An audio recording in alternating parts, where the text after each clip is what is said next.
Assalamu alaikum saygılı teleseyircilerimiz. Efirde bugün yayını ve memnuniyetle men sizlerine bugünkü musafirimiz ne tanış etmege istedim. Bu cemaat erbabı Zarima Hanım Ozenbaş. Assalamu alaikum Zarima Hanım. Aleyküm selam. Zarima Hanım, siz faal kadınlarından biri olasınız ve milli hareketimizde de iştirak etesiniz ve men milli hareketimizden başlamağa istedim. Milli hareketimizde kadınların rolü hakkında ne aytabilirsiniz? Yine böyle bizim milli hareketimizde her zaman kadınlar var idi ve çok kadınlar var idi. Rolü de mağa kalsa çok büyük. Milli hareket nedir? Milli hareket o siyaset. İç siyasetimiz, dış siyasetimiz o siyaset. Ve siyasette kadın olganı çok mühim. Çünkü gerçekten münasip bir kadın siyasette olsa, münasip ve güçlü. O siyasette olgan erkekler için o kadınlar sancak kıbık. Ve siyaset umumi siyaset. Daha da muvaffakiyetli olan. Onun için gerçekten de çok mühim ve biz onu tarihte görüyoruz. Bizim kadınlarımız daha hanlık devrinden siyasetteydiler. Divan toplaşmalarında kadınlar da vardı. Tabii ki eğer hangi bir kadın olamazdı ve o bizim büyük kadınlarımızdı. Ama var ediler ve tarih gösterir ki o çok gerekli bir şey, doğru bir şey de. Çünkü biz biliyoruz ki bizim hanlığımızın devrinde öyle bir zaman var idi Toxtamış Han'ın kızı Canike devletin başına geçken idi. Ve tarihçilerimiz söylediğine göre bayağı muvaffak idi. Ve siz birçok kadınlarımızla çalışkan ediniz. Kimlerine ayrıca hayt eterdiniz? Gerçekten de çok kadınlarla bizim milli hareketten beraber çalışmağa bana nasip oldu. Çok kendimin bahtlı, şanslı insan sayam. Ve kaysı birini aytmağa şimdi aytıp başlasam birisini unuturum. Can ağırsı çıkar. Ama yine vela o Zampira Hanım Asanova. Allah rahmet eylesin canına. Zampira Hanım Asanova o mağa çok şeyler öğretti, çok şeyler gösterdi ve sadece mağa değil, bütün insanlara. Onun yüreği büyük idi ve o herkesin kucaklamağa hazır idi ve her kimseni rahat da bırakmaydı. Bunda da hoşmağa isteyeyim, insanını özünde bir özellik görse, o insanını bırakmaz. Bırakmaz, doğru aytasınız. Bilesiniz, ben de onu pek yaxşı hatırlayayım. Onun tavsiyelerini bugünkü günde de hatta unutmayayım ve daima aklımda hala, çünkü siz doğru aytınız. Bir özellikini görse, son bu insanға öyle daima o insanın ruhunu götürüyor. O mağa aytaydı ki, hani deydi. Bilem siz bir güzel anasınız, balalarım da seviydi. Siz bir güzel anasınız, siz bu güzel eşsiniz, siz işte de muvaffakiyetlisiniz deydi ticarette. Ama siz halksız olamazsınız. Siz menden keteceksiniz Kiyev'e deydi. Bir vakit biz Kiyev'e gelgen edik. Leyhan'ı kötergen edi. O zaman Mustafa ağamızın namzetini Nobel premiyasına göstergen edik ve o Zampira Abden Leyhası edi. O başlagan edi onu ve onunla beraber biz bunda Ukrayna gramadasına gelgen edik. Birlikte şunu onu hatırladım bir kereden. Tabii ki çok insanlar var idi. Meryem Abdi Ozenbaşlı. Onu faallığını çok insan bile ve onu mümkün okumağa ama nasıl büyük kadın edi. Onlar ikisi çok acayip kadınlar ediler. İkisi de hastalıktan kettiler. Ağır hastalıklar var idi ve acayip bir şeyler. Ben Meryem Abden'i rahmetlini birisinden duydum hasta olduğunu ve adam bana söyledi ki dedi telefonu açma, laf etmege istemiyor kimsenin ve kimseni görmege istemiyor. O da Marina'da yaşaydı bizler gibi. Ben kendine açtım telefon diyeyim, Meryem Abde bir şey soramayacağım, sesinizi duymak istedim. O dedi Zarima Hanım, ben sizni görmege isteyeyim, evde bekleyeyim. Vardım ve dedi kimse beni bu sıfatta görgenini istemeyeyim degen edi mağa. Aynı Zampira Abde de degen edi. Hatta Zampira Abde'ni herkes görgen edi, bilgen edi o biraz işte zorluklar çekip fizik taraftan değişmeleri vardı. Onu herkes görüyordu ama son zamanları ağrıdı ve dedi beni bu vaziyette kimse görmesin. Kadınlık. Bu yüksek derecede kadınlık, büyüklük. Güzel misaller getirdiniz. Ben de bu insanları yaxşı tanıyım ve hatırlayayım. Hareketçilerin hakkında daha da söylemek isteyeyim. Kimlerini? Çok insan var ama böyle faal gerçekten de biz birlikte çalışkanlarımızın tabii ki ben bırakmak olamayım. Vasfiye Abdi Hayırova, Dilara Abdi Setvelieva, Fatma Abdi Yazıcıyeva. Yakın arada aramızdan ayrılgan Allah rahmet eylesin canına Şefika Abdi Konsul. Muslidinova Fera Sultan Abdi. Vici ablamız Kaşka Allah rahmet eylesin canına. Çok Zöde Abdi Saliyeva. Muslidinova diye yaptı. Ve gerçekten de çoğumuz seneler önce 2000 senelerinin ortalarında bir güzel ya da sonlarında ben tam hatırlamayayım çok güzel bir leyha var idi. Onun başında Safinar Hanım Cemileva idi. Ve o leyha 2 kitap olarak çıktı. Kırmızı Sadık Kızları. Hatırlaysınız? Hatırlayın. Bende var o 2 kitap. Bende de var o kitap. Ve ben eminim bu leyha bundan bitmez. Ve onun devamı uzun olur. Çünkü bizim hayatımız devam ediyor. Tarihimiz bugünkü günde de yazılı ve çok meraklı insanlar peyda olur meydana. Demek daha yazar, daha yanı Daha yazılacak eminim. Çoklar onlar. Зарема ханым, ve siz de bilesiz, men sizni hatırlayım, Kırım'da pek yaxşı hatırlayım. Siz cemaat işlerine uğraşaydınız ve siz de insanların da bir vakti unutmaydınız. Bütün dualarga pek yardım göstermege tırışaydınız. Buna Kırım'a kelgende siz birçok leyhalar üzerinde çalışkan ediniz. Buna serbestlik zamanında nasıl leyhalarını gerçekleştirmege imkanlarınız oldu?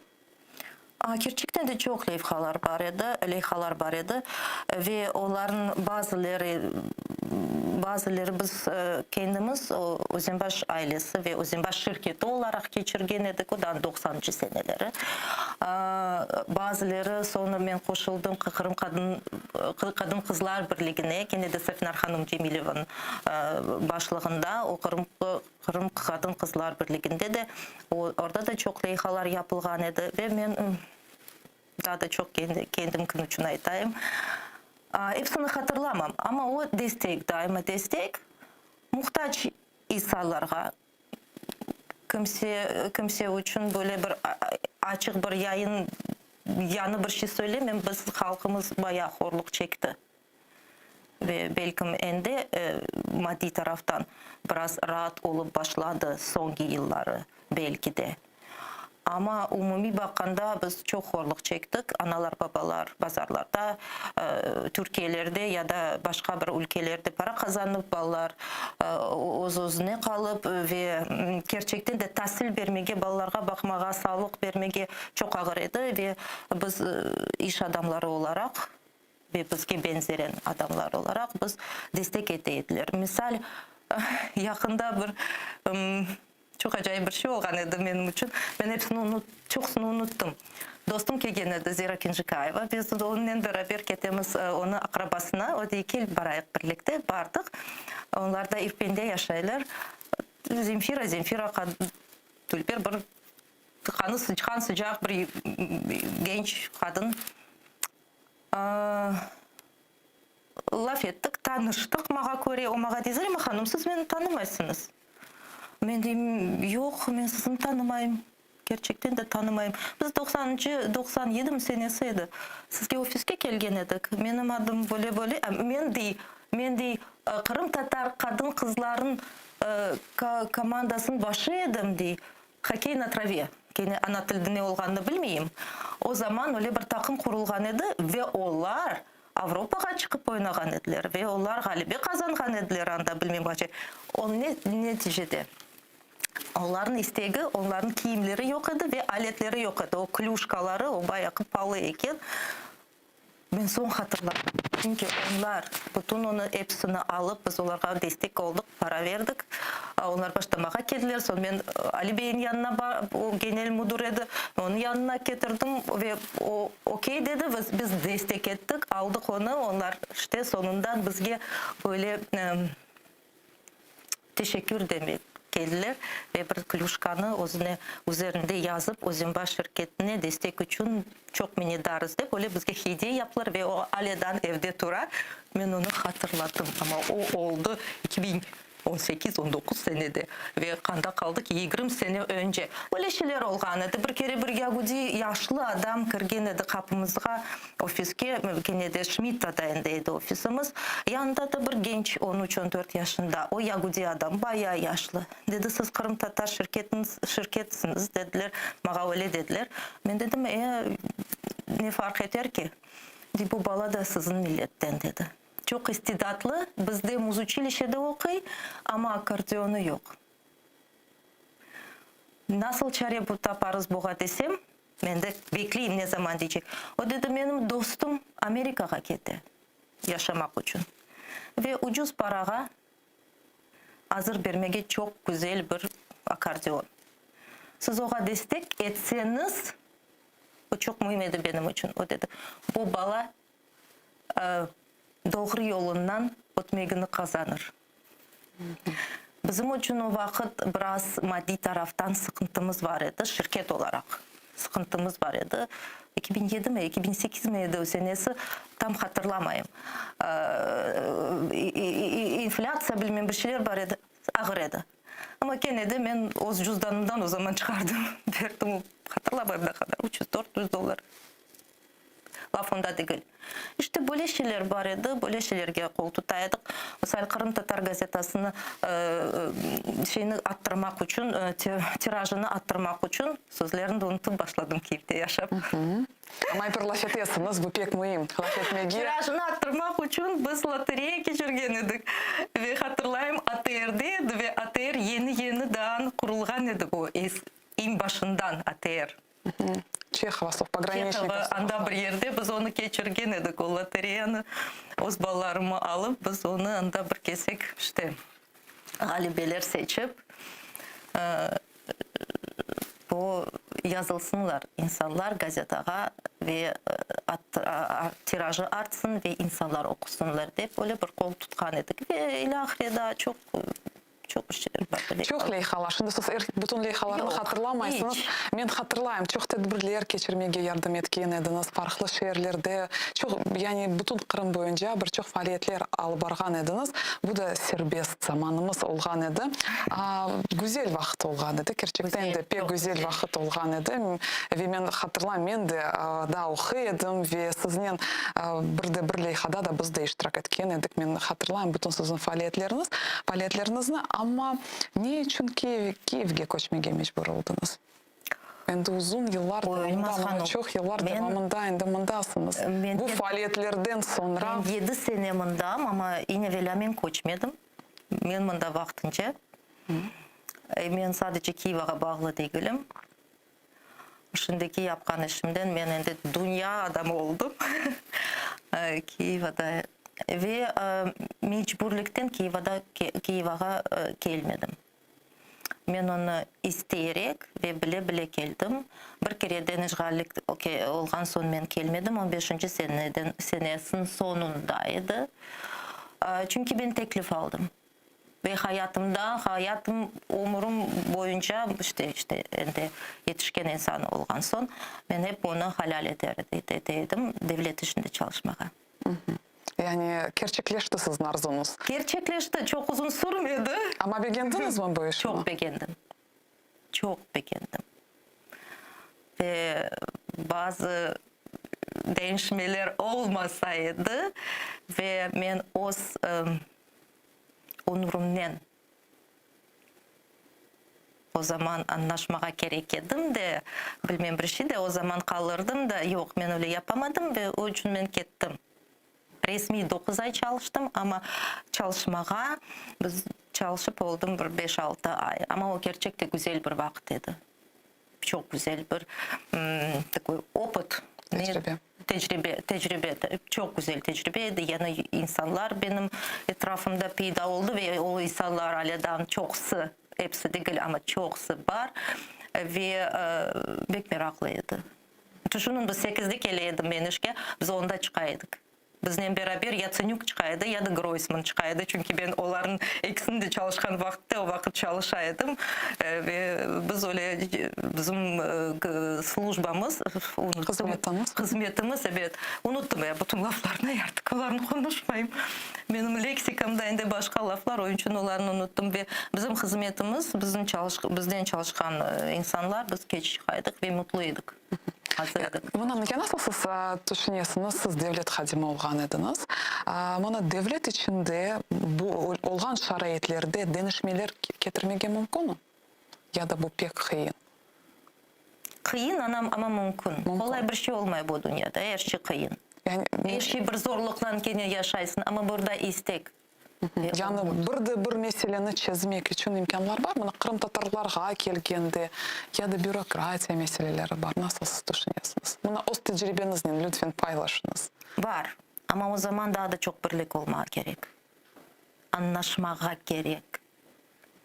Birbirinden anlaşmağa ve bir tarafka bakmağa. Ve o zaman olur. Evet, büyük adımlar atamazsın. Doğru bürokrasi. Bürokrasi çok. Ben bir kere açık yayınға çıkkan edim Валентина Самарда, çalışkanımızda. Вы Зарема Ханум розмовляєте не як державний службовець, dedi. Мен dedim, вибачте, але здесь я не держава-службовець, а на перше, я громадянин України, і я представляю свій народ, Кримlı. Bürokrasiya çok var ve büyük adımlar atmağa ve neticelerini hemen görmeye zor. Ama biz adım adım onların her gün yapmalıyız. Her gün, haftanı her günde yapmalıyız. Ve tabii ki olur. Yani imkanlarımız var, birçok şeyler bizden bağlı. Bizden bağlı. Ruslarda var, bizde de bebette o vardır ama şunu bulamayın, bana kamen toçtu. Bizde de muhakkak vardır böyle bir söz. Bizlerge çok bağlı. Mesela bakın biz 91 senesi 2. kurultayda biz kararları çıkardık ve o nemelerini ilan ettik. Alfabetimizin latinge geçirmege, ismimizin değiştirmege. Biz kabul ettik biz Kırımlı olganımızın. Ne yaptık? Bu ayrı bir mesele. Ve aslında siz Ukrayna'da özünüzü nasıl hissettiniz? Ben Ukrayna'da kendimi sahip gibi hissettim. Gerçekten de. Çok rahat hissettim ve ben kendime ait yer bu Ukrayna sayam. Kırım'da tabii ki. Ve Ukrayna. Ya Kırım Tatarlarga münasebeti mında denişti mi? Nasıl siz düşünüyorsunuz? Bizni tanıdılar. Bizni bildiler. Eskiden bizni bilmediler. Biz o aramızda ve bizim aramızda olgan insanlarımız, bazı çok sadık, çok yakın bizge insanlarımız, bazıları sadece siyaset için ama onlar az idi. Gerçekten de yakın arada aramızdan ayrıldı. Çok yakın dostumuz, ağamız Pilunski, Leonid Pilunski toprağı bol olsun. Öyle insanlar da vardı. Onlar bizim bileydi. Ve burada da devlet işinde çalışkan ve memurlar ve bizim işte komitet neydi o по народностям, религиям işte uğraşkan insanlar, bilgen insanlar bileydi. Kalgan millet bilmeydi. Şimdi bizim bileyler. Şimdi bizim Vinitsa'da bileyler. Şimdi bizim Lvov'da bileyler. Şimdi bizim Çerkas'ta bileyler. Çünkü tamır halk olarak bileyler. Yani Ukrayna'da siz destekini hissettiniz, duyasınız. Men halk bizim bilgenimizin hissettim ve duyam. Ve siz mında farklı leyhalar üzerinde çalışasınız ve sizin leyhalarınız hakkında da laf etmege isteyim ve men sizin sayfelerinizni daima takip ettim ve bakam siz farklı yönelişlerde çalışasınız. Bugün sizde yanı bir yönelişiniz var. Yani sizin serlevanız sağlık prodüseri adlı leyhanız var.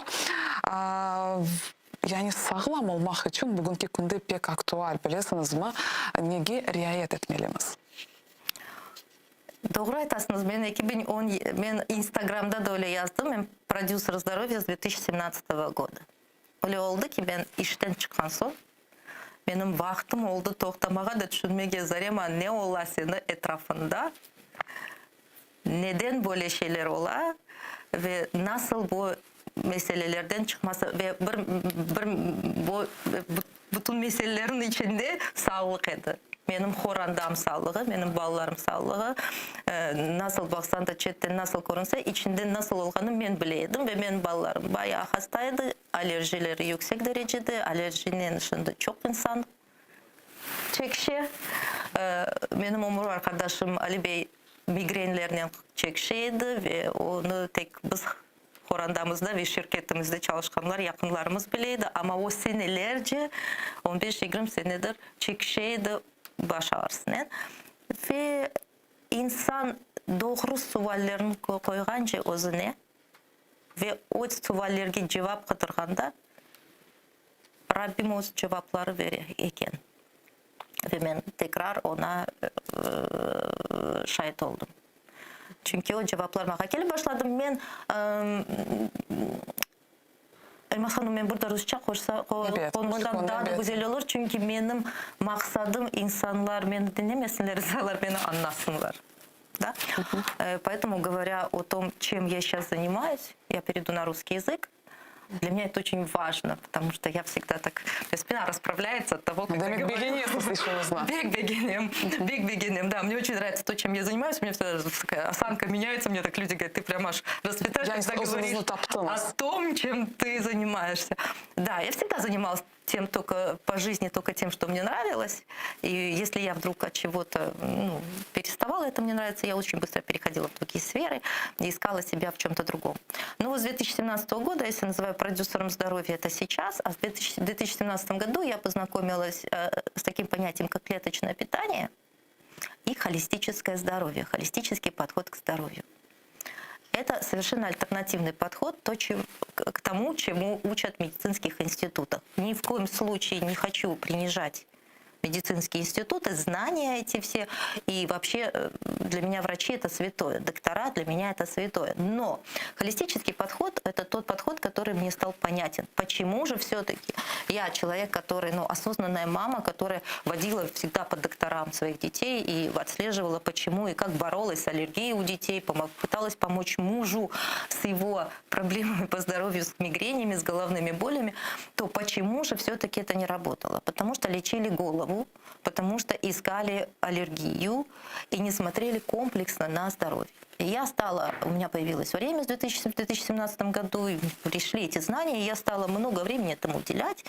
И чем больше мы получали результатов, а результаты мы стали получать сразу через 2-3 недели, первые результаты, а потом они шли уже друг за другом, вот чем больше результатов, тем больше меня это увлекало. Я, как человек, открытый всегда всем и всему, я сразу же... У меня вот так мысли работают. Если мне что-то в жизни нравится, то я должна об этом всему свету по секрету рассказать. Не по секрету, а вот открыто всем сказать. И вот когда я увидела результаты, у меня сразу же есть круг общения. Я начала думать, кому же это может быть. Одному, второму, третьему. И люди как-то, видимо, это было вовремя. Люди стали откликаться. Вот. И люди тоже начали получать результаты. Когда вот эти результаты пошли первые, я думаю, нет, мне это интересно, мне это нужно. И я стала больше разбираться, слушать специалистов, изучать. Это были и онлайн, и офлайн. Вошла в обучение. Этому я уже посвятила последние свои 5 лет. Сейчас я этим занимаюсь уже очень даже серьезно. И последние 2 года я сотрудничаю с немецкой компанией, нашла ее для себя, и вот так вот продюсированием здоровья людей я занимаюсь. Не занимаюсь я здесь торговлей как бизнесом. Это информационный бизнес для меня. Это уже второе. Первично вот то, что это информация. Я вижу в этом свой долг, да, долг и максимального информирования людей. Дать им информацию, потому что получить, взять — это выбор каждого. И я его уважаю.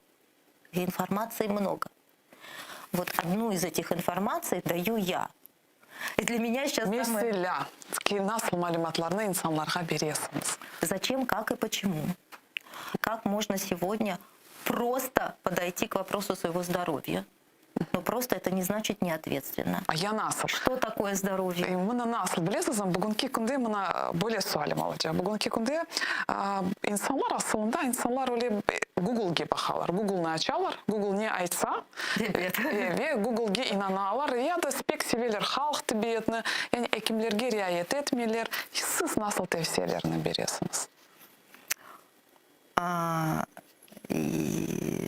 Я всегда людям говорю, во-первых, нужно идти к тому человеку, за результатом, чем бы ты ни занимался, нужно идти к тому человеку, который успешен. Игнорировать докторов нельзя, однозначно.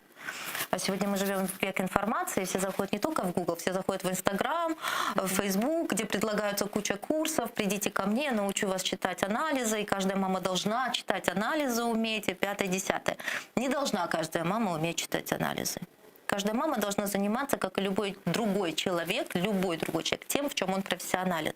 Анализы читают доктора. Я же людям рекомендую определенный алгоритм, следуя по которому человек становится здоровым. Ведь здоровье — это не только физическое здоровье, это целый комплекс. Это еще и ментальное здоровье. Это здоровая атмосфера вокруг тебя. Да? Вот у меня к вам вопрос. Например, если у вас болит голова, что вы делаете? Yani başım ağrısa, men de açam Google'ni ve bakam ne yapmak gerekim. Mana birinciden son düşüneyim. Сон. Son bir ilaç içeyim ve ya da kulak asmayayım, işini devam edeyim. Ага. Vaktim yok bile, biliyorsunuz mu? Kulak asmamak vaktim ayda deyim. Ve işini devam etmeye mecbur. Ну вот вы не обращаете внимания на ту головную боль, которая у вас, и вы продолжаете работать. И головная боль навсегда от вас уходит, или она приходит через какое-то время? Ну, егер келсе, Она все-таки приходит. Егер келсе, мен сон кенеды. Либо у вас второй вариант, вы пьете лекарства. Я да хавечим. Хавечим, да. Лекарства. Лекарство — это значит просто взять, выпить и забить свою болезнь туда вот поглубже, которая потом через время опять вылезет. Она спряталась, она испугалась, думает: о, Эльмаз Ханум такая занятая сейчас, она настолько загружена, ладно, я посижу, она только расслабится, и я как вылезу, и опять у нее буду болеть. Причем insanlar öyle yaparlar, gerçekten de böyle yaparlar. İnsanlar öyle yaparlar. Вот. А мен sizge tavsiye ederim, sizin başınız ağrırsa siz sıcakça su için. Çok sıcak olmasın, yakmasın.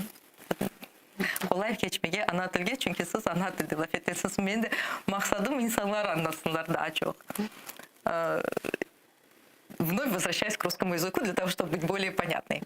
Я же вам порекомендую в первую очередь успокоиться, присесть, подышать минут 5 глубоко, попить стакан, 2, сколько у вас вот пойдет, сколько вам организм захочет, горячей воды, приемлемо горячей, чтобы не обжигать горло, и посидеть спокойно.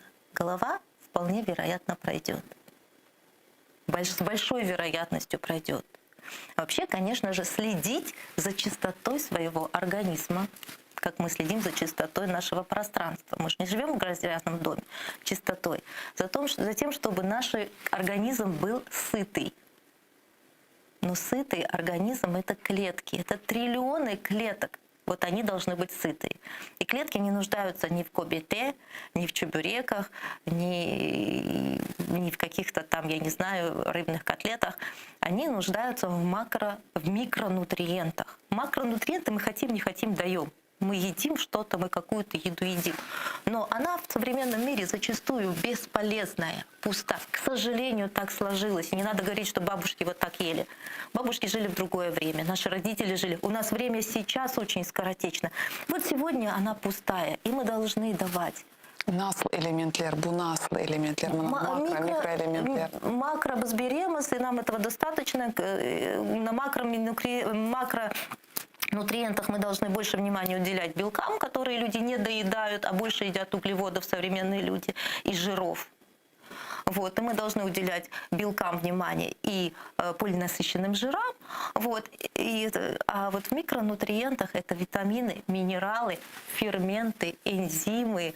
Вот это все, клетчатка, нам тоже, говоря о макронутриентах, вот это вот все нам и нужно, то, чего нету в наших продуктах. Тогда головной боли не будет. У Олега Бузимбаш нет головной боли, который 20 лет страдал. Вы знаете, он от головной боли он избавился за 2,5 недели. Это был 2017 год, апрель. Я это навсегда, май, навсегда запомню. Он начал пить в конце апреля продукты клеточного дополнительного питания. Мы еще пили американские, это сейчас немецкий. И тогда он за 2,5 недели, и он этого не заметил.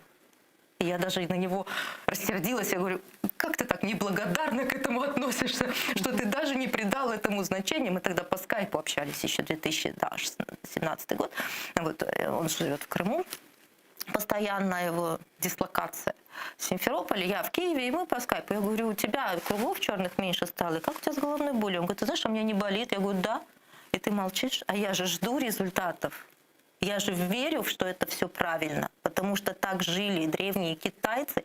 Об этом говорит древняя медицина, об этом говорил Ибн Сина, что организм это человеческий, это целостная система, и нельзя лечить отдельно руку, ногу. Нет, когда операция какая-то, понятно, а дальше после уже этого всего запускать организм. Это целостная система. И когда мы даем все необходимые макро- и микронутриенты, особенно микронутриенты, организм всегда может, так он создан Всевышним, он всегда может самовосстановиться и самоисцелиться. Вы ему не мешайте, дайте все, что нужно. И держите в чистоте. Вот что вы за мной следите в социальных сетях, сложно. Сложно говорить на двух языках. И, наверное, видели, я сейчас пью детокс. Системно. Системно я его провожу, потому что, кроме того, что мы каждый день должны понимать, что мы должны фильтровать, что мы едим, что мы делаем, и что-то вот как такое вот предпринимать. Время от времени нужно делать более глубокие очистки, как дома, генеральная уборка. И тогда не нужно будет пить таблетки, потому что таблетки, они нужны иногда. Если у человека есть серьезные хронические заболевания, под присмотром доктора мы пьем таблетки. Ну, кто-то пьет таблетки, если есть необходимость. Но головные боли, какие-то там чего-то, нет в этом необходимости. Мы забиваем таблеткой эту боль. Глубоко, так вот молотком гвоздь забиваем в организм. Вот это важно. Важно понимать, что нужна вода. Человеческий организм состоит на 80%, а то и больше из воды. Вот вы знаете, что наши кости на 24% состоят из воды. Наш мозг состоит, это вода и жир, все тело. И это важно. Кроме того, спорт. Yani siz bütün işlerini yapasınız. O tecrübenizden paylaşınız. Конечно. Nasıl neticelerge eriştiniz? Bu işle uğraşmaya başladınız. Yani bu клеточное питание degende. Nasıl neticelerge eriştiniz? Конечно, все, что я говорю и транслирую, я делаю сама. Это мой личный опыт, я его передаю. Это не книжки. Все, что я читаю в книжке, это расширяет мой кругозор и расширяет мое понимание.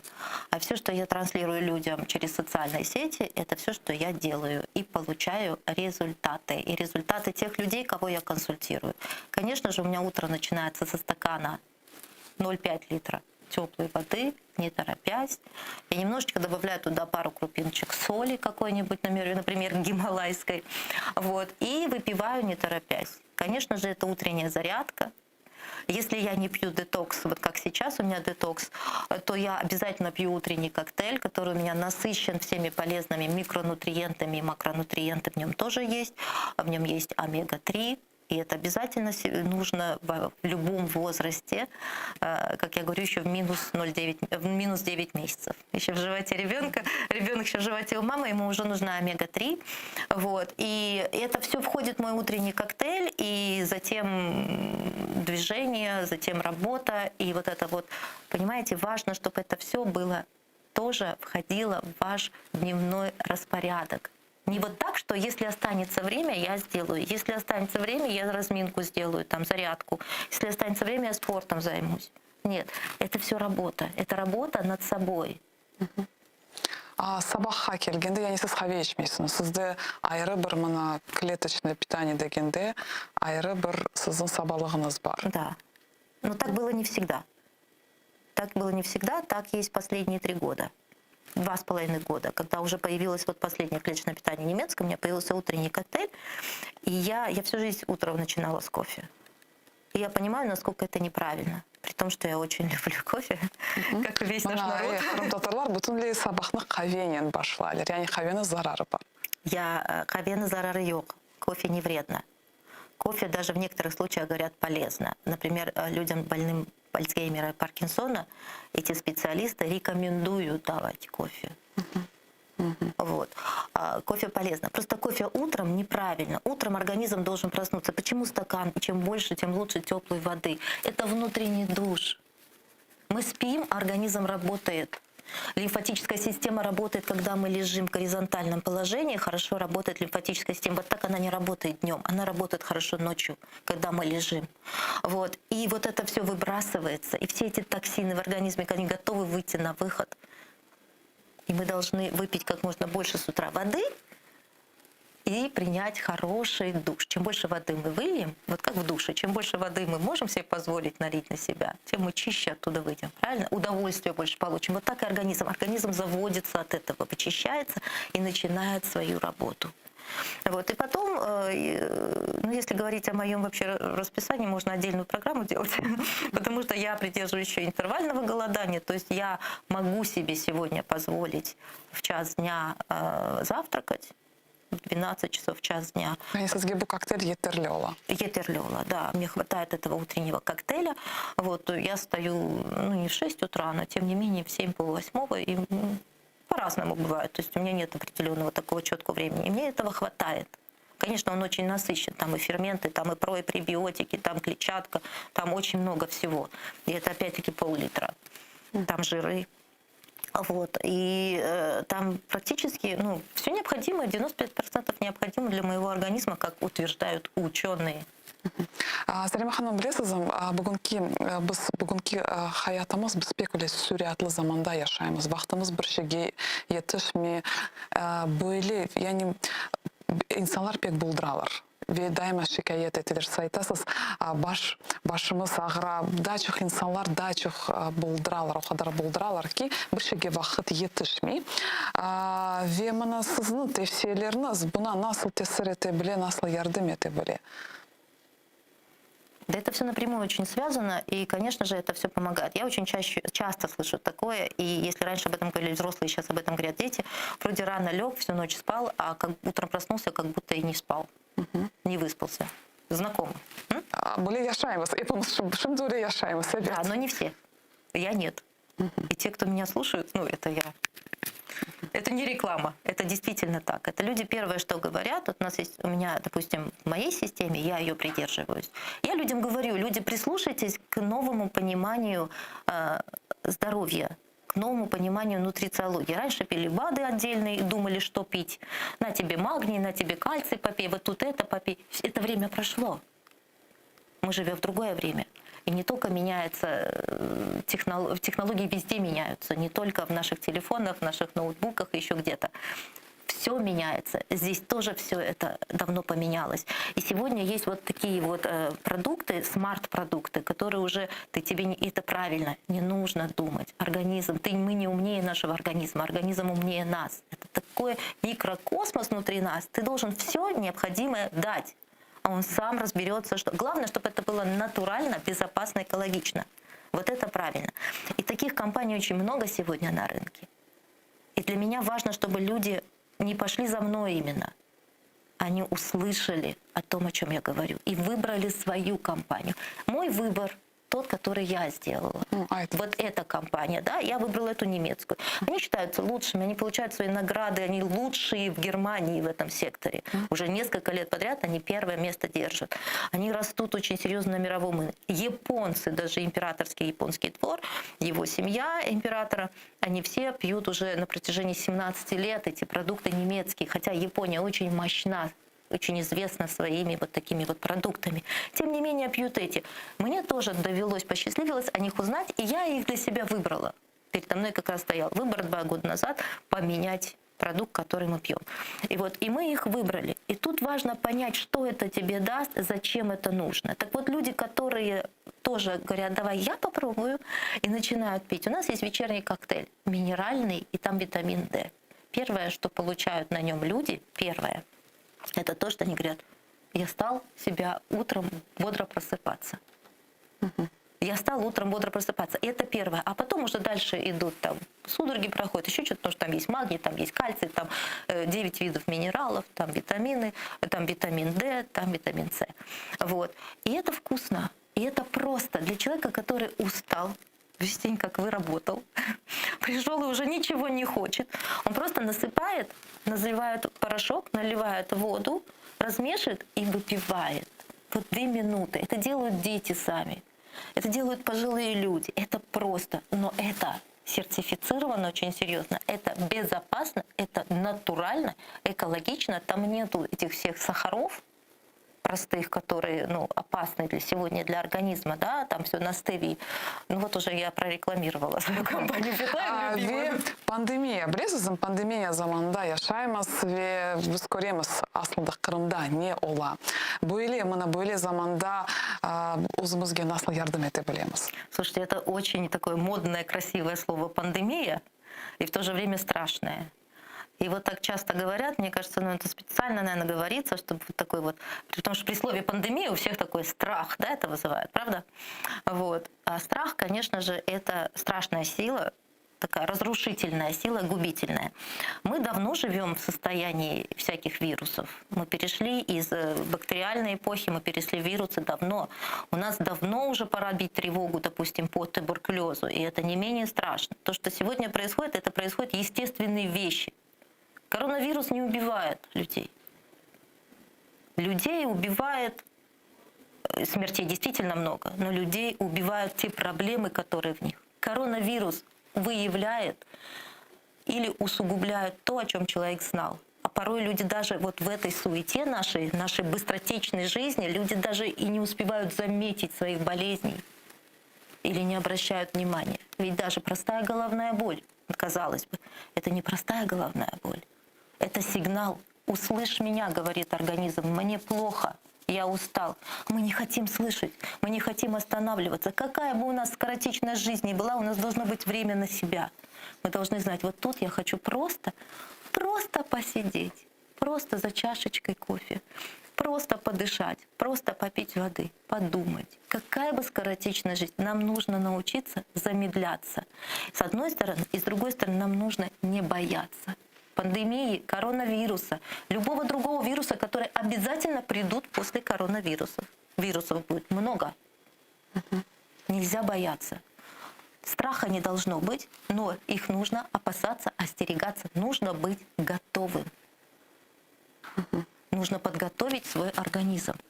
Не таблеток пойти накупить. Для меня был ужас.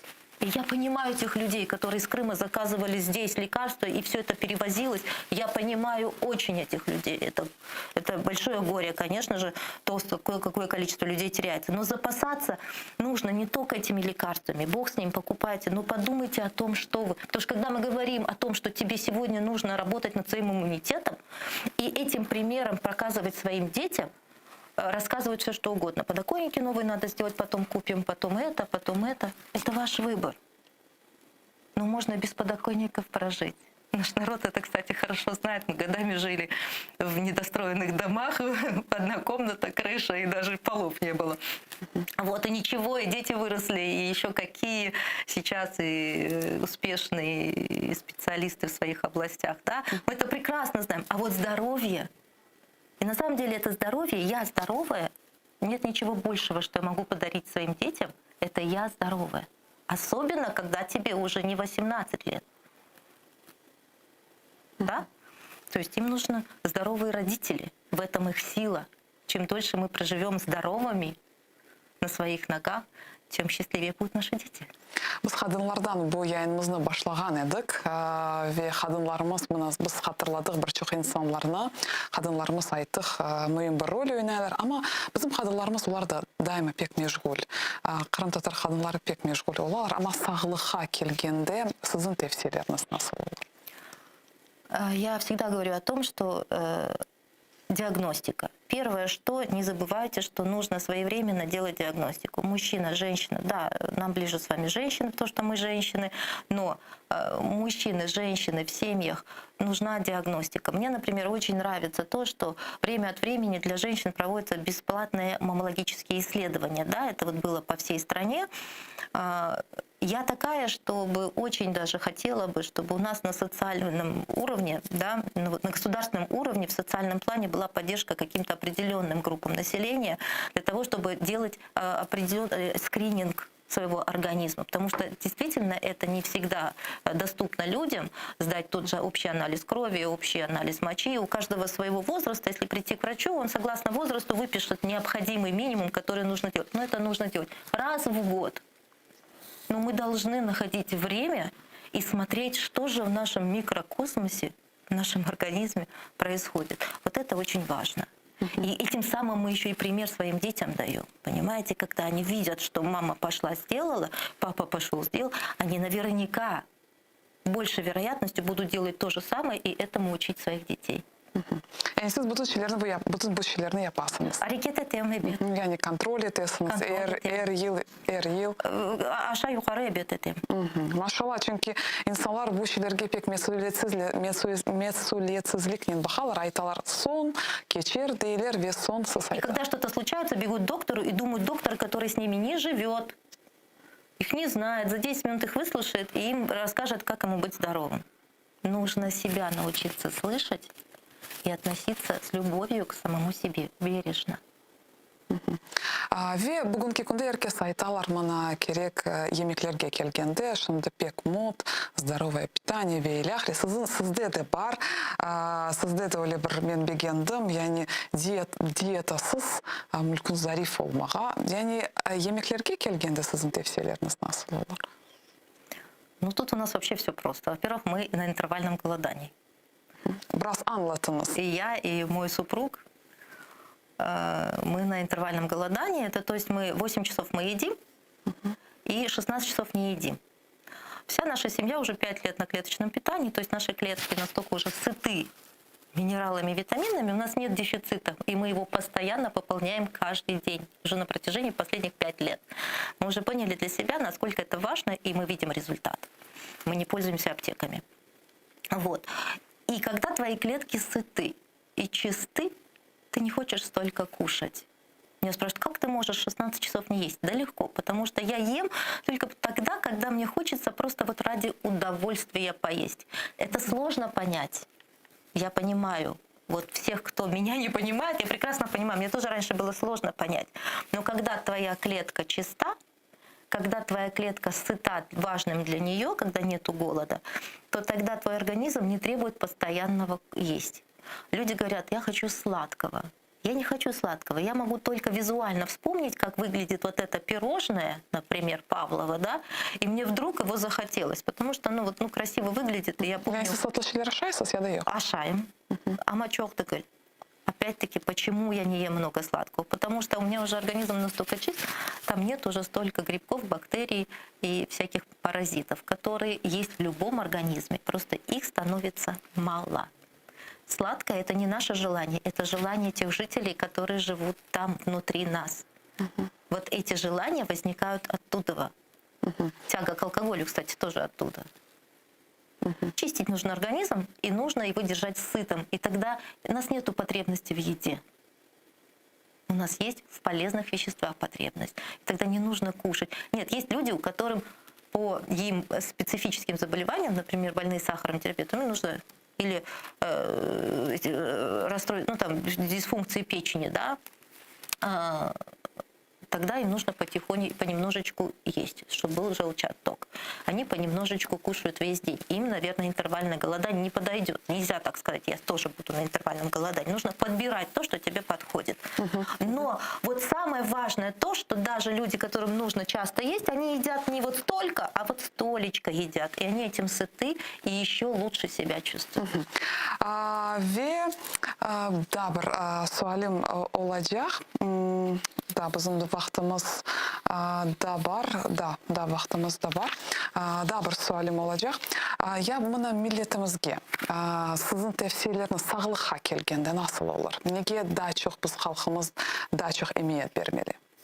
Да я не могу отдельно сказать по поводу нашего народа. Я да бақныз. Mesela böyle yapayıq.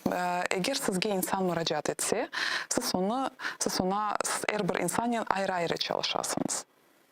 Чешет тола. Я иногда это делаю в группах, в вебинарах, во-первых, если я просто объясняю, да, если мне люди говорят, я хочу узнать, что же такое вот это новшество, клеточное дополнительное питание. И тогда это может быть и индивидуально, но, скорее всего, в группе, где я провожу вебинары, я об этом рассказываю. А если человек говорит, вот у меня есть такие-то вопросы, помогите мне начать принимать эти продукты, то, конечно же, я сначала это сделаю индивидуально, и человек мне расскажет о себе, все, что он хочет рассказать, задаст те вопросы, которые он хочет, и уже исходя из его ситуации, мы начнем с ним действовать. На самом деле это все очень просто. Ученые есть, которые это все разработали, придумали, уже все инструкции есть. Тут просто нужно быть тем человеком, который возьмет за руку. Для некоторых людей нужен такой человек. Возьмет за руку и скажет, я с тобой, ты сможешь. И все. И это просто. Зарема ханым, келіңіз тасауыр етейік. Сіз mesela Tibet нәзірі насыл дәнішмелер япар едіңіз біздің Tibet системамызда? Хох-хох. Sağ olunuz. Güzel. Çünkü siz bu işten öyle uğraşasınız, meraklanasınız ve bu işten o kadar yanasınız. Teklifin can yürekten alır edim öyle teklif gelseydi. Ama nasıl dönüşmeler yapar ediniz? Dönüşmeler, ben profilaktikaga daha çok ciddi milletin çevirir edim. Ve o profilaktikanın daha da çok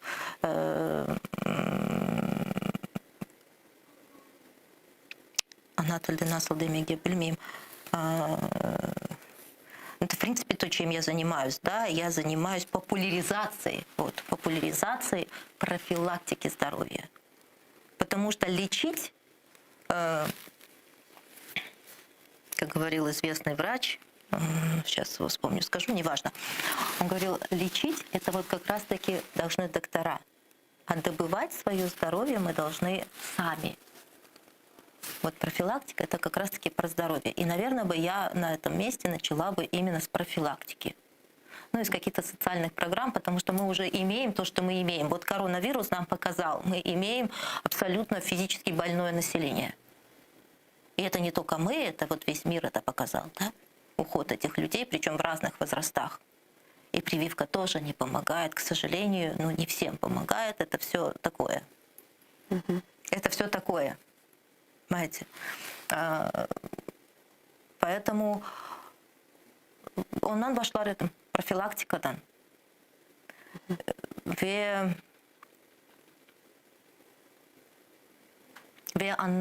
anlatırdım insanlara. İnsanlar iğnevela özleri mukayyet olmağa geldikler.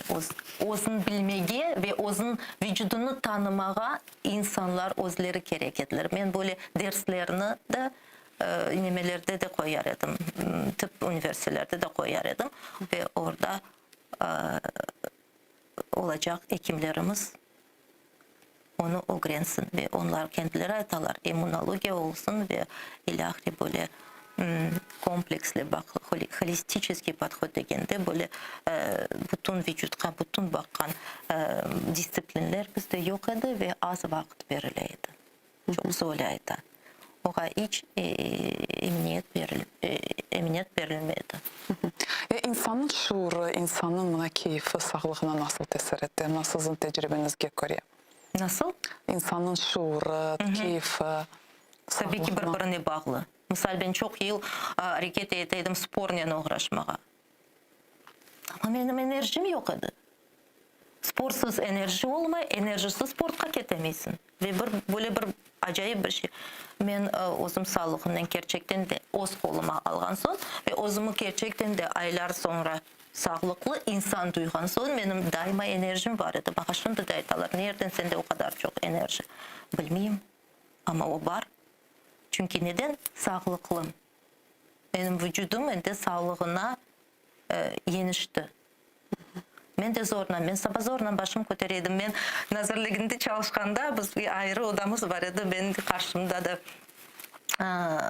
да бір муавин çalışайды. Ve o bir yerге шыққанда ашханеге мысал. Мен кетмедім о вақыт, қапатайдым, білейдім 15-20 dakika olmayacak. Masaға başım koyup yuqlaydım. Ve işim begeneydim ama küçüm de yok edi. Ama şimdi küçünüz var. Şimdi küçüm var ve ben kunduzu yuqlamayım, sabah uyanam ve bütün gün bir şeyden ya offline, online karışık arabanı özüm kullanam ve kendim boğaşaşam. Yani sağlığınız...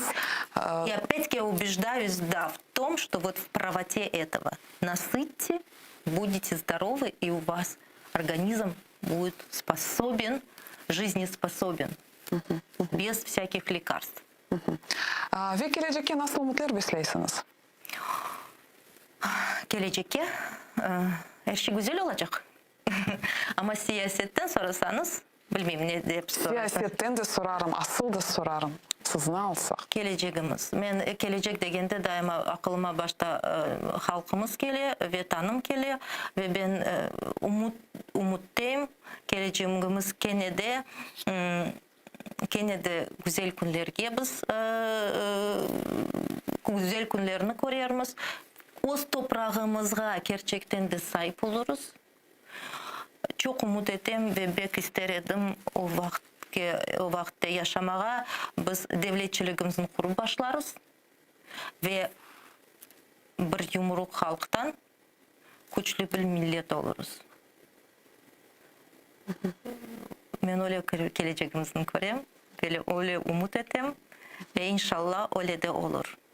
Amin. Amin. Biz de öyle umutlardan yaşayımız. Biz de yani devletçiligimiz illi olur. Çok sağ olun sizin tavsiyeleriniz için. Bugün biz sağlık hakkında laf ettik. Ve biz sizge can yürekten minnettarmız ve bütün işlerinizde biz sizge muvaffakiyetler dileyimiz.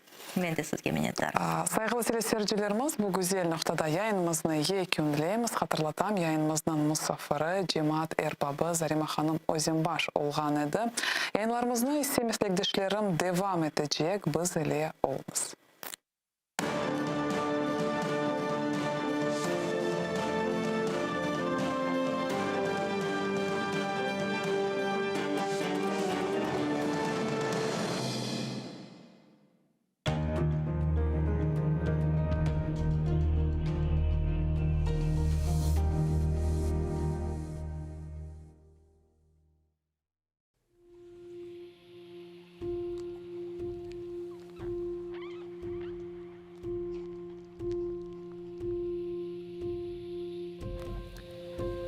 Ah, ey yeşil ada, ey ana yurdu, parçalarken seni şımalın kurdu. Nerede, yok mu bugün bir altın ordu? İmdatqa koşsun, imdadını isterim. Benzetirim seni saçlar ağa, kudurgan dalgalı bahri siyağa. Oksuzsun, esirsin, dep şimale ingle yursun fakat dinleyin kana. Altın, destanlı günlerin vardı. Güneşin bir melek gibi doğardı. Lakin zulümlar ile saçın ağardı. Menkıbını yazıp dinleyin kana. Hey vatan, hey ana, ulusun, ulu. Koşeyn karaman, şehitle dolu. Bilirim, sendedir cennetin yolu. Gidip da uğrunda can veren kana.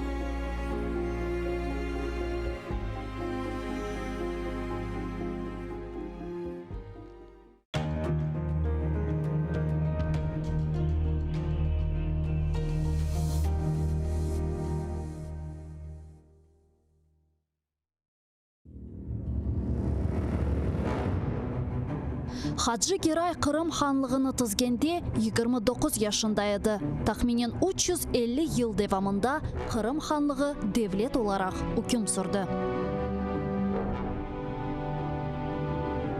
İsmail Gasprinski Tercüman gazetini 28 yaşında neşir etip başladı. Номан Челебиджихан Кырым татар милли курултайыны 33 жашында тызды.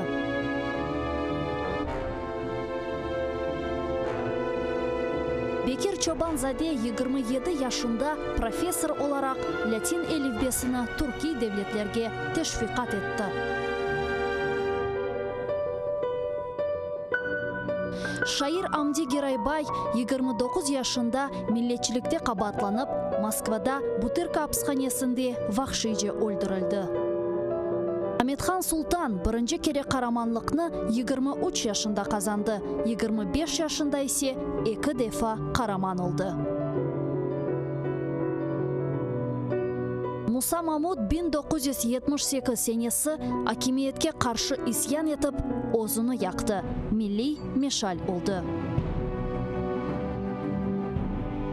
Ayşe Setmuratova 27 yaşında adalet күрешіне кірішті ve bütün ömrünü Kırım Tatar milli hareketine bağışladı. Genç ve yaşlar, fedakarlık ve kahramanlık için күреш meydanı açıktır.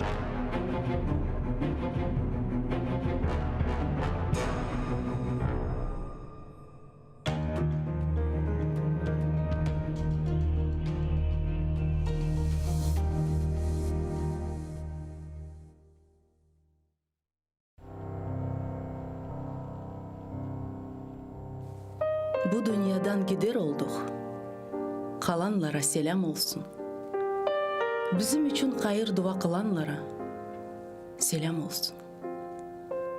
Ecel buke belimizi, söylemeye dilimizi.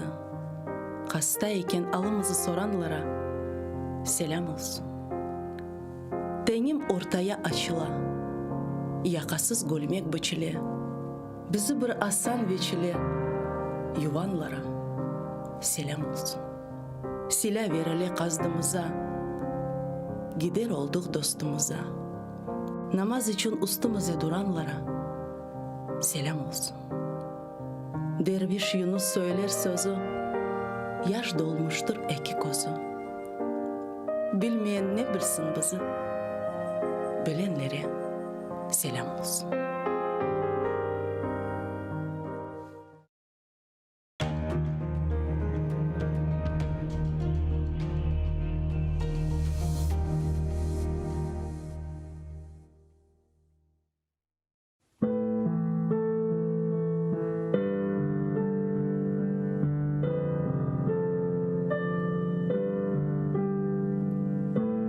Басқаныңыз ерлеріні топырақ деп кечмеңіз.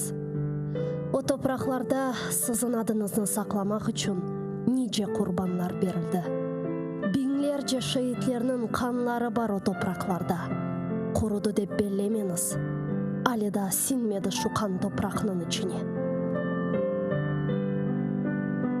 Кечкеніңіз ерлеріні соқақ деп кечмеңіз. О соқақларда неше жесур аскерлер жүрді. Ватанымны қорчалайым деп қылычлар салланды.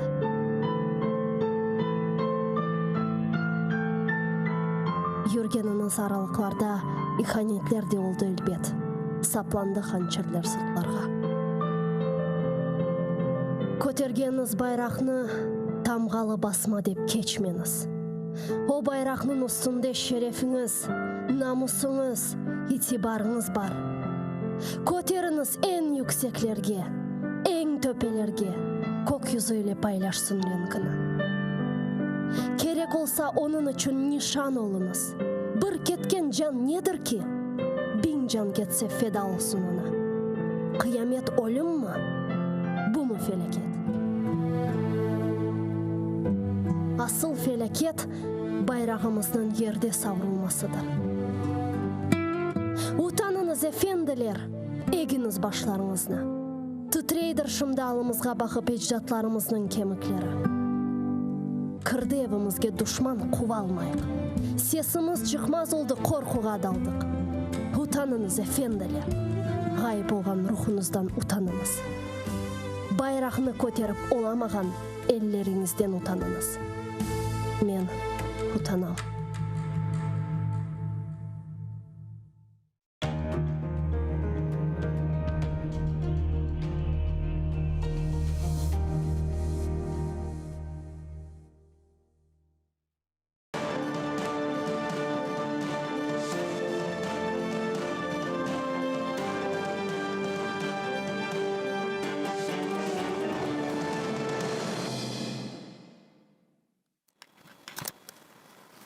Ассаляму алейкум, хайрлашымлар, Сағылатер телеканалының телесерджілері бүгін информацион программасына сейретесіңіз. Студияда сізлер үшін мен Гүлсім Халилова Чалшам ве нөвбетікі 2 саат бұл студияда яйнымызға қошылажақ ве тешриф бөйрajақ студиямызға тешриф бөйрajақ мұсафирлернен біз күн девамында юзберген актуаль ве эсас меселерні музакире етежекміз. Сонки күнлерді ишғал етілген Қырымда юзберген адиселерні де лав етежекміз. Яйнымызға бағланажақ мұсафирлернен, ама оларны тақдим етмезден евел мен хатırlatмаға истередім ке, АТР телеканалының яйнында бүгін информацион программалары күнде 6 саат жанлы яйында чалша ве біздің студиямызда даими шекілде телефонлар чалша. О себептен сіздің суалеріңіз олса, ифаде етмеге істегеніңізға елер, фикірлер пейда олса, біздің студиямызға жанлы шекілде телефон açma imkanına sahipsiniz. 067 63 46 130 Viber vasıtasıyla bunu bedava şekilde yapabilirsiniz. Ya da Skype adresimizni kullanınız. atr.tv bu bizim adresimiz. Buyurunuz bizlerge telefon açınız. Sizin sesiniz bizler için çok mühim. Aynı zamanda ATR telekanalına destekini hem manevi hem de maddi taraftan gerçekleştirme imkanınız var. Manevi cihetten bizim YouTube sayfamızga abone olunuz. Ne kadar çok insan YouTube sayfamızga abone olsa, o kadar çok diğerleri bizim yapkan haberlerimizden ko'rajektir. Bunun ile beraberlikte maddi cihetten ATR telekanalına Patreonımızga abone olarak yardım edebilirsiniz. Ekranlarınızga rejissörlarımız Patreon'un adresini, linkini taqdim eteler. Bu adreske göre kırıp, anda kuvvetinizge göre destek seviyesini seçip ATR korandasından hangi bir azası olmağa istegeninizni saylayabilirsiniz ve bu bizlerge her ay maddi cihetten yardım olacaktır. Ve bizge ayakta turmağa ve informasyon cibade kureş alıp barmağa imkan verecektir. Men ise elbette ki Kırımdaki haberlerinin başlamağa isterim. Çünkü sonki vaxtlara malum olğanı ki bu işgal etilgen Kırımda böyle yanı represiyalar dalgası keti dep aytmağa mümkün. Endi işgalciler kütlevi şekilde mahkeme binaları yanında toplaşkan sesimimizlerimizge destek etmek için toplaşkan vatandaşlarımızını toplap avtobuslarga mindirip olarga karşı böyle memuri protokollar tezeler ve bu memuri protokollar belgilegenine göre ya 15 gece 15 gün hapiste bulunup müddeti belgilenebilir ya da 30.000 rublege karşı para jüremesi belgilenebilir. Malum olğanı ki bu Edem Simidlayev advokat ve İmayici hapishaneden çıkanı vakit ve demek Ahmetjit'nin İVS binasında onu karşılamağa kelgen vatandaşlarımızna aynen böyle şekilde tutup yerli polis bölüklerini alıp kettiler. Kırım Birdemirge Teşkilatı'nın bildirgenine göre o gece o akşam ki 7.30'da yüzbergen hadiseler aman 31 kişi tutuldu ve onların akıbetleri hakkında bizlerge advokat Rustembek Kamilov şimdi tarif etmege hazır. Rustem ağa, selam aleyküm, hayırlı akşamlar. Selam aleyküm. Cümlemizge sağ olunuz Gülsüm Hanım.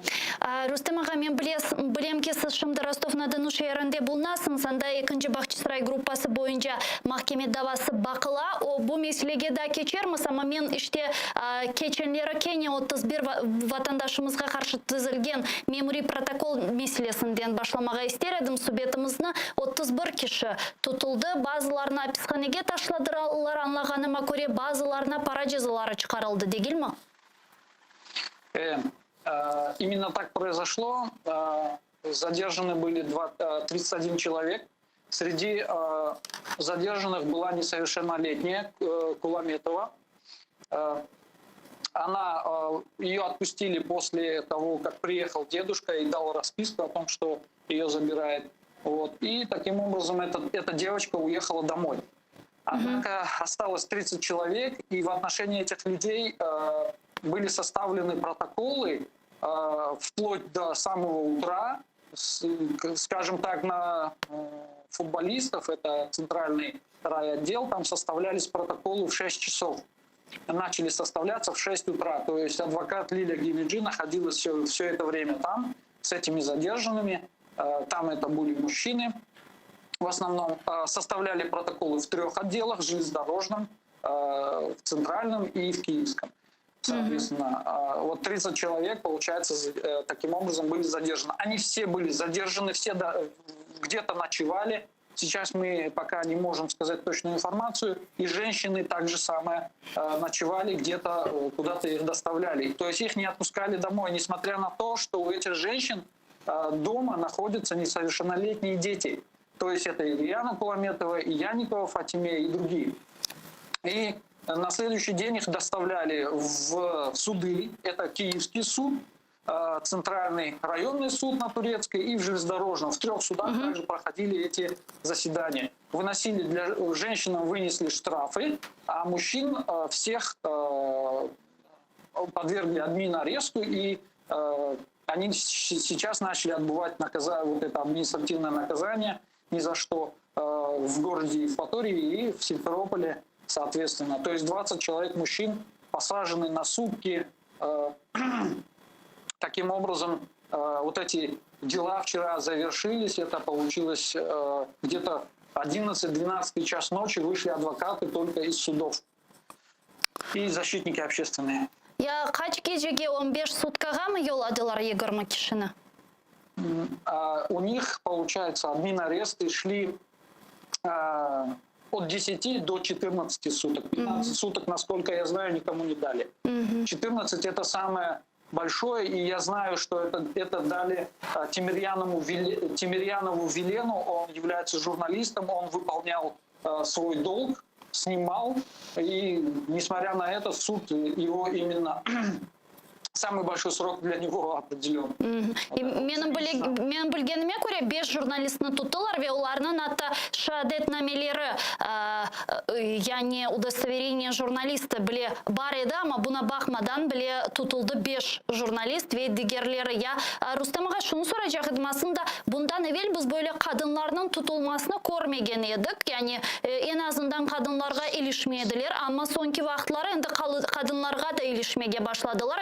Kadınlar бірде балаларны да туттылар. Туневан малюм olғаны кебі 2 бала, бір оғланчық, бір қызчықта тутылды. Яғни бойлеліктен оларда анги бір ноқтаға қадар кете біле енді kadınlar вебе балаларға илешмеге башласалар. Ну, это надо расценивать, наверное, как то, что власть хочет побольнее ударить, наверное, да. То, что, вот смотрите, мы женщин не трогали, но теперь мы будем женщин трогать.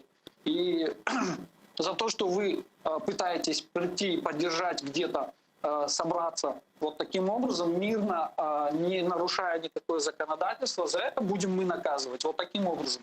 И то, что женщин удерживали вот, до утра, до судов, это, несмотря на то, что это статья, да, она предусматривает арест и предусматривает задержание, но это вот именно решение ударить побольнее. По-другому это расценивать нельзя. Вот. И то, что ребенка так вот, как скажем, держали. Ах, ты пришел встречать Семедляева, ну, помучайся таким образом. Это по-другому нельзя расценивать, на мой взгляд.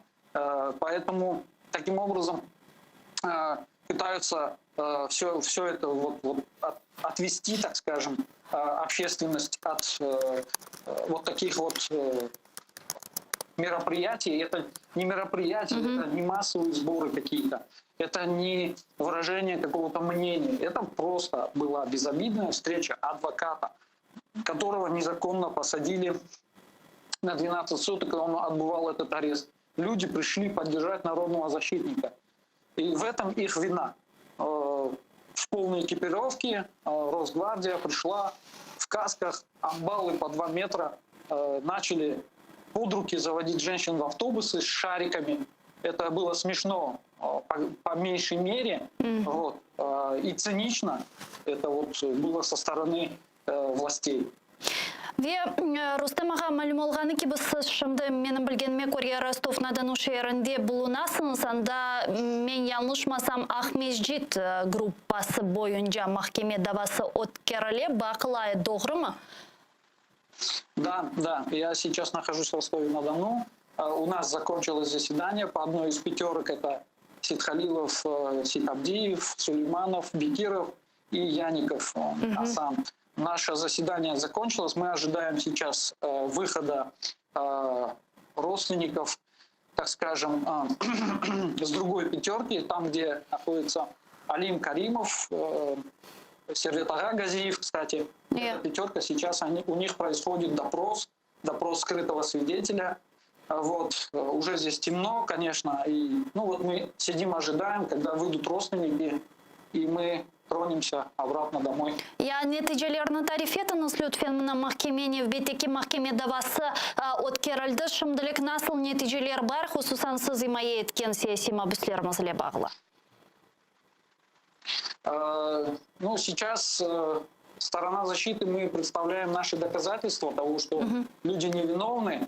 Вот, много заявлено нами ходатайств, и ребята тоже заявляли. Вот, сегодня примечательно было то, что мы показали и добились того, что суд признал протокол обыска, который проводился у Ситабдиева Ситвели, незаконным, незаконно произведенным, и исключил его из материалов дела. Как дальше будет происходить, и в итоговом решении, в принципе, мы увидим, как суд отразит это все. Естественно, нами заявлено много ходатайств и об истребовании гражданского дела номер о запрете Хизбут Тахрир и так далее. Вот, а также другие ходатайства, где мы показываем, что, допустим, проведение мероприятий, связанных с оперативной съемкой, наблюдением, они были тоже также добыты непроцессуальным путем, так скажем. И вот этот казус, несостыковки мы показываем в суде, естественно. У нас на 1 и 2 декабря запланированы следующие заседания уже на 10 часов утра. И ребятам, что интересно, судья сегодня отказал в ознакомлении, до ознакомления, вот так я скажу, с материалами дела, которые они не ознакомились. Ранее в Киевском районном суде, когда нас следователь ограничивал в том, чтобы ознакомиться с этими материалами дела, естественно, ребята не смогли ознакомиться. И здесь, когда мы просили суд доознакомить, суд сначала удовлетворил, а потом, вот сегодня он просто отказал, вообще не вдаваясь ни в какие подробности, гонят, так скажем, быстро-быстро закончить к концу года. Видимо, нужно эти дела и вынести приговоры, чтобы по срокам, когда суд, если больше года находится дело в суде, здесь уже возникают у них проблемы, и судьи должны отчитываться, в связи с чем такое так скажем, затягивание процесса. И вот все время нам судья пытается в процессе сказать о том, что мы пытаемся затянуть процесс, хотя сторона защиты достаточно быстро и правильно представляет свои доказательства для того, чтобы, естественно, экономя процессуальное время. Но суда свое мнение на этот счет. Рустем ағада бір қаш суалым бар, мұна сіз Сервет Газиевны қатырладыңыз, малым олғаны кебі бір мұддет әвелсі өзіні яқшы есетмегені ве ярамағаны или бағлы малыматларына алған еді, hem микроинсульт затен кечірген еді, асылда шымды сағлық ақында бірде бір малыматлар бар мы, өзіні насыл есете етерінже тіббей ярдым берілемі? Насколько мне известно, сейчас Сервет Ага более или менее себя чувствует нормально. Вот, естественно, об этом писали много и в средствах массовой информации, о том, как он себя чувствовал ранее, то, что для него это были пытки определенные, ему было плохо, естественно. Но сейчас, насколько мне известно, и я у ребят спрашивал, так как они владеют информацией, подсказали, что у него более или менее все хорошо. Адвокаты выйдут, когда я их увижу, я уточню более подробную информацию. Может быть, все может быть, ему может стать плохо в заседании. Это люди, так скажем, с хроническими болезнями определенными. Но как дальше будет, посмотрим. Будем держать руку на пульсе в этом плане. Çok sağ olunuz Rüstem Ağa. Bizle bağlanıp suallarımızga cevap bergeniz için büyük teşekkürler. Advokat ve imayıcı Rüstem Kamilov bizle canlı bağda edi. Malum olğanı ki başımda Rostov-na-Donu mahkemesinde şehirinde, Rusya teritoriyasında yerleşken şehirde siyasi mabüslerimizin mahkeme davalara bakılması devam etti ve anda şimdi bizim imayıcılarımız, advokatlarımız ve siyasi mabüslerinin korantaları, yakınları, akrabaları bulunmaktalar ve şimdi ikinci gruppanın mahkemeden çıkmasını beklemekteler. Yani yekünlenmesinin ve sonra Kırım'a yol almağa planlaştıra ekenler. Bu bizler Rüstem Ağa Kamilov bu bağlanıp bularını tavsiyatlıca tarif etti. Mahkeme geçiş şartlarını da aytıp geçti. İşgal etilgen Kırım'da da Rüstem Ağa Kamilov'nun aytkanına göre demek, Tunev'in gece advokatlar işgalcilerinin rayon polis bölüklerinde ötkürülgen mahkeme davalarından çıkanından sonra kararlarını seslendirdiler. İşgalciler kadıları tutulgan 31 kişiye karşı demek hüküm çıkardı. Kadınlarga para jürimeleri cezaları çıkarılgan 20 erkek kişini tutup hapishanege taşlaganlar kabatlangan madde boyunca onlarga ya para cezası verilmesi mümkün edi ya da hapishanege taşlanılması sanksiyası belgileniyor. Bu madde boyunca işte erkeklerge hapiste bulunup hükümü çıkarıldı. Kadınlarga para jürimesi hükümü çıkarıldı. Men algandaydım. Smidlayevni karşılamağa kelgen vakitte işgalciler 31 vatandaşımızını tuttular. Bunun beraberlikte Tunev'in biz takip etkenimiz haberler sırasında da Milli Hareket veteranı Rüstem Bey Hüseyinov'un evinin kanunsuzca yıkılması haberi oldu ve biz bu hadiselerin de aynı zamanda takip etemiz ve bu ve diğer meselelerini şimdi yanımızga koşulgan Sinaverga Kadir'nin müzakere etmeye planlaştırdık. Milli Hareket iştirakçımız Sinaverga, selamun aleyküm, hayırlı akşamlar. Aleyküm selam, sizlerge de hayırlı akşamlar. Sinaverga işte Tunev'in algan haberlerimizge göre Rüstem Bey Hüseyinov'ge karşı bu gibi haksızlık, adaletsizlik yapılgan edi. Milli Hareket veteranımız aslında bu haber hakkında ne düşünüyorsunuz? Endi evlerinin yıkılmasına işgalciler görgenimizge göre meyil eteler. 90'cı senelerde yapılganı gibi de böyle kıyaslav asıl da yapmağa mümkün mü? Bilesem, ne aytmadı bilmeyeyim ne üçün degende bu mesele birinci değil ve bilesem tilimçilep aytayım sonki de olmayacaktır ne üçün degende bu gibi meseleler anda çok ve aynı zaman Sudak regionunda mutlak çok düşündüğünde bu yalı boyunda olgan bütün bizim vatandaşlarımızın kuruluşları ekseriyetinin öz vaktinde resmileştirilmegen edi. Mutlak onu resmileştirilmegen de sebebi var edi. Çünkü milliyetimiz istemegenden değil de devlet istemegenden ve yerli hakimiyet başçıları ekseriyetinin oğa aslında usulunu işletediler. Nakit para almak için ekseriyetinin meselelerini böyle alda kaldıraydılar, resmileştirilmeyi ve vaktince vaziyetini işlettirdiler. Aytam da bu gibi meselelerine halbuki nasıl çözülmek yollarını bilmeyeyim tek yerde bir çareler tapıp bu halkara teşkilatlar vasıtasıyla bu başkalar neticesinde belki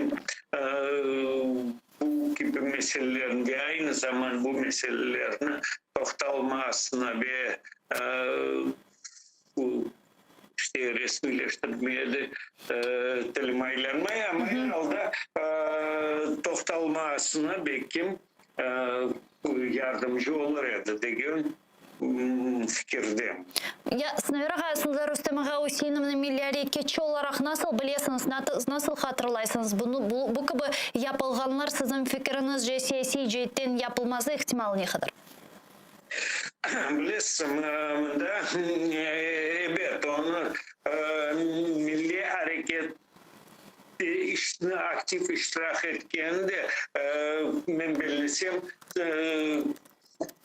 sebepçisi çok nedir? Niçin degende eğer böyle bakacak olsak milli hareket birinci kim baskını duymaya başlay. Bu milli hareketçiler. Aslında bu Sudak Regional Meclisi'nin azalarının pozorunu getirsek ve kurultay vekillerinin ya da Milli Meclis azaları gibi insanlar birinciden onların baskı tübüne düşüyor ve evet bunu ona o zararı ona milli harekette aktif iştirakının bağlı olğandan da aytmağı mümkün. Ya aslında mende şimdi sual böyle peyda oldu. Aslında 90-cı seneleri Kırım Tatarlar özünün evlerine kayıtkanı vakit, yani öz vatanına avdet gerçekleştirilgeni vakit. İşte samazahvatlar yapılgan edi, topraklar alınıp anda evlerinin kurulması ve ilahli başlanılgan edi. Yani Kırım Tatarlarının o vakit stratejik aslında böyle maksadı neden ibaret edi? Toprakını zapt edip ev kurup sonra mı resmileştirmege ve post factum yerli hükümetten mi çizmegedi? Neden ibaret edi bu strateji? Eğer de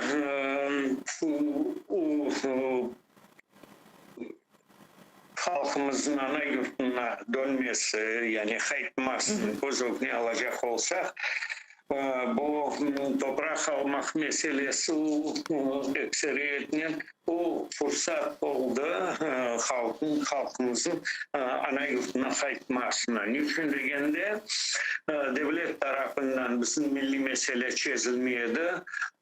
Kayıtmak ruh endi yasak etip olamaydılar ve lakin ruhsat etilmegen edi ve aslında öz vaktinde cinayetçi alıngan mal halkımızdan mal mülkü kaytarılmaydı. Böyle vaziyette kayıtmakının aslında ekseriyetinin devlet niye aytaydı? Yani biz bir program tiziyik ve o program neticesinde halk kayıtabilir. Ve lakin siz bağışlarsanız eğer de biz o zaman böyle gibi teklifler aslında halkımızın geçmişinde 67 senesi de olgan edi. Ve çok vakit geçmeden onu kapatkan ediler. O kayıtmak yollarını kapatkan ediler. Ondan sebeben de bu 80. senelerin sonunda, 90. senelerin başında açılgan fırsatla doğusuyla faydalanmak maksadıyla biz ende mecbur olduk böyle bir adım yapıp bu boş topraklarga oturup bu avdetimizin son derecede olmasına çareler bakkan edi. Мына сенаверганды тарихи біраз далажақ олсақ, 90-cı senelerinden келіңіз daha bir uzun menzilge keçeyik. Bu 1917 senesine, çünkü yarın 26 noyabr günü 1917 senesi Kırım Tatarlarının birinci kurultayı tıklenilgen edi ve bizim milli organımız yani yarın 104 yıl endi tolacak tıklenilgenine ve elbette ki biz bu hadis меселерні бұл тарихи мойым вақияларының бұл күнлерде хатырлаймыз ве анамыз. Сіздің фікіріңіз жемені 1917 сенесі Нуман Челебиджихан, Джафер Сейдамет, Асан Сабряевазов, Хаттатов, Чапчакчи ве дегер бізім милли эрбапларымыздың япқан әрекетлері ве фаалиетлері бізім асылында шымдыки вазиетімізге, соңра да келечегімізге анги бір шекілде тесір етті ве насыл тесірі да olacak?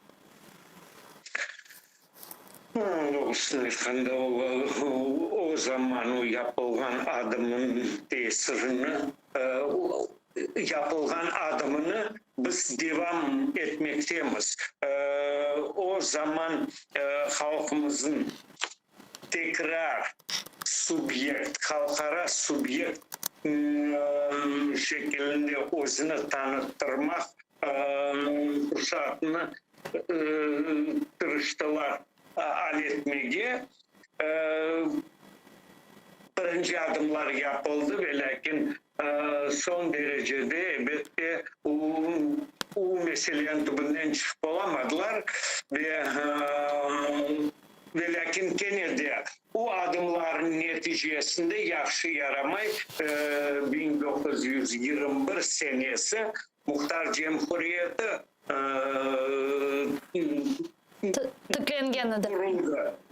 kuruldu. Elbette belki halkımızın çaresi çok olgan olsa unutmayıq. O zaman da halkımız azlık olganına bakmadan aslında Kırım başından Ruslarının harbi bir platformu gibi işletildi ve Rus askerleri artaçnen çok edilir. Elbette onlara karşı halkımızın o değerli gücü yok idi. Ama herhalde o hareketin neticesinde yaxşı yarama iş olmadım. Bu baskı tübünden Muhtar Cumhuriyet'in kurup oldular. Ve lakin 44 senesi biz gördük Rusya. Ama 44 senesi neni gösterdi? 1921 senesi Muhtar Cumhuriyet'in bile bizlerge vermemeye tırışkan ediler ve lakin halkımızın hareketi 1917 senesi halkımızın milli erbaplarımız ve aslında siyasi güçler özünü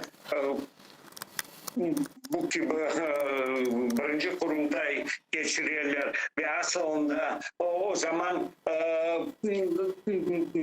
eskadronlar da tızlı ve aslında halk koterenki ruhta olgandan sebep evet ahir sonu ne de olsa bu 21 senesi Muhtar Cumhuriyeti'ni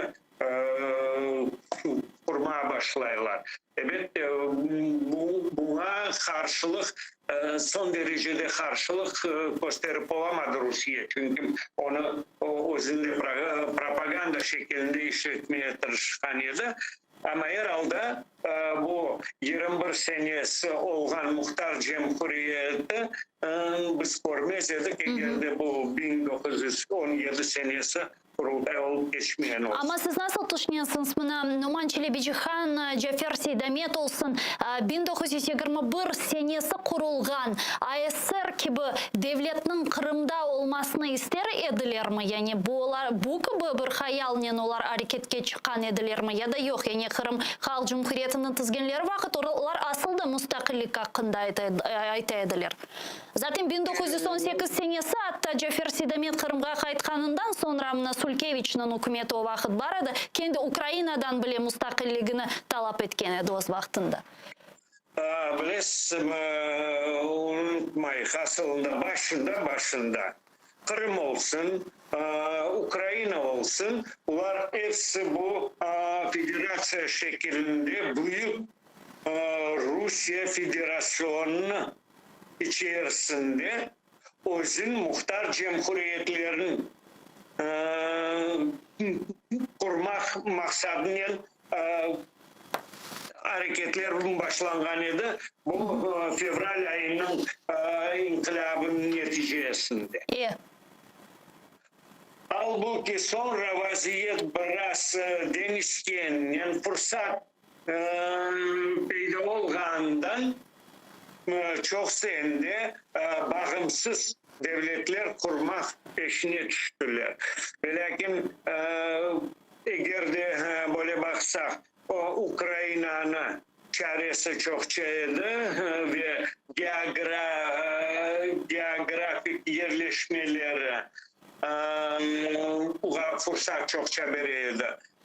Halbuki Kırım bu taraftan biraz zayıf olgan edi. Niçin degende onun Kırım'ın dış dünyasının, yani dış devletlerinin karadan hiçbir sınırdaş devlet yok edi. Deniz arkasından var edi ve lakin karanen yok edi. Bu ondan sebep o biraz bizim zayıflaştıraydı. Çünkü bizler yardımcı olarak kimseye müracaatta bulunup olamadık. Silah olsun, başka bir şey, evet de bizim elimizde yok idi ve o tek bu karadan Ukrayna tarafından gelmek mümkün idi. Çünkü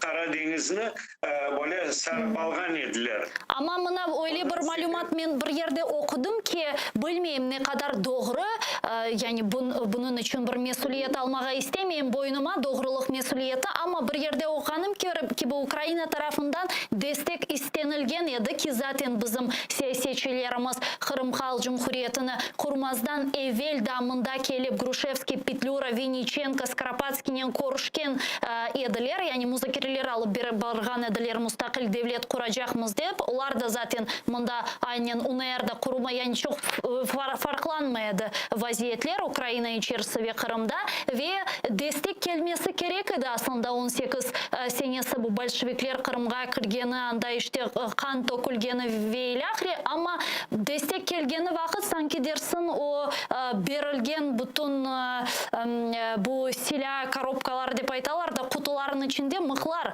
peyda olgan, patronlar yerine, kurşunlar yerine. Bu ne kadar doğru olganını bilmeyeyim. Belki de sizin malumatlarınız vardır. Bu hakikat mı asıldı? Doğrusunu aytkanda bu patron yerine mıh kelip çıkan şahsen özüm doğmuş rahmetli Karban'dan eşitken edim. İçinde kendi o asker, o eskadronlardan edi. O zaman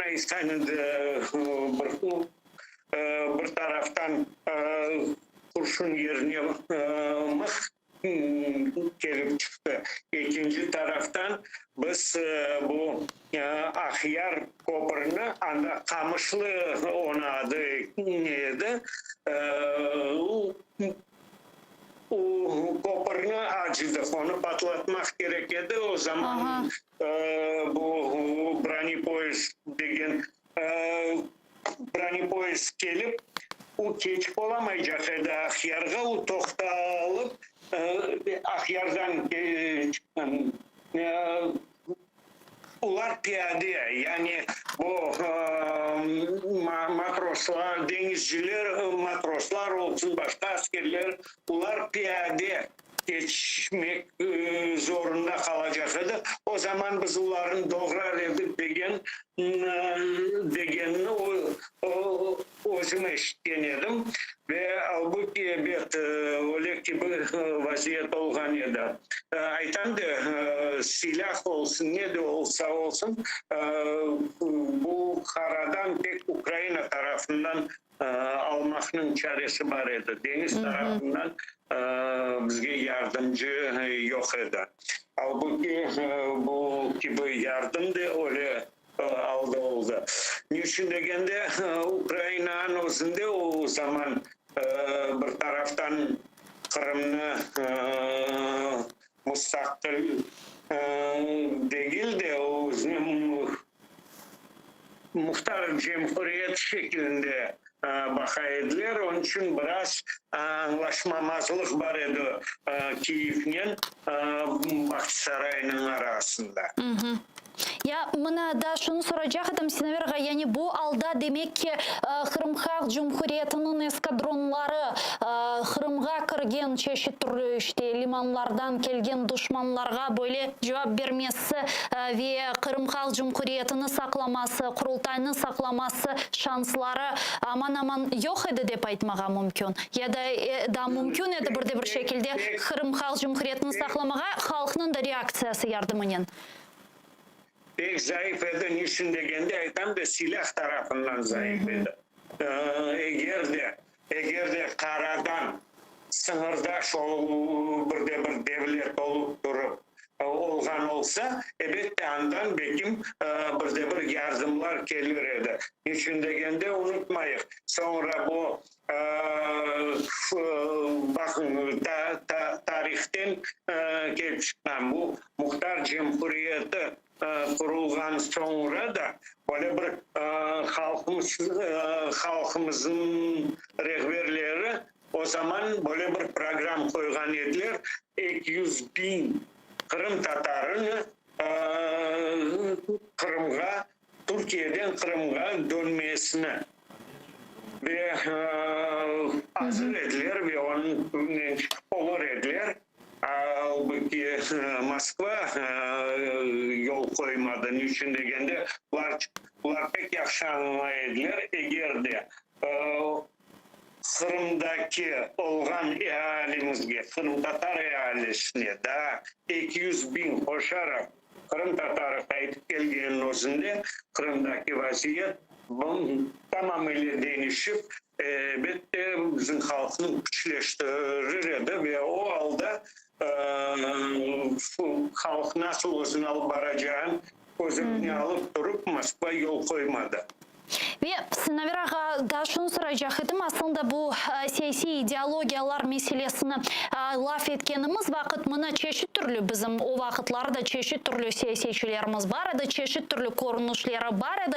Ve birçok tarihçiler aytalar ki mına Cafer Seydamet daha çok böyle sağ radikal edi ve Numan Çelebiçhani onun kıyaslanğanı vakit mına aytkanları gibi biraz centrist edi. Siz bu позицияны aslında razısız mı? Nasıl düşünüyorsunuz? Bunun canı var mı bu gibi sözlerinin? Çünkü eğer tarihe bile bakacak olsak Cafer Seydamet işte böyle harbi kişi olganı için hatta savaş yapmağa gitti Kırım'ın bazı bölgelerine.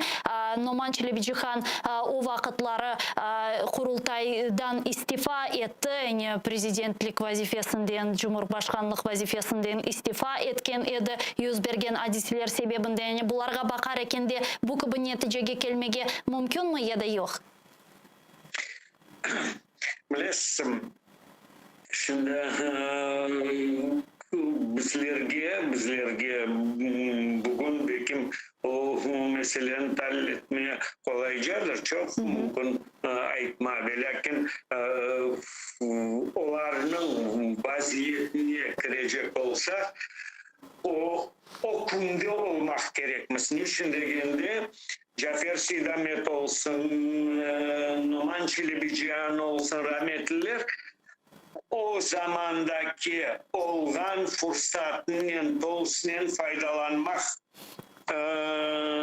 faydalanmağa tırışaydılar. Evet, onlar siyasetçiydiler ama kimerde bir böyle bir aytam da mümkün elbette artaçından radikal olmağa ve lakin sen fırsatın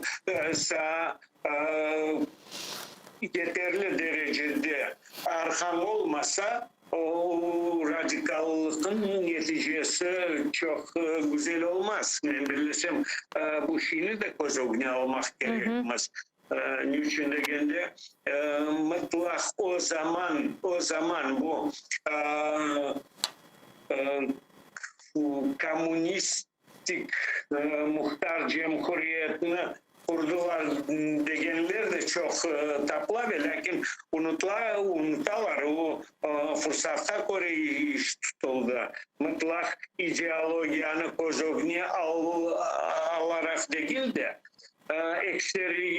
ekseriyetin o zaman bu tenglik şiarını işletmek fırsatını işletmek adımlarla bu elbette muhtar cumhuriyeti oldu. Ve ona bakmadan siz bakın 10 yıl içerisinde 10 yıl bu elbette 21 senenin şimdi göz önüne almayayım. İçinde kendi 21 sene açlığı var ve ilahri. Ama 27. sene ne kadar başka tübüne hala ve siz bağışlarsınız. Veli İbrahimov'un ne deseniz de ama Veli İbrahimov gibi olsun barganlar çok mu tapları da? Çünkü kendi o Moskova'nın ideolojisine karşı çıktı ve halkını kurtarmak peşindeydi.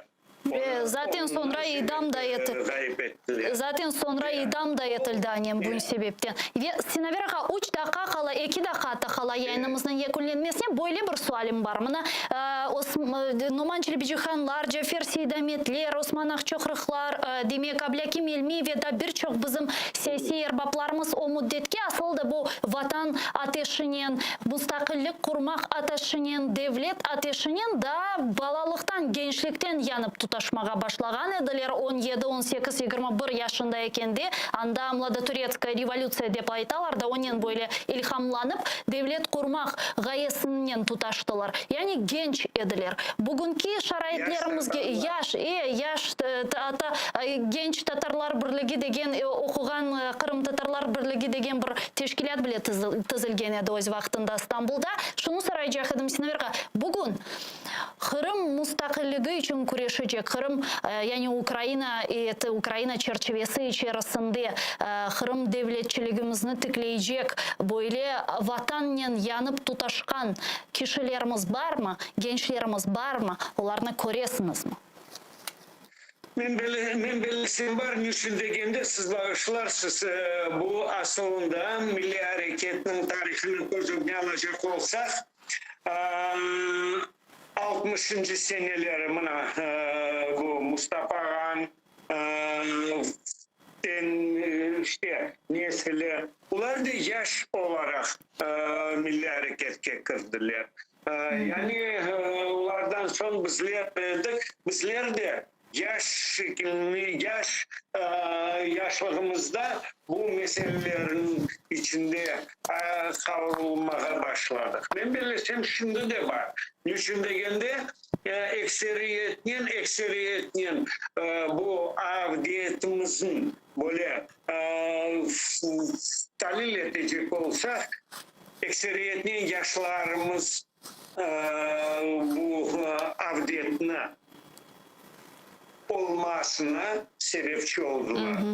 Ana babalar elbette yardımcı oldu ve ekseriyetin bu prosesine amelge geçirip asıl olmasına yardımcı olan yaşlar oldu. Bu tendensiya da devam eder. Biz isteyen vaziyette korkulamayız. Ama herhalde men bilsem bardır. Çok sağ olun Sinaver'a bizle bağlanıp miraklı bir subjet alıp barganınız için teşekkürler. Milli Hareket iştirakçımız Sinaver'a Kadyrov bizle canlı bağdaydı. Sevgili arkadaşlar, men size 5 dakikaga bir teneffüsni ilan eteyim. Sonra bu studiyaga qaytacakmız ve kun devamında yüz bergen hadiselerini muzakere etmege devam edecekmiz. Mında teşrif buyuracak ve bağlanacak misafirlerle. Görüşkence.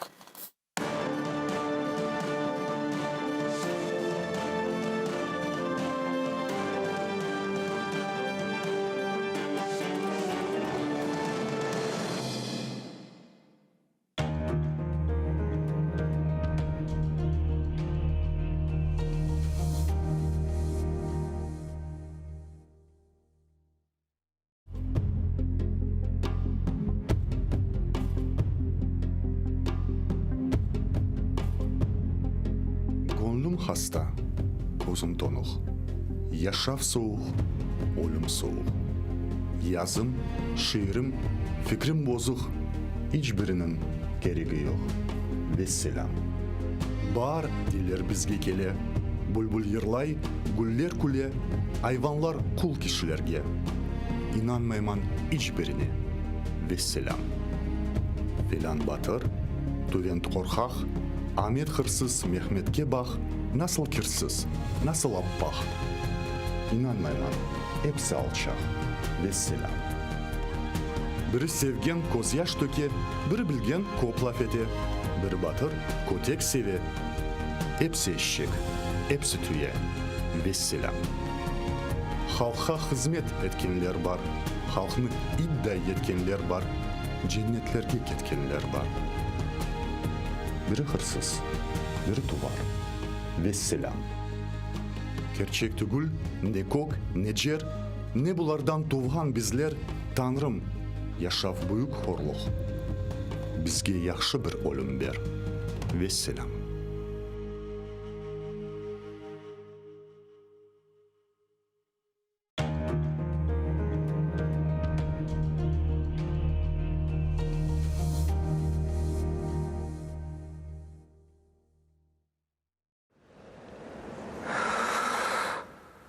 Ишітесіңіз ма? Мен ақта ұмыттыңыз ма?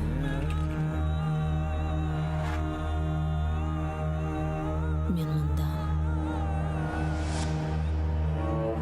Бұл менің топырағым. Менің қырымым.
Бисмиллахир-рахманир-рахим. Яратаным, Аллахым, 99 исмин бар. Я Раббым, хырымларға истеклеріні бер, ютында дәвлетлеріні. Сенден ғайры yok кімсеміз. Ветан için dua etemiz. İmdad bekle, hırım hürmetті. Rahim eyle açsın hizmetті. Bizni hırımda yarattın, yardımın ile. Sürgünden qayttık. Endi halkımız Kırımında.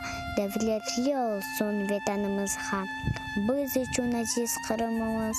Takmında açsın baktımız. Senden hayırı yok anlayacak. Yaratanım aç bizge uçak. Kırımlarga elini uzat. Yardım ver ya Rabbim. Bir bizge imdat. Bu aziz toprak ecdadım yeri. Kırımlarının tükenmez yeri. Adda bizlerini vatanımızga. Sayıp olayı Kırımızga.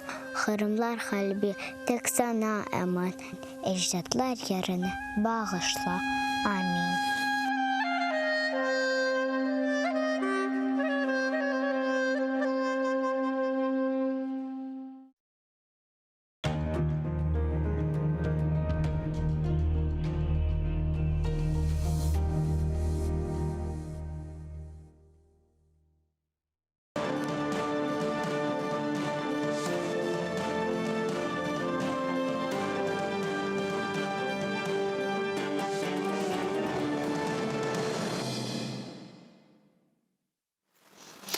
Ассаляму алейкум, хайрлах шамлар. Витаю в эфире телеканала АТР. Вы смотрите информационно-аналитическую программу «Бугунь».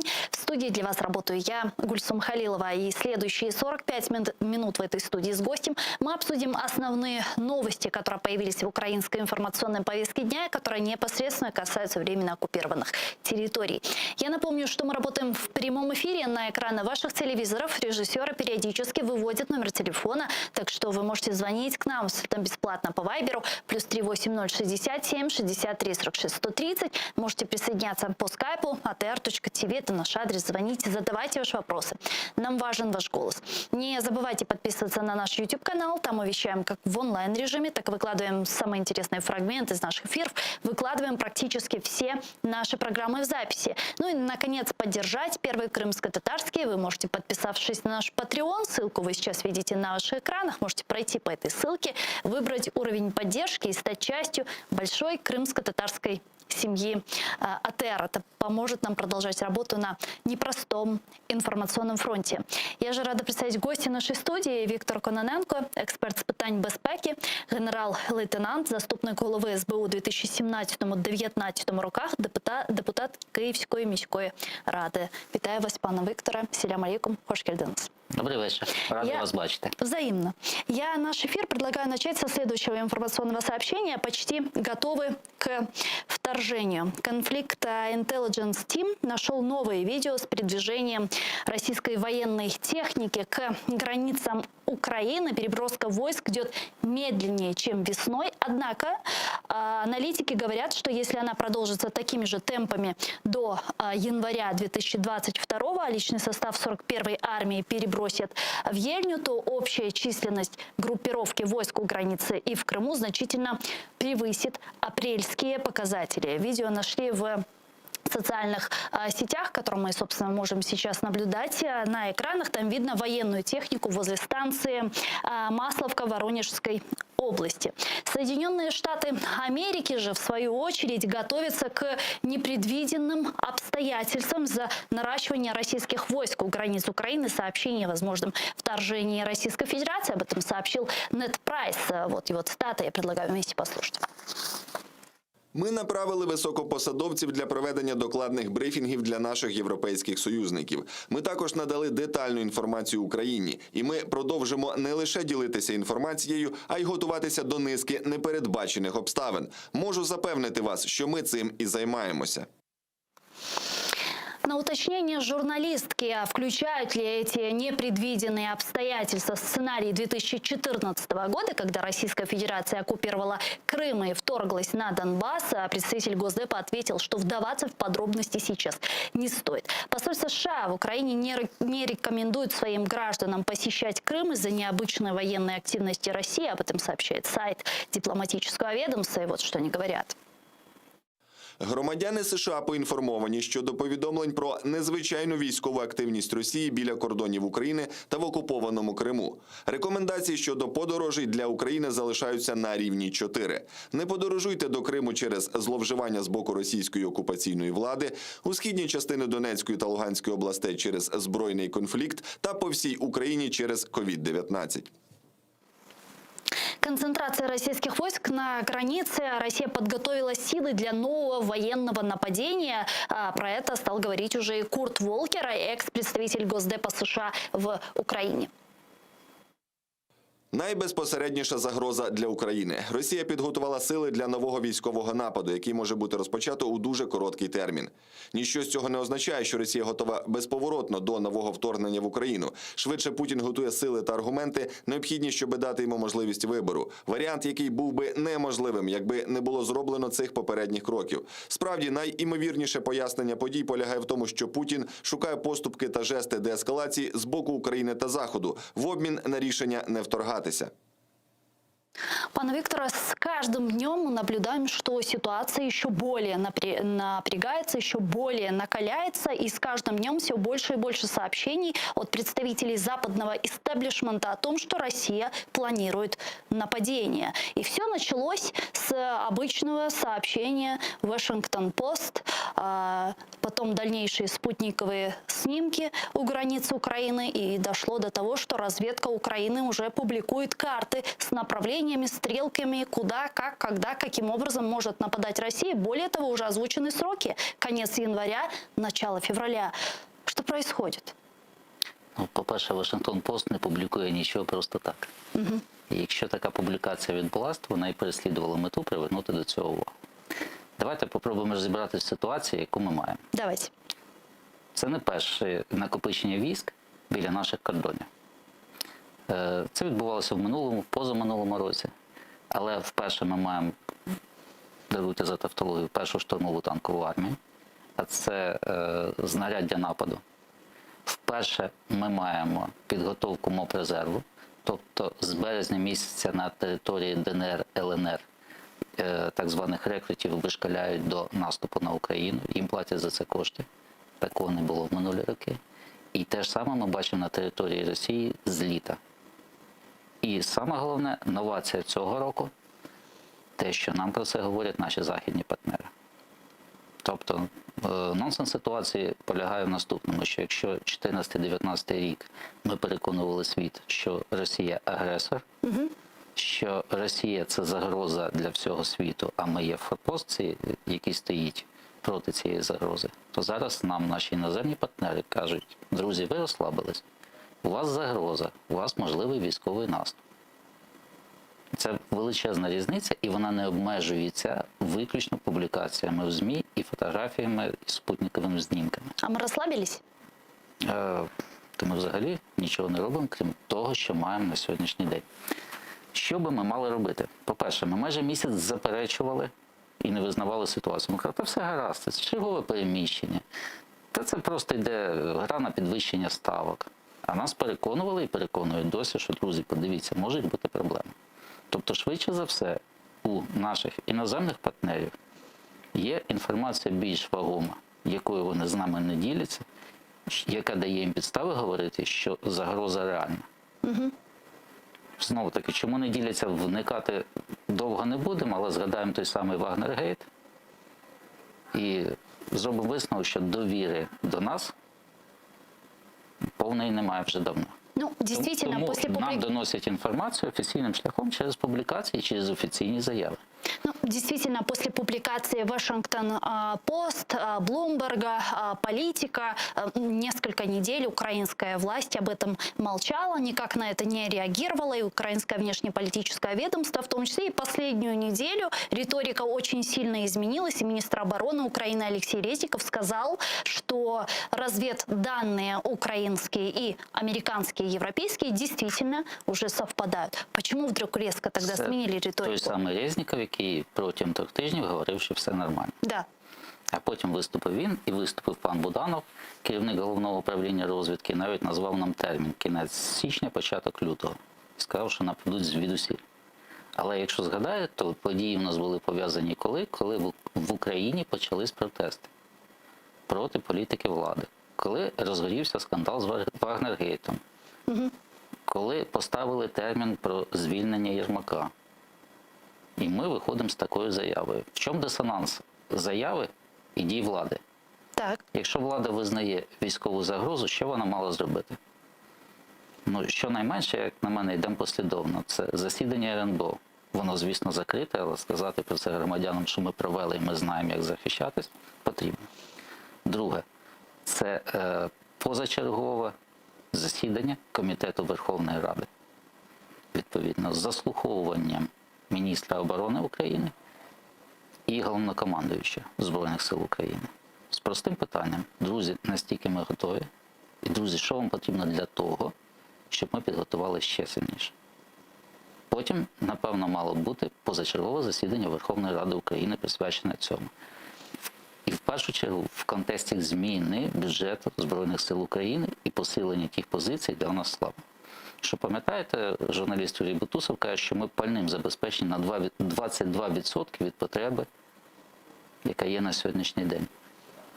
А логістика від нас вимагає, війна в зимовий період, це і намети, і буржуйки, і вся інфраструктура, тому що переміщення в холодну пору, прийшов Дебальцево, я пам'ятаю, що це таке.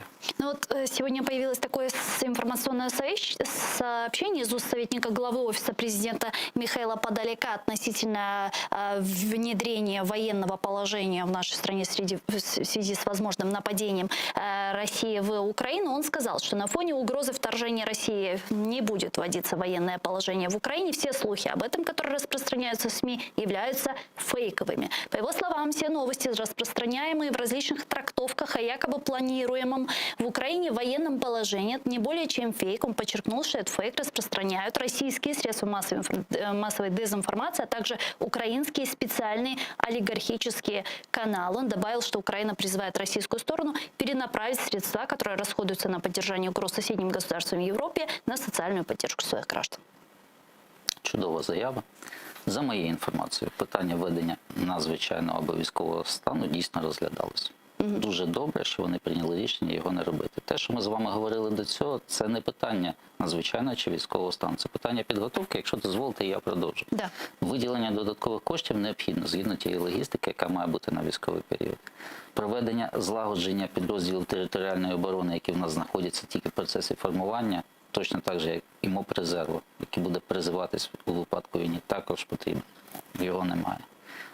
Перевірка логістики, тому що є техніка законсервована, є техніка підприємств, яка буде використовуватись просто для перевезення живої сили. Це все не робиться, я про це не чую нікого, не визивають військкомати, ніде не приходиться навчання. Тобто ми не готуємося. Ми сподіваємося, що ми зупинимо військову агресію тим, що в нас є наразі, у нас більше сил зосереджено саме на східних рубежах. Так это ж нужно делать не только тогда, когда нам говорят об очередном возможном вторжении России в Украину. Вот сейчас, да, появилось сообщение, и вдруг надо начать... Ну, у нас 8 лет уже войны с Россией. Мы каждый день получаем сообщения о том, что Россия продолжает милитаризацию оккупированного полуострова, что у нее есть войска у границы Украины. Мы видим, что Россия уже практически полностью поглотила Беларусь, а это тысячи километров с потенциальным агрессором. Это Донбасс. Ну, как бы уже 8 лет прошло. А где? А почему? А что мешает? Я повністю з вами згоден. Заважає насправді економіка України. Ми не можемо відбирати у бюджету стільки, скільки потрібно для забезпечення Збройних сил і побудови адекватної армії з адекватною інфраструктурою. Перша позиція. Друга позиція. Якщо ви пам'ятаєте, з приходом цієї влади у нас провалене повністю державне оборонне замовлення. Навіть те, що планувалося зробити, повністю нівельовано. Ця влада, на жаль, в армію не вкладала взагалі. У нас не виконано більше 50% об'єму від запланованого. Навіть те, що можна було зробити і передбачено цим бюджетом. Воно не виконано до сих пір. Ми не вкладали в армію, яка повинна була розвиватись так, як ви говорите. Тому, зважаючи все-таки, що в нас є проблеми з наповненням бюджету, на такі загрози ми повинні реагувати окремо. У нас іде велике будівництво, але ми ігноруємо армію. А має бути навпаки. Тобто, якщо ми віримо, що загроза є, і оголошуємо народу України про те, що у нас буде черговий наступ російських військ в січні-лютому, то, напевно, потрібні якісь програми, які можливо згорнути і перенаправити ці кошти на потреби Збройних сил. Потрібно провести злагодження і навчання, і щоб люди були готові. І щоб Ну вот, кстати, розумів, про людей. Не все же пойдут на фронт, правильно? Не весь же народ будет мобилизирован. Но вот, а как же территориально, в том числе и вопрос территориальной обороны, да? То есть министерство, разведка говорит о том, что Россия может начать нападение на Ровненскую, Сумскую, Черниговские области. Вот мы завтра утром в 6 часов просыпаемся, летит ракета на Киев. Что делает население? Что делает народ? Куда нужно бежать? Как действовать? Какие бомбоубежища? Ну, то есть кто-то этим вообще занимается?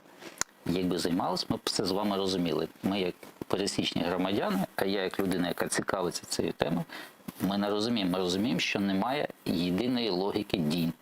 Ні військового, ні цивільного населення. Немає навіть тієї логіки, коли людина хоче захищати країну, куди вона має прийти, що вона має зробити. Ми не оголошуємо мобілізацію, ми не оголошуємо призив патріотів.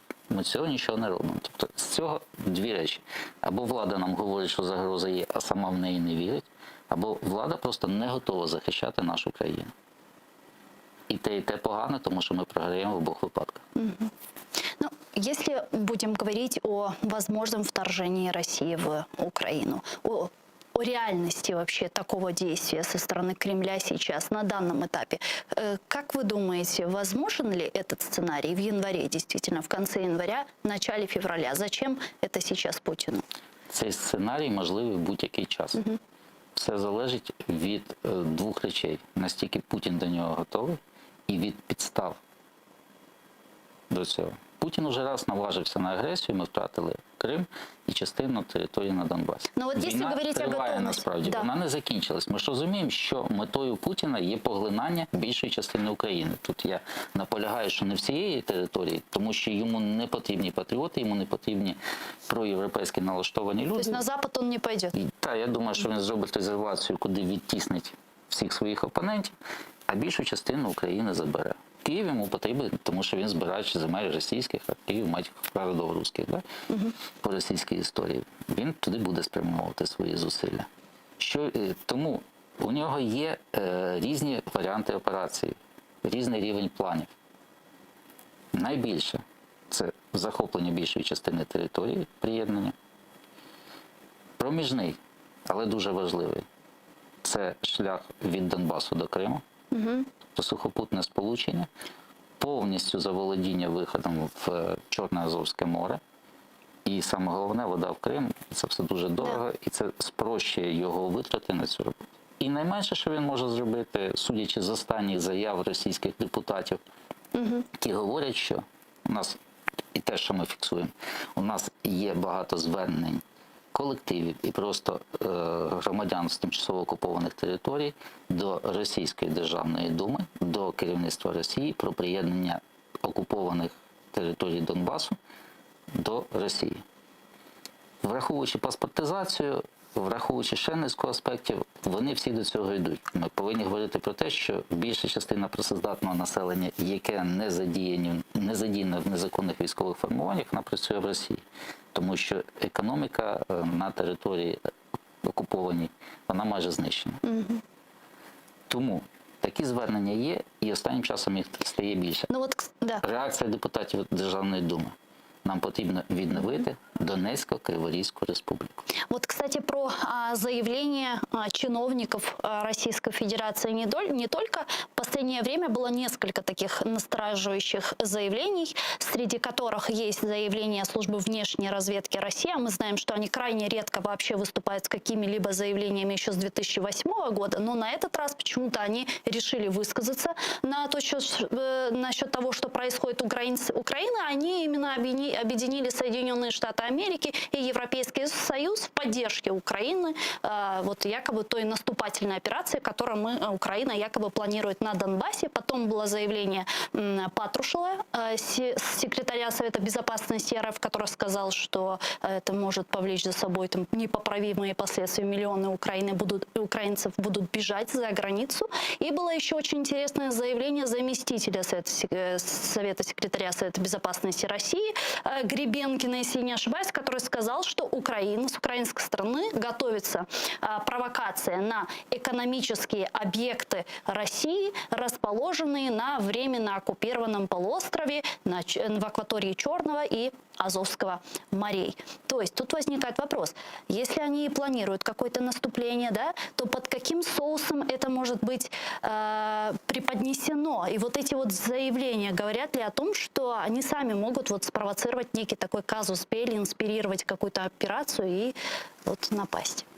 Давайте від загального до конкретного. Да. Загально у нас полягає в наступному, що у нас гібридна війна точиться не лише на території України. Насправді вона точиться зараз на території Європи. Ми бачимо, що робиться на білорусько-польському кордоні. Ми бачимо, що зараз робиться на Балкані, там Боснія Герцеговіна на грані розколу між мусульманським і славянським населенням. Там йдуть досить активні процеси. У нас Сербія заявила про необхідність повернення її Чорногорії. Тобто йде розхитування ситуації скрізь. Що відбувається? Відбувається зміна нового світового порядку. Путін хоче домінування, він не встигає за Китаєм в економічному сенсі цього слова і боїться втратити позиції. Він хоче відновити домінування часів Радянського Союзу. Тому наразі в цій війні, яка йде в усьому світі насправді, він грає Україною Він лякає Україною. І ми є розмінною монетою в цьому сенсі. І Ориентируется в на разі- вес США. він орієнтується на весь світ. Він ж з одного боку шантажує Європу і Да. притягує її на свій бік. Він пропонує їм дешевий газ, він пропонує їм вкладання коштів в обмін на те, що вони будуть до нього лояльні, а він буде посилювати свій вплив на цій території. Тоді він готовий до активного протистояння зі Сполученими Штатами. Це не військове протистояння, наразі це відновлення холодної війни часів СРСР. А тут він хоче бути активним гравцем і домінувати. Ну, Тепер до конкретного питання. Всі говорять про провокації, Да, а їх немає. Що? но о них только предупреждают. Тобто ці провокації будуть. І я впевнений, що в плані росіян вони є. Їх є не один, а кілька варіантів. І швидше за все вони будуть або на кордоні Крим-Україна, або на нашому східному кордоні.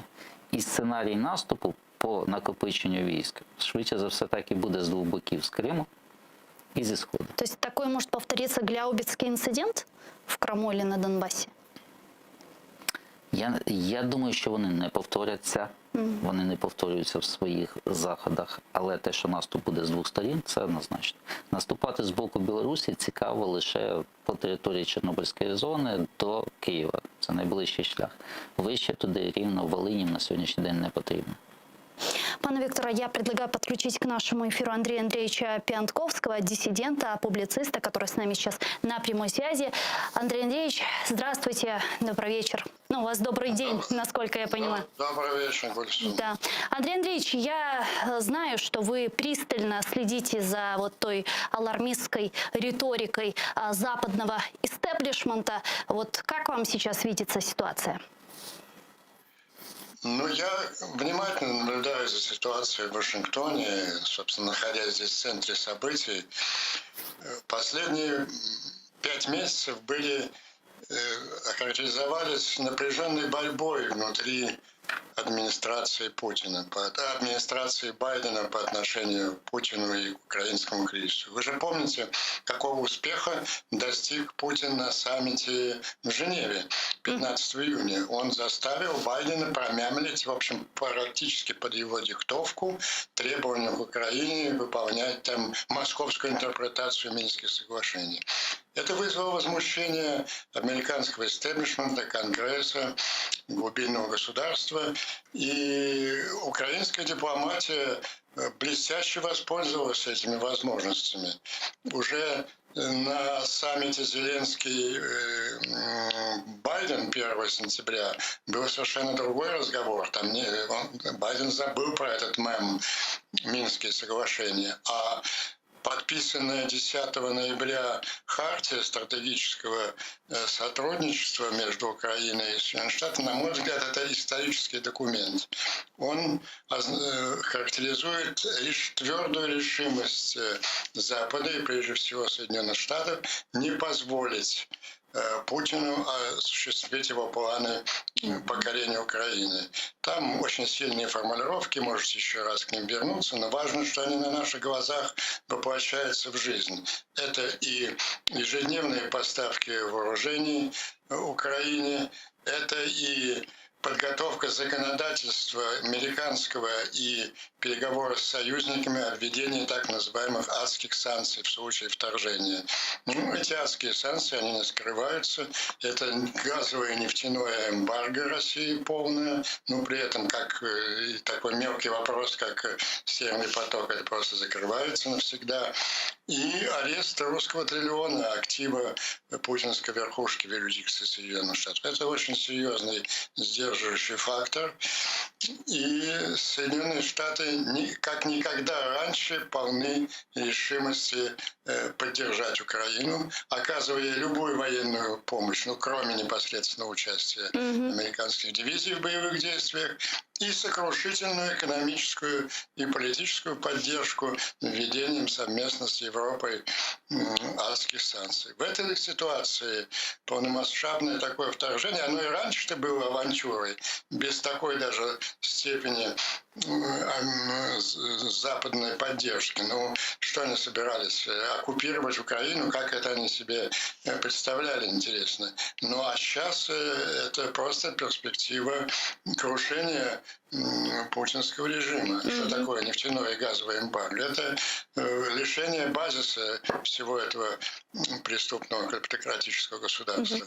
Ну, а на ваш взгляд, вот почему для администрации Байдена сейчас в этой ситуации очень важно не ударить в грязь лицом, да, и поддержать Украину? Потому что если посмотреть на последние несколько лет, то Соединенные Штаты Америки показали свою недееспособность в поддержании своих союзников как минимум дважды. В первом случае во времена правления Дональда Трампа мы это видели в Венесуэле, а во времена администрации Джозефа Байдена тоже случилось в Афганистане. То есть на какую...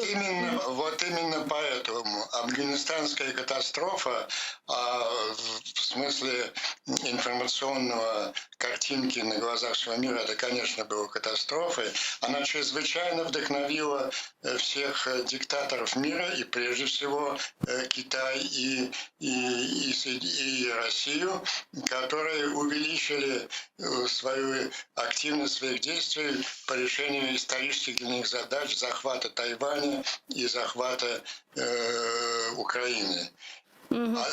Любая из этих успешных задач будет означать в глазах всего мира не просто какую-то очередную неудачу Соединенных Штатов. Это будет означать уход Соединенных Штатов из мировой истории, исчезновение их как активного игрока. Это поняли, наконец, американские политики, поняли очень твердо, несмотря вот на те колебания, которые были в администрации Байдена. Так что вот та формулировка, которую они раньше еще предлагали, unwavering support, несокрушимая поддержка Украины, сейчас она действительно несокрушимая. Она основана не только на симпатиях к Украине, но вообще это экзистенциальная проблема для Соединенных Штатов.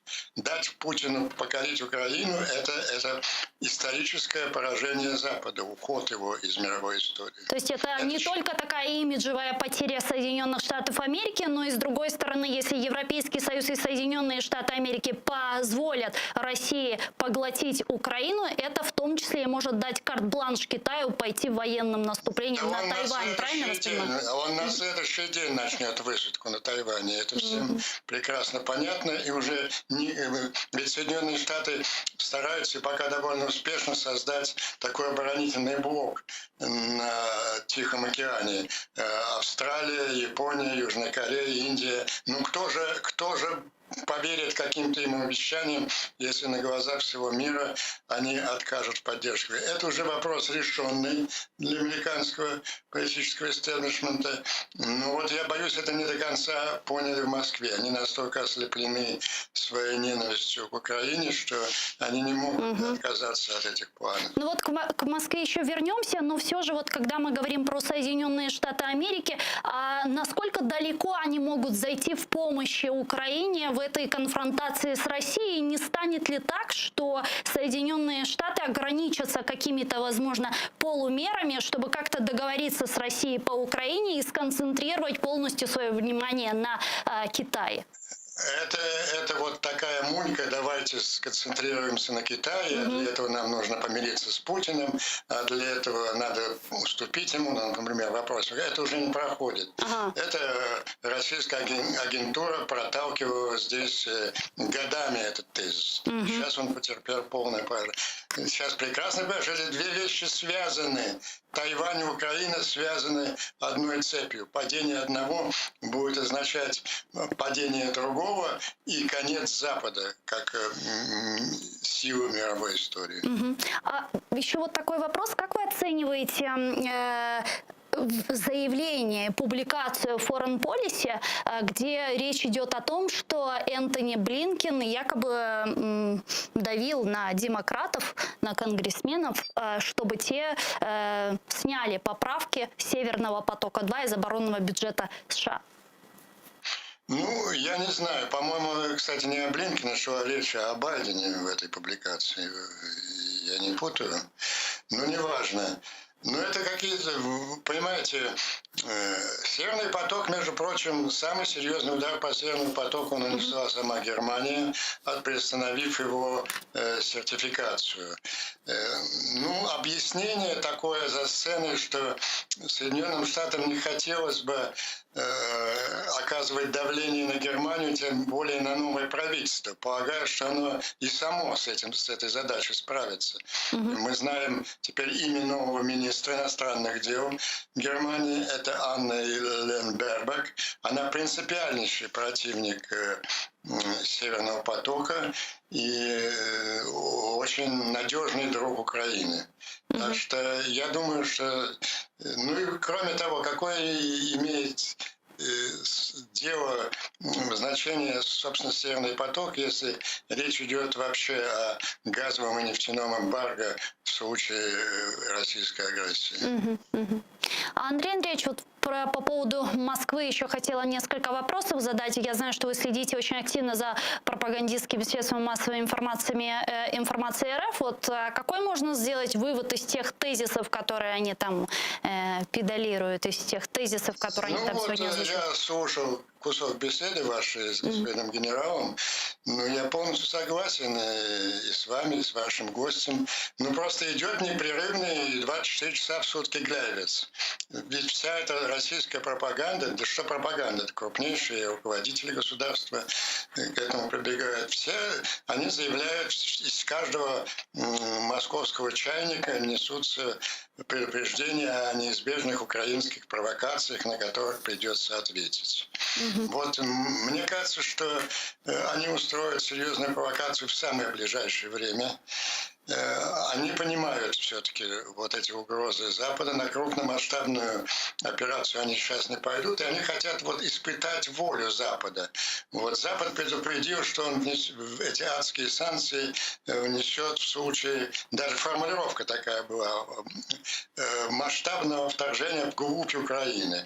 А вот они попробуют какие-то в духе своей гибридной войны пробные шаги, которые вы обсуждали, под видом устроить какую-нибудь провокацию в Крыму или на линии соприкосновения, нанести сильный ракетный и авиационный удар или по украинским военным на линии разделения, или по каким-то складам оружия, и посмотреть, как будет Запад на это реагировать. А в то же время громадным криком обвинять украинцев в провокации, пытаться их дискредитировать в общественном мнении. В этой ситуации требуется максимальное сотрудничество разведок и Украины, и с союзниками, прежде всего американская электронная разведка, чтобы схватить этих провокаторов за руку. Потому что немедленно начнется такая информационная борьба, так сказать, кто распял этого донецкого мальчика. И последний вопрос. Вот недавно министр иностранных дел России Сергей Лавров заявил, что готовится, обсуждается вопрос возможной встречи Джозефа Байдена и Владимира Путина. Как вы оцениваете вероятность такой встречи? Может ли она действительно состояться? И после того, как она состоится, вот эта накаленная обстановка, она вот разгладится каким-то образом? Вы знаете, Москва каждый день сообщает о двух вещах. О готовящихся украинцами провокациях и встрече Байдена с Путиным. А в Америке ни одного не было сообщений. Более того, вчера у Псаки на пресс-конференции спросили, а готовится? Она сказала, мы ничего подобного мы не рассматриваем в настоящее время. Москва, Путин так был рад, что ему удалось как-то хочу подобрать какое-нибудь более-менее вежливое слово, задурить Байдену мозги и выдавить из него эту поддержку Минских соглашений, что он хочет этот свой подвиг разведчика еще раз повторить. И они уже помешались прямо на этой личной встрече. Ну, у Путина 2 блестящих опыта. Он, в общем, превратил в пыль дурака Трампа на встрече в Хельсинки 3 года назад. И, в общем, как-то поиздевался над стареньким Байденом в Женеве. Но это прекрасно понимают в Америке, и больше ему этого не позволят. Спасибо вам большое, Андрей Андреевич, что нашли время и подключились к нам в эфир. Андрей Андреевич Пятковский был с нами на прямой связи, диссидент и публицист. Пане Викторе, согласны ли вы с нашим спикером Андреем Андреевичем, что в случае возможного полномасштабного вторжения России в Украину Соединенные Штаты Америки уже не будут медлить и будут реагировать довольно жестче? Яким чином? Цими санкціями, які назвали, але згадайте, 2014 рік Путін вже був під санкціями. Давайте відштовхуватись від тих констант, які є. Я повністю згоден з тим, що Байден уже не відступить. Афганістан настільки похитнув його авторитет не тільки серед опонентів, а і серед однопартійців, що він собі не зможе цього дозволити. Стоїть питання дійсно про втрату Сполученими Штатами Америки статусу лідера в світі, світового лідера. Путін в питаннях Північного потоку також не відступить. Проковтнути те, що не сертифікують Північний потік, на фоні того, що коїться в Росії, для нього це програш. Він не має це програти, він буде шукати подальших шляхів для того, щоб здобути цю сертифікацію і вирішити 2 питання. По-перше, поставити нас ще в більшу залежність, а по суті він отримує всю Європу собі. Тому що з ним змушені будуть сідати і домовлятися. Тому ми маємо з вами біженців на кордоні в Польщі і інші моменти. Що стосується, і це питання не знімає можливості військового конфлікту. Що не робимо ми і що би ми мали зробити? Ми не можемо скликати позачергове засідання НАТО, тому що ми не є членом цієї організації. Але у нас вже 4 стаття консультації. Кілька країн сказали, що вони нас не залишать. Натомість ми... А давайте перечислим, які це страни. Великобританія, Швеція, Великобританія, Польща, Литва, Латвія, Естонія. Да. От давайте зупинимося хоча б на них. Чому ми до сих пір не приїхали, не провели зустрічі з ними, і чому ми до сих пір не ініціювали? Ну как у нас вот Резников недавно с Ллойдом Остином встречался, Соединенные Штаты ездил. Нам пообіцяли допомогу. А чого ми не можемо організувати наразі, якщо існує така небезпека, військові навчання десь в Херсонській, Миколаївській або Одеській області? І це був би чудовий запобіжник для початку військової кампанії з боку Криму, для проведення провокацій з боку Криму. Тому що одне питання – вбивати українських військових, інше питання – вбивати військових членів країн НАТО. І це для Росії був також стримуючий фактор. Тобто це ті конкретні кроки, які має держава робити наразі. І це для нас насправді нічого не коштує. Ну а разве не для этого сейчас Великобритания присылает в Украину 600 своих спецназовцев? Это хороший сигнал? Дивіться, сигнал хороший.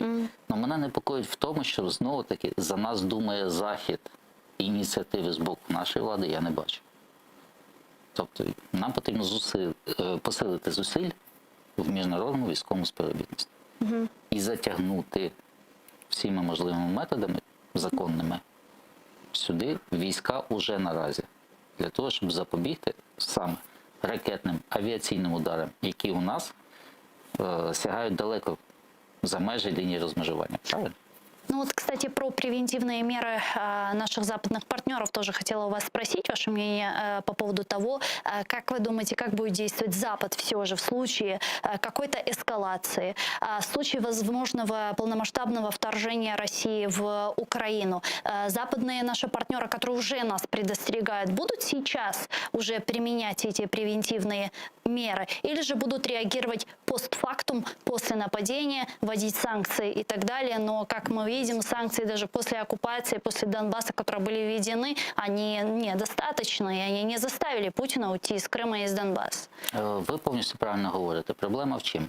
Ми глибоко з вами переконані, що санкції будуть. Але Путін навчився виживати в умовах санкцій. Його ресурсу для цього достатньо. Чи буде після відкритого військового вторгнення військова допомога у вигляді військового контингенту? В якості кого воно буде? В якості миротворців? В якості, їм потрібно, вони всі члени НАТО, їм потрібно це погоджувати? Конечно, консенсус. Є питання. По поводу членства Украины в Североатлантическом альянсе. Вы согласны с тем, что многие говорят, что это политический вопрос? И пока на территории Украины идет военный конфликт с Россией, нас в НАТО не возьмут? Я вважаю не через те. Да, це дійсно політичне питання. І воно зумовлено в першу чергу політичними реформами. Нас уже який рік просять про кілька речей. Боротьбу з корупцією, дотримання світових правил. Ну, коррупция же везде есть. Рівень корупції різний. Тому, доки ми не граємо за правилами всього цивілізованого світу, нас не бачать в світових клубах. А НАТО – це є такий же клуб, тільки військовий. Но если предположить, что у нас есть мощный прогресс в судебной реформе, в корпоративной реформе, антикоррупционной реформе, в реформе СБУ и так далее, нас возьмут в НАТО, имея военный конфликт с Россией, продолжая иметь? У нас є хороша перспектива. Якщо Світовий банк нам досить вписує необхідність, залежність майбутнього траншу від призначення керівника САП і від реформування Служби безпеки, ну, як на мене, це біда. Ми повинні це розуміти самі, тому що нам про це говорили вже неодноразово. А коли ми самі зриваємо конкурс і результати конкурсу на обрання керівника антикорупційної прокуратури, це є проблема. Дякую вам дуже, пане Вікторе. Чохсаглом, що приїхали к нам в студію і ответили на наші вопроси. Дякую за запрошення. Віктор Кононенко, експерт з питань безпеки, генерал-лейтенант, заступник голови СБУ в 2017-2019 роках, депутат Киевской міської ради.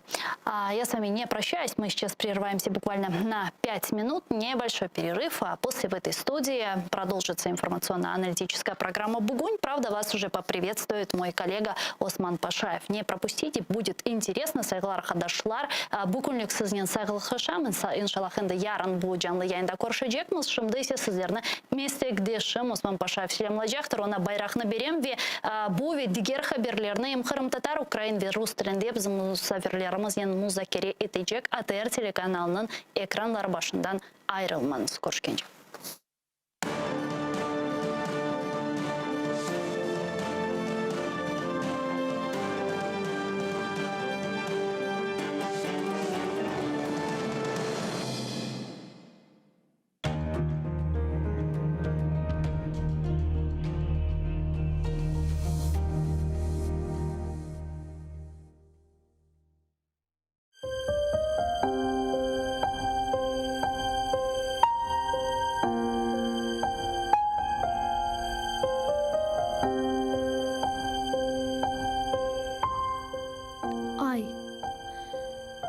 Сіл yüzünden menden ışık kızganma. Men bir garip yolcu edim, kaldım kara dağlarda. Yol şaşırdım, kun aşırdım, sana bakıp ağlar da ah çekerim. Aç yüzünü, meni yaman göz sanma. Aç yüzünü, saç nurunu, uçurumlar, kayalar, ışık alsın, aydınlansın. Kölgeleri silinsin.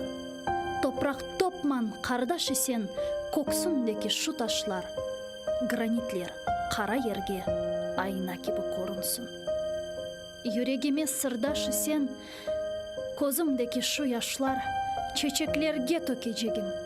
Oçıklarga karışsın. Tan yıldızı doğar eken, elbet meni o bekler. Saç nurumna, yolcu garip, hasretine kavuşsun.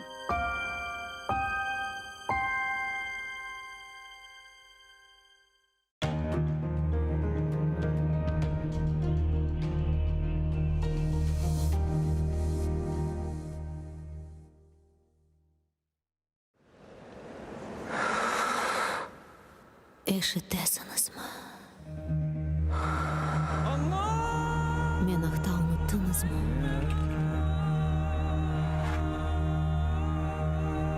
Men mundam. Bu mening toprağım. Mening hırımım.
Қырым топрағы неже көрді, неже dayandı.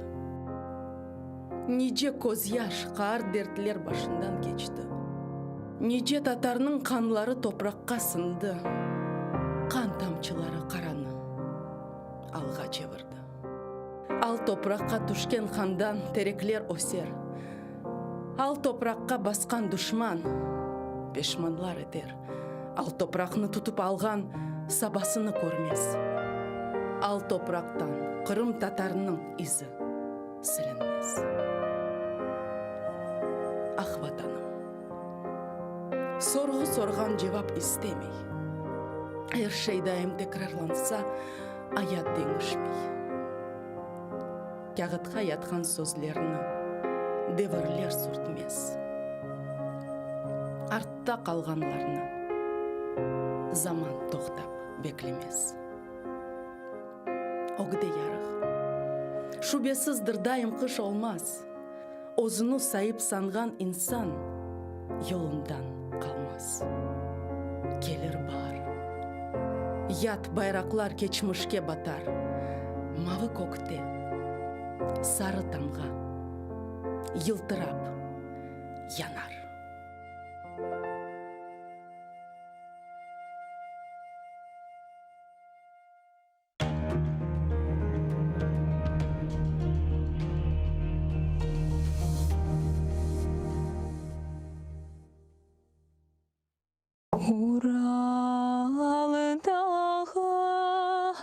Уралдағы yoxdur da ep yağı. Uralдағы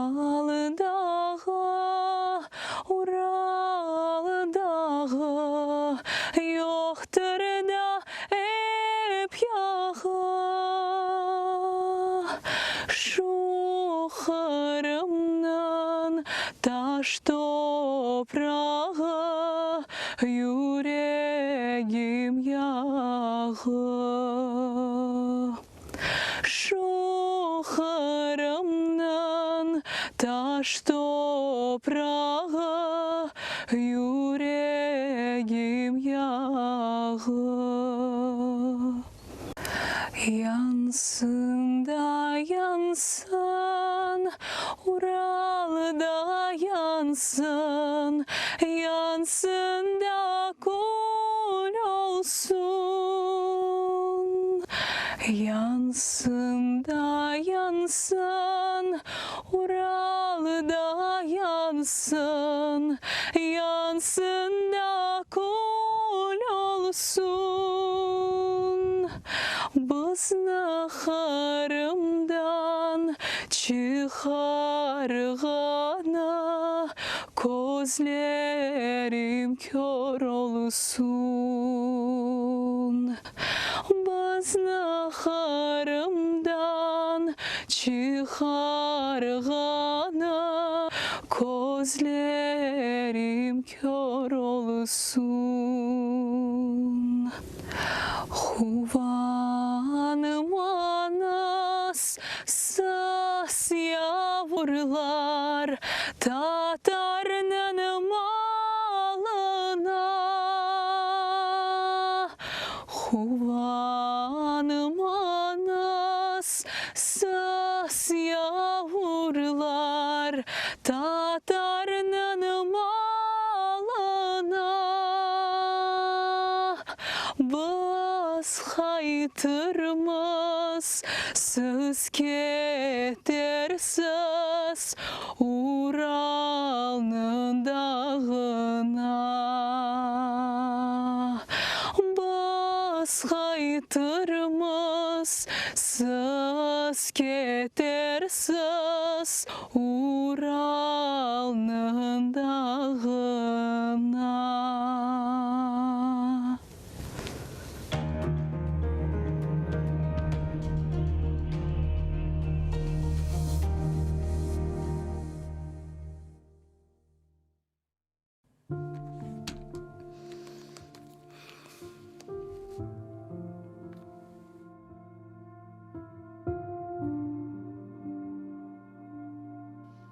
Gittim. Gidiyorum. Gitmek isterim. Türk ocağında tütmek isterim. Çettemen geçtiğim keniş çöllerde onun devesini gütmek isterim. Babamdan dinledim, dedem kim edi? Kimlerle düşmüş, kimlerle kalkmıştı? Geçmişin karanlık ülkelerinde hangi ocaklara ateş yakmıştı? Yaktığı ocaklar, yattığı yurtlar hangi bir baykuşlara meskin olmuştur? O şahin yigitler gürbüz ellerden o yurtlarda şimdi kimler kalmıştır? O tutun ocaklar, o yeşil çöller niçin tutmaz olmuş? Niçin solmuştur? Yigitsiz boş kalan güzel yurtlara nereden gelmişti? Baykuş bulmuştur. O atsız, hesapsız davar sürüsü hangi canavara kurban olmuştur? Dedemin gün aylan atlar koşturan meydanlar kimlere meydan olmuştur? Gittim, gidiyorum. Bakmak isterim. Sönen ocaklara yakmak isterim. Geçtiğim yerlerde her yigit için şiirimden bir çelenk yapmak isterim.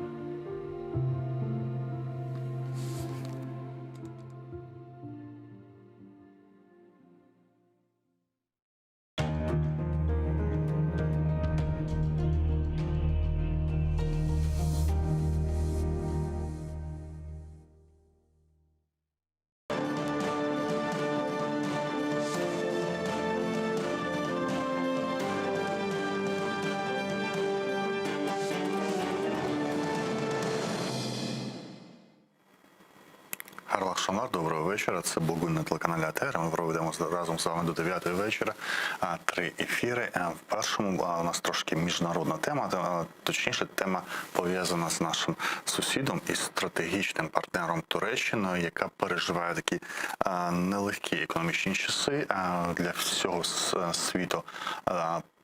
Подія номер 1 вчора стало дуже різке падіння турецької валюти, яка досягла зранку 13,5 лір за долар. Я хочу пояснити, десь в 2013 році, якщо брати базовий цей рік, як до війни в Україні, курс гривня-долар складав 1 до 8, курс ліра-долар той час складало 1 долар 1,8 лір. І ви розумієте, що 13 лір – це падіння понад в 7 разів. Це набагато більше, ніж українська валюта девальвувала за роки війни, хоча це відбулося в перший рік, десь 14-15 рік, тоді і стабілізувався курс на рівні 26-28 гривень, іноді доходив до 30. Турецька валюта впродовж цих же 7 років поступово девальвувала, хоча з приходом до влади 20 років тому партії «Справедливості і розвитку» чинного президента Ердогана в Туреччині припинилася так звана двозначна інфляція. Турецька валюта дуже довго кріпко трималася, навіть зміцнювалася до 2013 року. Потім почалося сповільнення цього укріплення, скоріше навіть не сповільнення, а знецінення.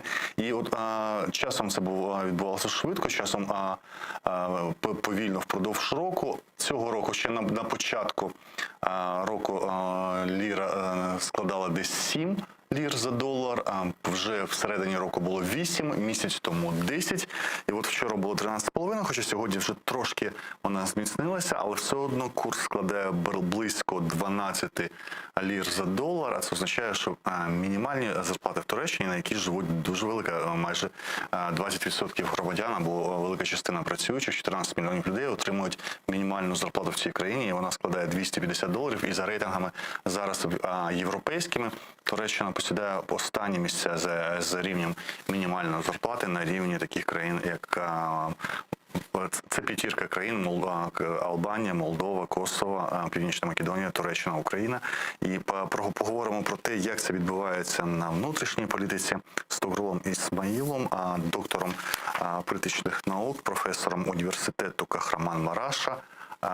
Як шамвар? İyi akşamlar. Тугрулбей, на русском будем говорить о ситуации с валютой турецкой.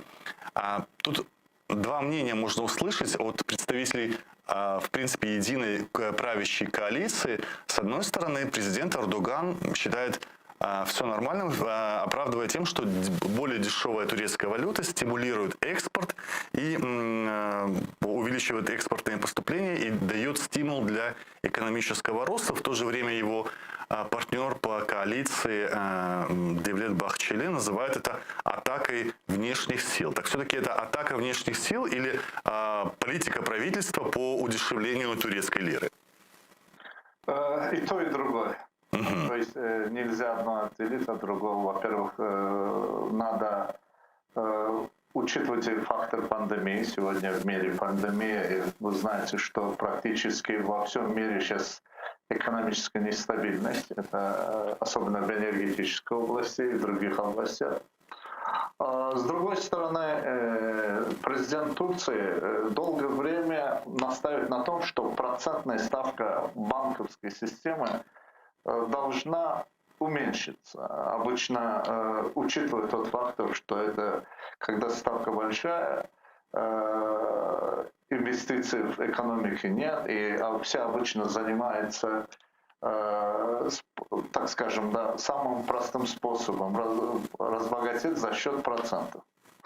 Ну, естественно, это финансовым кругам не очень нравится, поэтому вот такие процессы есть. С другой стороны, конечно, здесь надо учитывать тот фактор, что экономика Турции, она очень связана извне, требуется постоянное, так скажем, свежее поступление свежей валюты, так, если можно выразиться. Поэтому и скудность энергетических ресурсов, сырьевых моментов, оно вот таким образом сказывается. Так что и здесь учитывать надо и тот фактор, что Соединенные Штаты Америки последние годы отношения с Турцией не очень ладные, и начиная еще с периода Обамы, особенно Трамп угрожал Турции санкциями, есть определенные санкции по отношению к Турции, и, естественно, Байден тоже, при Байдене тоже вот политика, такая же политика продолжается, отношения ухудшаются, и это, конечно,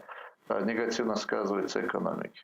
Вот основные моменты, вот так, если так можно выразиться. Да. Но основной факт то, что президент страны все-таки считает уменьшение процентной ставки, вот, которая вот таким образом и, ну, как скажем, подействовал на падение турецкой лиры одновременно. Сейчас у меня к вам вопрос как к политологу, человеку, который изучает политику как науку. Мы сейчас не говорим о конъюнктуре и быть сторонником или противником той или иной партии. Да, мы смотрим на политологическую науку.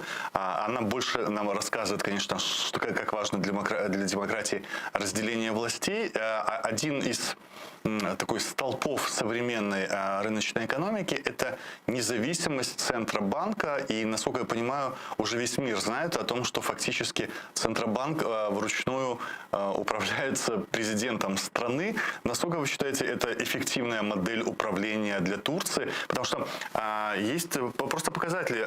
Турция находится в зоне риска, как одна из самых рисковых стран экономики перед дефолтом, как на уровне Аргентины и Венесуэлы. Мне кажется, ну, это весьма печальные показатели для какой-то страны, которая в 2013 году опережала многие страны Евросоюза по темпам развития и приближалась по социальным стандартам уже к польскому уровню, и такой сильный откат произошел за эти 7 лет. Спасибо за вопрос.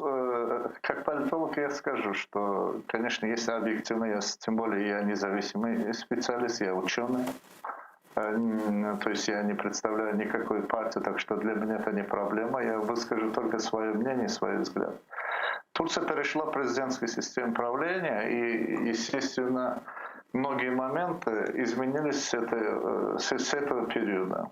То есть, когда переход был в президентскую систему правления, разговор шел о том, что это даст новый виток развития экономики, новой политической ситуации и так далее. Ну, в принципе, я как ученый всегда считаю, преподаю этот предмет, система управления государства, так называется предмет, то есть парламентская система или президентская система или полупрезидентская система. Все виды, в принципе, хороши и имеют, конечно, само собой свои недостатки. Вот турецкая модель, она новая, и в этом смысле я бы хотел отметить, что многие моменты еще не стали, так сказать, на свои места, и очень много проблем.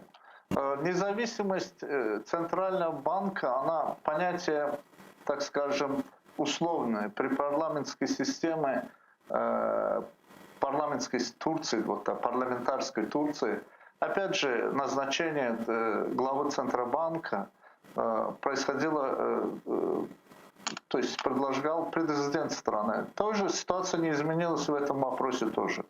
Просто Эрдоган как президент, как всегда старается вести политику, которую считает сам нужным.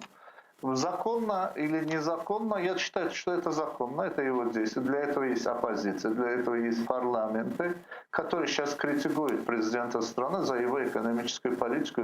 Например, Народно-республиканская партия считает, что сейчас Турция находится в экономическом кризисе, и партии, или как перевести, хорошая партия, тоже так считают. Другие, все практически оппозиционные партии считают, что в основном считают, что экономический кризис существует, для этого нужно новые выборы, досрочные выборы, а вот правящая партия и ее союзник, то есть партия справедливости и развития МХП, то есть партия национального движения, они считают, что никакой безопасности для экономики страны нет. Есть определенные моменты, политика, которая проводится экономикой, а в частности сторонники Эрдогана считают, что экономисты в основном говорят, что все контролируемо, такое бывает, но дело в том, что и то, и другая сторона, вот политические силы, они высказывают и своим взглядом приводят определенные доказательства, примеры и так далее. То есть ситуация нынешняя такова, как я специалист могу сказать. Но политическая ситуация нормальная в стране, стабильная, так скажем, это как политолог для меня нормально. Я следим за событием, если, конечно, и общество, общественность тоже будет считать, что сегодняшняя ситуация – это кризисная ситуация. Конечно, были какие-то очень малочисленные протесты и так далее. Но, видите, пока, и слава богу, массовых таких беспорядков нет, и массовых протестов нет. Тем более оппозиционные партии тоже выступили против за уличных шествий, потому что это может привести еще более, так скажем, определенным проблемам, которые в дальнейшем очень сложно будет контролировать. Турция – сложное государство. Вы знаете, очень много различных террористических групп вокруг и внутри страны ждут, когда что-нибудь произойдет, чтобы сразу войти в дело, в русло и так далее. И я думаю, что вот это все сказывается в этом. И, естественно, обратить надо и внешнюю политику тоже. То есть отношения, особенно с Соединенными Штатами Америки, с ЕС сегодня не самые лучшие, которые так тоже чувствительно, так скажем, ударяют по финансовому сектору страны. Видите, дело в том, что в основном, когда ставки высокие, ну, практически инвестиции не бывает, и они уходят в банковскую систему, то есть система финансирования, кредитования и процентных ставок. Они очень высокие были, и поэтому Эрдоган всегда выступал против. Да и оппозиция выступает против таких ставок.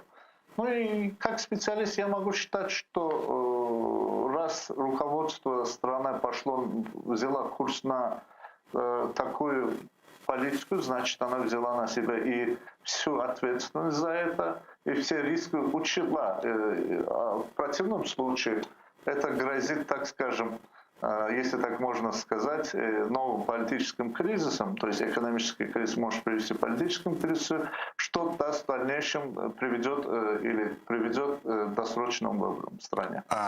Вы сказали о мнении политических сил, сказали о малочисленности протестов. Наверное, для Турции протесты сегодня не могут быть показателем довольства и недовольства в связи с тем, что специфика страны такова, и после событий 2016 года, попытки переворота Летнего, все массовые акции достаточно сильно контролируются государством. Нет, я не соглашусь с этим. Достаточно нет. Дело в том, что существует система профсоюзов и другие системы.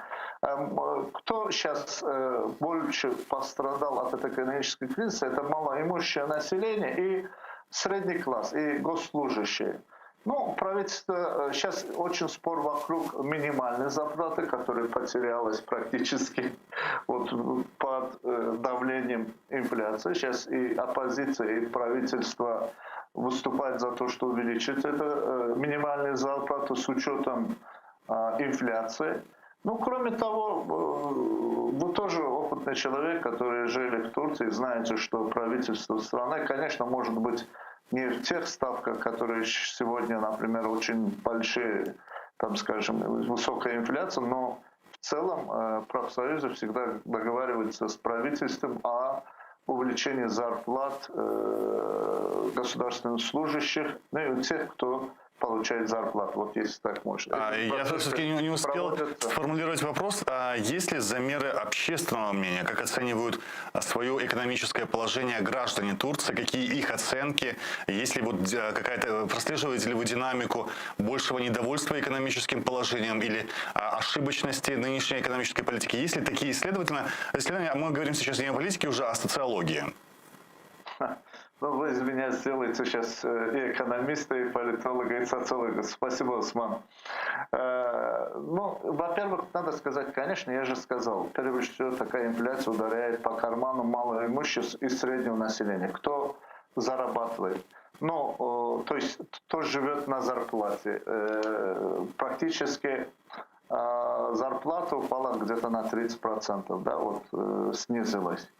Это ударяет по всем, то есть все госслужащим. Вы знаете, что и университетские преподаватели тоже в Турции, государственного университета, они тоже считаются госслужащими. Так что все в этом смысле чувствуют в себе удар этой экономической кризиса, инфляции, девальвации, что хотите скажите. И цены растут очень сильно.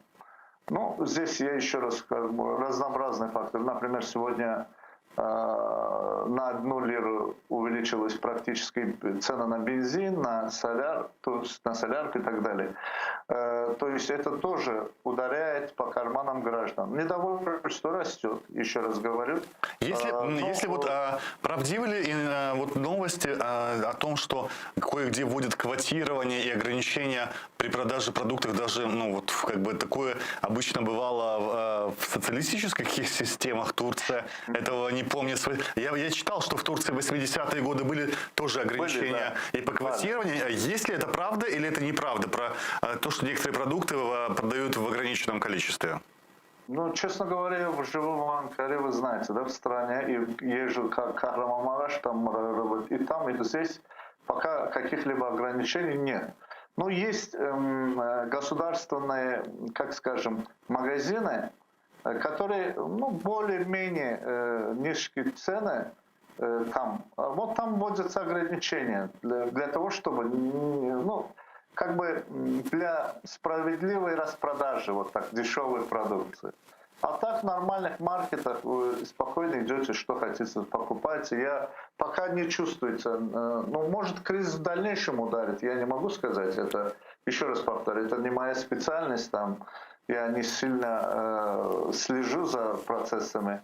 То есть слежу за процессами, что происходит, а как не экономист, и не могу сказать, к чему это приведет, как это будет. Я тоже слушаю из экранов телевизора, но как гражданин страны, естественно, это девальвация или падение турецкой лиры ударяет и по нашим карманам тоже. В принципе, это есть. Давайте тогда поговорим о влиянии на большую политику и на турецкие внешнеполитические, скажем, движения. Вот с большой помпой принимали вчера фактического главу государства Объединенных Арабских Эмиратов Мухаммеда бин Заеда эль-Нахяна, которого турецкие провластные медиа еще там несколько лет назад называли финансером 15-го, то есть как бы июля. И мы знаем, что очень тяжелые были взаимоотношения у Турции со странами Персидского залива, с богатыми странами. Мы знаем о Саудовской Аравии, которая фактически год как объявила бойкот против турецких товаров односторонний, хотя Турция продолжает покупать товары в Саудовской Аравии. И тут как бы мы не относились к Эрдогану по-разному, мы понимаем, что в некоторой степени Эрдоган выступал, в принципе, таким, знаете, защитником даже демократии и свободы слова. Мы помним, наибольший удар принесли этим взаимоотношениям убийства Джемаля Хашогги на территории посольства в Стамбуле. Фактически Эрдоган поднял эту тему на весь мир, хотя мир попытался немножко забыть эту тему, понимая, насколько важна Саудовская Аравия в плане энергоресурсов. И вот Эмираты, один из партнеров Саудовской Аравии, и скажем, и ее лидер, фактически принц Абу-Даби, эмир Абу-Даби, который 10 лет не посещал Турцию, он посетил ее. Сегодня говорили о встрече министра торговли с Турцией со своим коллегой из Саудовской Аравии. Что происходит вообще? Кто инициатор этого потепления? И будет ли за этим экономическая составляющая? Ну, во-первых, инициатор, опять же, сам президент страны Эрдоган. Насколько мне известно, он пригласил.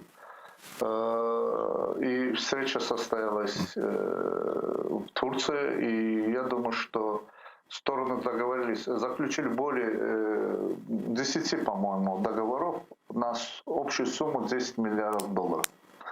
Это, с одной стороны, экономически очень нормально. Сразу же доллар упал, то есть стабилизировался, так сказать, в определенном смысле этого слова, то есть в ожидании поступления новой, так скажем, валюты, живой валюты, вот если так можно выразиться, в страну. Но, с другой стороны, конечно, отношения были не гладкими между Турцией и странами залива. Ну, видите, меняется время, проходит, меняется ситуация в регионе, меняется актуальность некоторых вопросов. Сейчас актуальности противостояния для Турции, Саудовской Аравии или Объединенных Арабских Эмиратов нет. И поэтому я думаю, что есть постоянные. Видите, сразу же наладилось отношения и Турция, до этого стало наладиться отношения с Египтом. И в определенном смысле продолжается налаживать отношения различными государствами. То есть с постепенно снижением определенных напряженностей по определенным направлениям вопросы становятся, то есть конфликтность некоторых вопросов становится более-менее более спокойным, и поэтому страны могут найти общий язык. Я хочу напомнить, что, помните, в свое время Турцию критиковали и за Катар тоже, что почему Турция сотрудничает с Катаром и так далее и тому подобное. Ну, в нынешней ситуации, я думаю, что вот как раз Турция всегда этому стремилась, улучшить экономические связи со своими странами. Ведь не только это, я напомню, что и создание, то есть переименование в организацию тюркских государств, этой организации, как ни странно, вот, несмотря на то, что Турция пытается наладить отношения именно с тюркскими государствами, сейчас в экономическом плане объем торгового потенциала этих стран в экономике Турции составляет всего лишь 3%. И я думаю, что вот это те моменты, которые Турция в свое время просто упустила, и сейчас пытается догнать или, там, скажем, или увеличить объем товарооборота с этими странами. Я думаю, что это нормальное явление. Политика, сами понимаете, она не имеет, как в свое время англичане говорили, нет постоянных врагов врагов и друзей есть постоянно, то есть выгоды, да, там свои. Так что здесь все надо учитывать тот фактор, что какая ситуация нынешняя находится в регионе, какие проблемы, какая тематика сейчас выходит вперед. С этой точки я считаю, что Турции нужно и необходимо налаживать отношения практически со всеми странами региона. Это очень важно. Но я здесь хочу напомнить, что Турция пытается наладить отношения с Арменией тоже.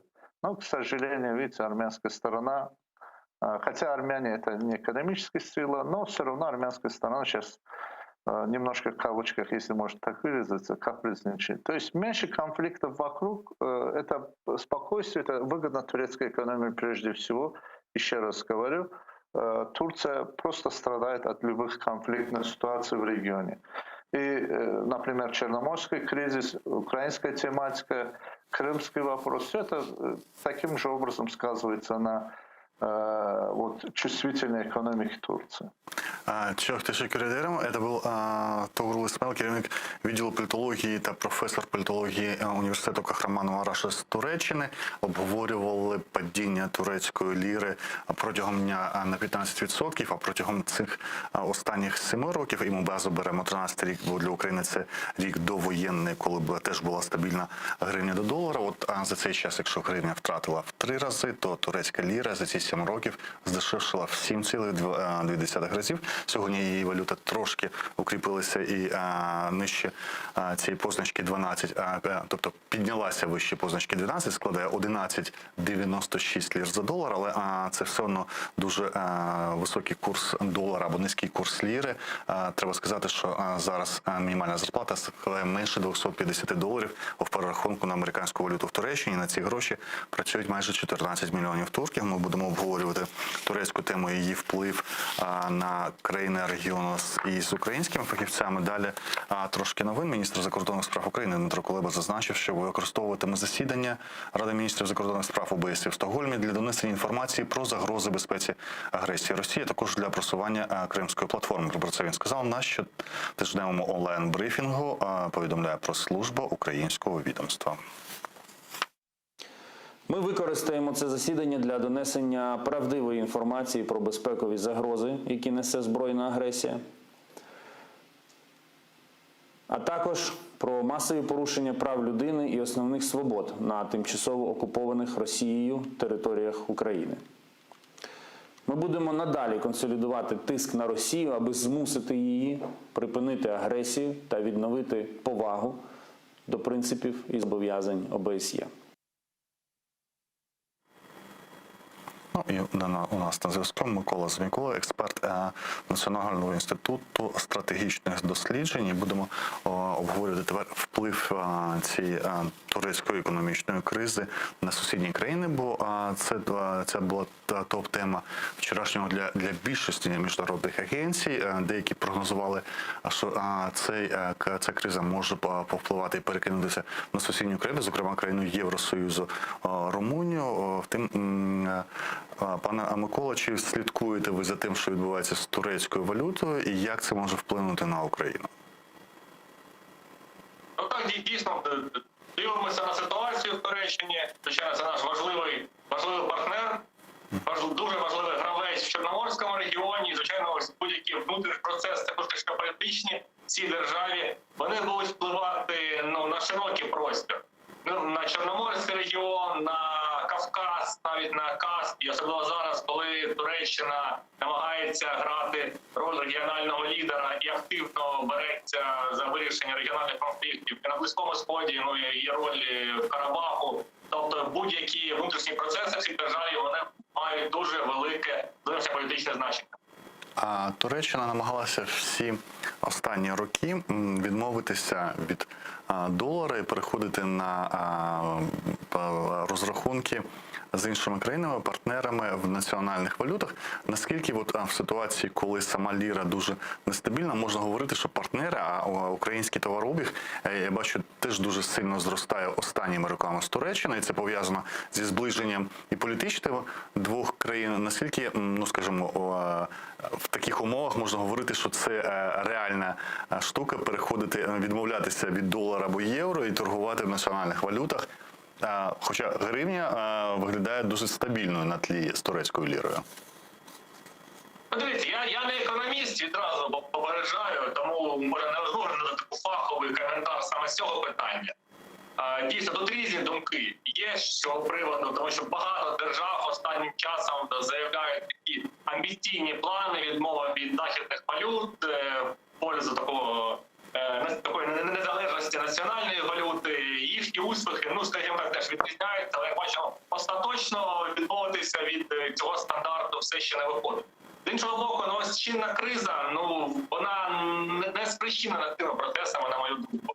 Все ж таки там має місце певне втрачання вищого керівництва турецького, яке по-різному оцінюється експертами, і багато хто вважає, що ось саме позиція особисто Ердогана, вона спричинила певним чином ось ці кризові явища в економіці, те, що він так наполягав на певних рішеннях в економічній сфері, підтримку цих нових investment rates, і саме це від чого його попереджали економісти.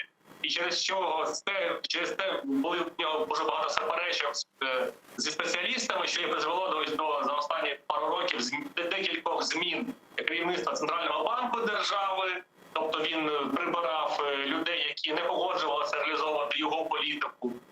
Врешті-решт, ось це мало негативні наслідки. Була ще ж проблема, пам'ятаєте, минулого року відставка міністра фінансів пана Албайрака. До речі, дуже важливий момент не лише з точки зору розподілу економічної політики, а з точки зору і внутрішньополітичної стабільності, тому що пан Албайрак, він є і зять Ердогана, багато хто вважав його, скажімо так, наступником фактично Ердогана, по партійній лінії, що він міг би грати роль лідера АКП в майбутньому. Але ось минулого року ці плани зійшли на нівець, через знову ж таки ось ці непорозуміння в економічній сфері.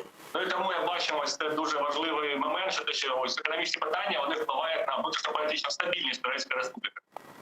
А з іншого боку, ці економічні негаразди змусили Ердогана примирятися зі своїми вже, можна сказати, давніми опонентами. Йдеться мова про більшість країн Перської затоки, Саудівська Аравія і Об'єднані Арабські Емірати, а разом з ними там є і Бахрейн, і Кувейт, і в цій же зв'язці знаходиться Оман і навіть Єгипет. І фактичний лідер Еміратів, вчора його дуже так помпезно приймали в Анкарі. Для України, коли прийшов до влади Зеленський, він теж робив такі шляхи в тому напрямку, еміратівсько-оманському напрямку, вважав, що ці багаті країни важливі. Наскільки Туреччина могла бути і посередником для України у зв'язку з цими країнами? Це перше. По-друге, наскільки взагалі з цими країнами складно вибудовувати цивілізовані стосунки, на чому може ґрунтуватися? Чи важливо там просто особисті зв'язки мати, щоб мати економічний зиск від цих взаємин? Так, дивіться, перше питання, треба відразу сказати, що ось не треба всі держави Перської затоки так прирівнювати, особливо коли мова йде про відносини Туреччини з ним. Тому що там позиції різні. Оман – це відверто нейтральна держава в регіональних питаннях, і Кувейт, до речі, теж. А ось Саудівська Аравія, Об'єднані Арабські Емірати і Бахрейн, вони якраз формують таку ось арабську коаліцію під керівництвом саудитів, яка і по регіональних питаннях дуже часто ось якраз послідовно виступала і опонентам Турецької Республіки. І ось тут виходить, що протягом тривалого часу, розумієте, зважаючи на ворожість у відносинах між Анкарою та Ріядом, звичайно, Туреччина не могла бути для України якимось провідником наших інтересів в тому регіоні. Але зараз бачимо ось реапрочмент до відносин. Дійсно, ось цей візит представника ОАЕ. І, до речі, він приніс, як я розумію, підписання угоди і про надання коштів, вливання коштів Об'єднаних Арабських Еміратів в турецьку економіку. І це начебто стабілізувалося падіння ліри. Це тут дуже важливий момент. Тому тут треба треба все ж таки і нам переоцінювати ситуацію і зважати саме на актуальний стан ось відносин Туреччини з цими державами. Але все ж таки, на мою думку, тут і наш особистий трек відносин, він не гірший, аніж робота через турків. А щодо особистого треку, дійсно, тут дуже важливий момент при розбудові відносин з державами Перської затоки – це особистий фактор. Тому що це держави абсолютні монархії, де є свої традиції політичного керівництва. І зрозуміло, що коли вони будуть переговорити з іншими державами, вони зовсім по-іншому ставляться до якихось там спільних проєктів, якщо ці проєкти гарантуються першими особами нашої держави. Тому, звичайно, тут дуже важливо, щоб наш президент здійснював візити в той регіон і ось всякі в пригодному процесі надавав так особисті гарантії реалізації певних домовленостей. Це там буде сприйматися явно по-іншому, аніж просто переговори на рівні міністерств чи торгівельно-промислових палат. Це точно. Мені якось в розмові з одним українським дипломатом, коли ми говорили про там певні навички, якими має опанувати він в роботі в різних країнах, йшлася мова про те, що от, наприклад, в тому ж Туркменістані дуже важливо було, там от вже фактично другий Туркменбаши був перший, да, дуже важливо для послів, от, скажімо, брати участь в тих хобі, якими цікавиться лідер Туркменістану. Дуже важливо, наприклад, навіть вночі відповісти на дзвінок, поїхати там, не знаю, бути хорошим таким же мисливцем, яким є лідери Туркменістану, і брати участь в цих походах. Да, і це є тою важливішою навичкою, ніж знати багато мов. Да. От, прилаштуватися до тої етики панівної, яка є. Емірати, Саудівська Аравія, ці країни виглядають дуже пристойно з точки зору хмарочосів, техніки, але коли занурюєшся і читаєш, то це просто світ знає про це вбивство журналіста на території Саудівського посольства в Стамбулі. Але там є нормальною традицією один одного в принців різних цих еміратів, різних країн брати. Я читав це як цілий серіал, такі новини, де вони один одного ув'язнюють, саджають під домашній арешт. Це нормально. Приїхав в гості один принц, посадили до в'язниці, такої, як в'язниці, почесної в'язниці, да, в хороших умовах. І це нормальний стан речей. Тому, коли йдеться мова про взаємини з цими країнами, я скажу чому. Наприклад, Київ, Львів, Одеса цього року відчули наплив туристів там з Саудівської Аравії і Еміратів. Да? І туристичний сектор задоволений, що це багатий турист. Це турист, який багато грошей витрачає. І, звичайно, сервіс цим задоволений. Але що треба знати про ці країни, щоб з ними вибудовувати стосунки? Яким чином чи здатні українці розуміти таку культуру, яка панує в цьому арабському світі? Наші дипломатичні представники, зрозуміло, вони мають бути обізнані в тих традиціях. Це дуже важливий момент. Саме в традиціях цієї держави. Дійсно, тут розуміння арабської мови це апріорі потрібне, але щодо інших мов маю сумніви. Головне, звично, мати ось ці навички комунікації саме з людьми, які представляють ось таке специфічне, дійсно не дуже відоме для нас ось суспільство, традиції, культурний, скажімо так, спектр. Знову ж таки, це точно дуже важливий аспект роботи, і тому ось якраз при призначеннях наших дипломатів туди, це треба туди призначати людей теж, скажімо так, особливі критерії відбору до них застосовувати.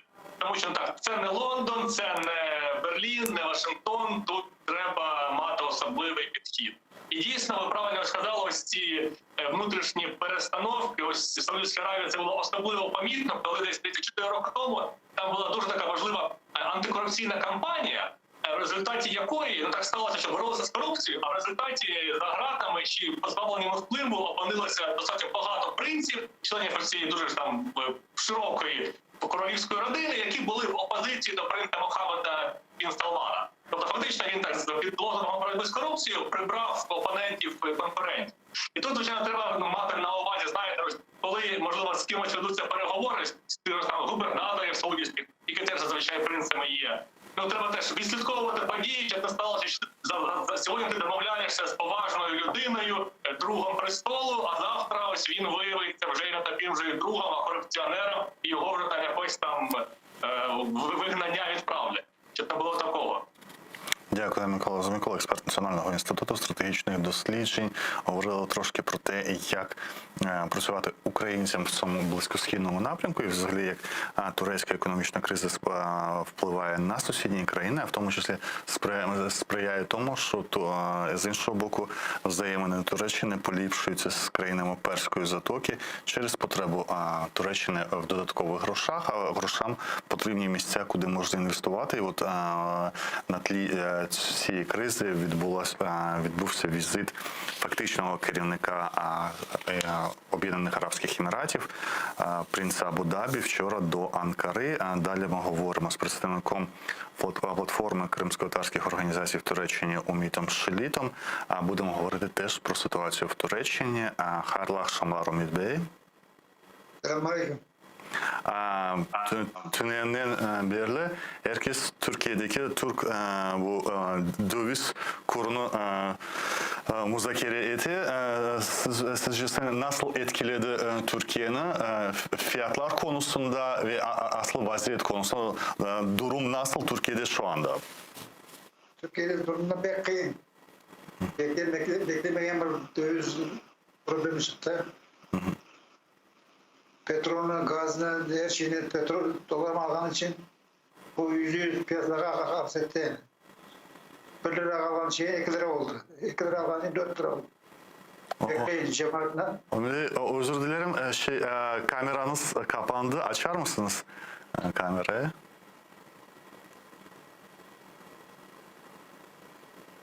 Evet. Oldu mu? Olmadı da. Şimdi bir rejilerimiz diyor kameranız kapandı. Görüntü gelmiyor.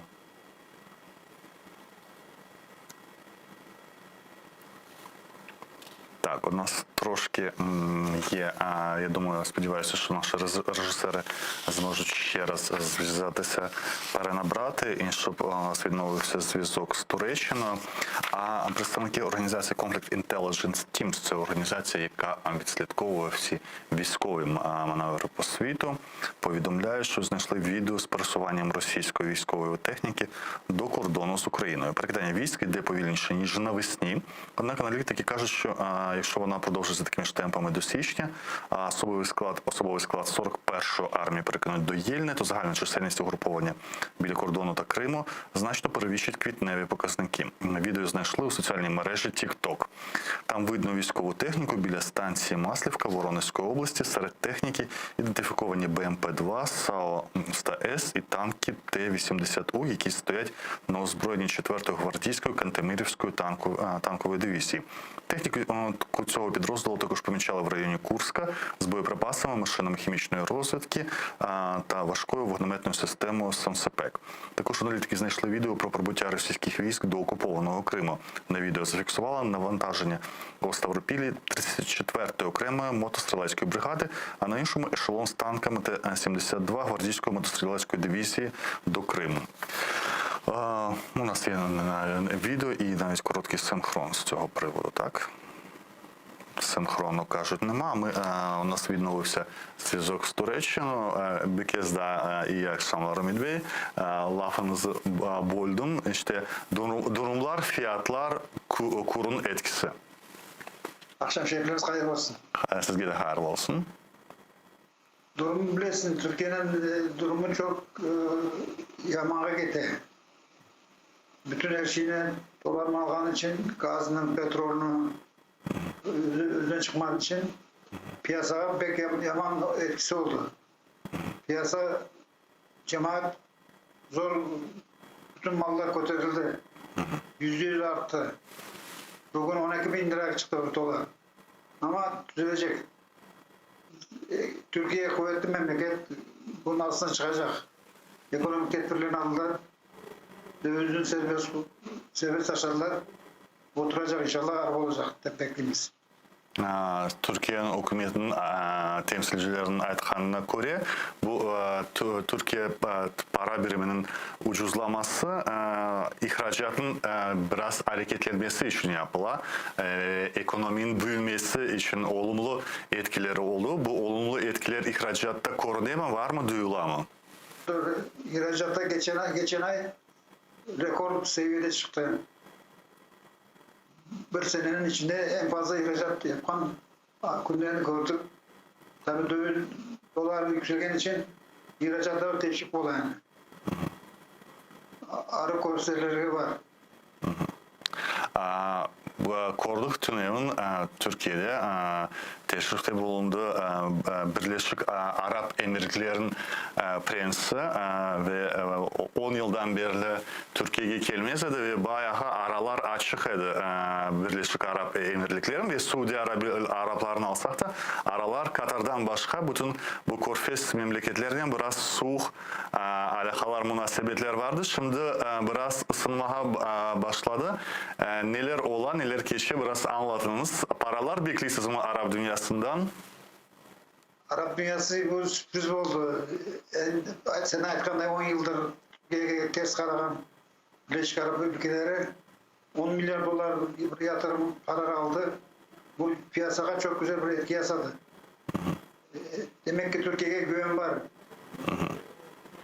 Ve Amerika'nın baskılar olmasına rağmen Türkiye'ye yatırımlar gelmeye başladı. Harp olacak inşallah. Asgari ücret şimdi Türkiye'de 3000 liranın civarında, okunma göre 14 milyon Türk vatandaşı bu asgari ücret için çalışsa. Bugün bu 3000 lira 250 dolar bile yapmaya. Sizce asgari ücret ne kadar olmalı Türkiye'de bugünkü vaziyette? Türkiye'de hükümet asgari ücret üstüne çalışma yapar. En az 5.000 lira bulması gerek yani. Ki biraz rahatlasın. Yani 5.000 lira biraz ama 5.000 lira milletler cemaatini rahatlatır biraz. İşverenler 5.000 lira verip olacaklar mı çalışanlara? İşveren kazansa verip olacak tabii. Kazanmasa ne verecek? Hükümet destek yazacak ona. Çok sağ olunuz. Bu Ümitçilik Kırım Tatar platform teşkilatlarının temsilcisi bizden canlı efrimizge bağlandı ve bu saat devamında bütün mütehassıslarımız ve misafirlerimiz Türkiye'deki vaziyetin, Türkiye'deki Türk lirasının düşmesi, tünelin rekord düşmesi oldu. 15% kaybetti Türk lirası ve bugünkü kurs 1 dolar 12 liraya kadar yaklaştı. Bir gün içerisinde biraz Türk lirasının güçlendirmesi oldu ama o güçlendirmesi de çok sürmedi. İşte 1-2% biraz güçlenmесini biz курдух. І ми продовжуємо наш ефір, на якому ми обговорювали більшу частину, присвятили турецькій лірі, а також впливу її на економіки сусідніх країн. Що головне, знати треба про те, що відбувається з турецькою валютою.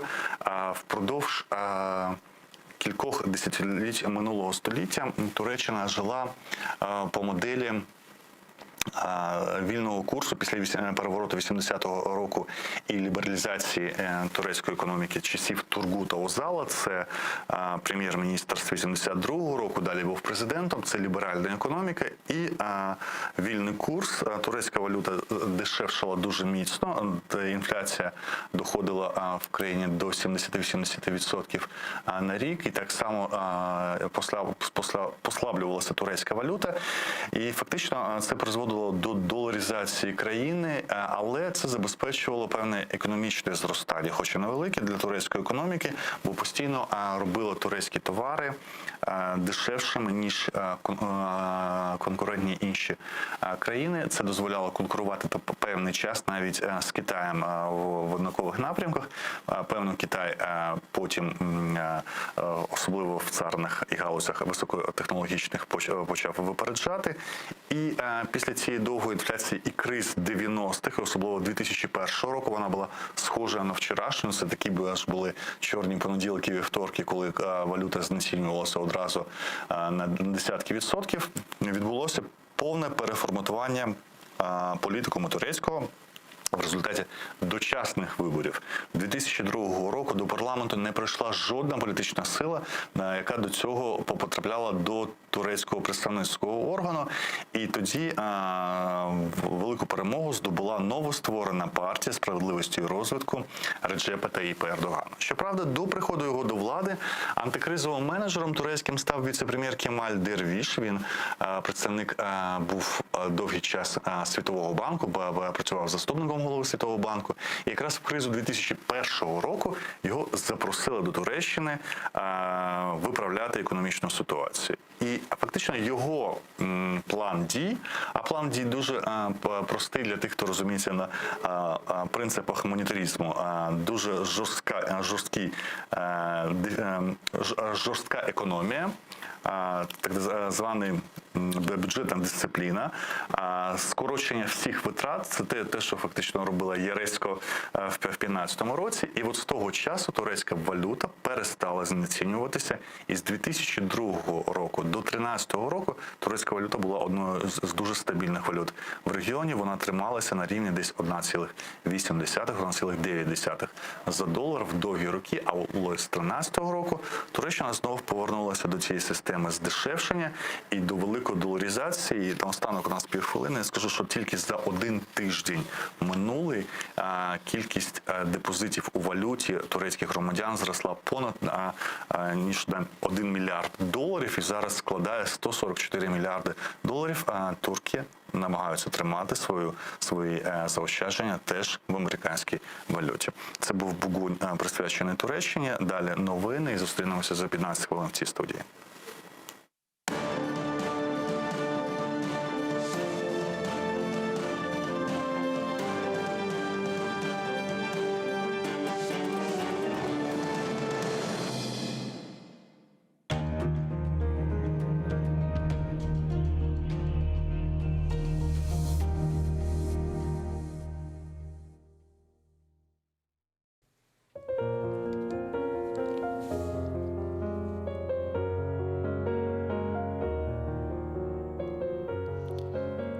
Дерендір деңізін, суында қайық.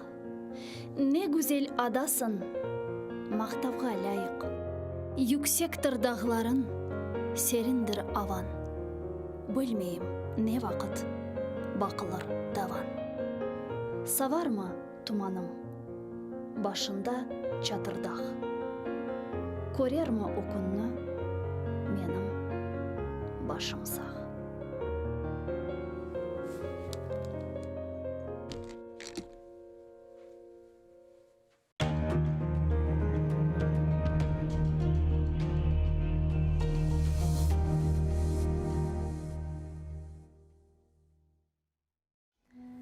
Кичичик олғанда, ағам да мен де чечектен ятқанда қардашым шейде. Құртқаға телі шал марама бергенде, бізім үшін ақ чеккен сен де келмедің. Өзіміз межалсыз, бабам да пек қарт. Йоқ екен азбарда араба ве ат, құмшудан бір тілім, отмекні сорап, ала алмаған бір қапым. Сен де келмедің. Тек айлар де келде, йыллар да кечкен. Қарт фақыр бабайым, ачылықтан өлген. Сен де қартанайым, 60-та екен, біздерге көз тіккен. Сен де келмедің. Артық урве сербест олғанымыз вақыт, епіміз іш көріп, чалышқаны вақыт. Ашаған аққымыз ақ олғаны вақыт. Ескісін сөйлеген, сен де келмедің.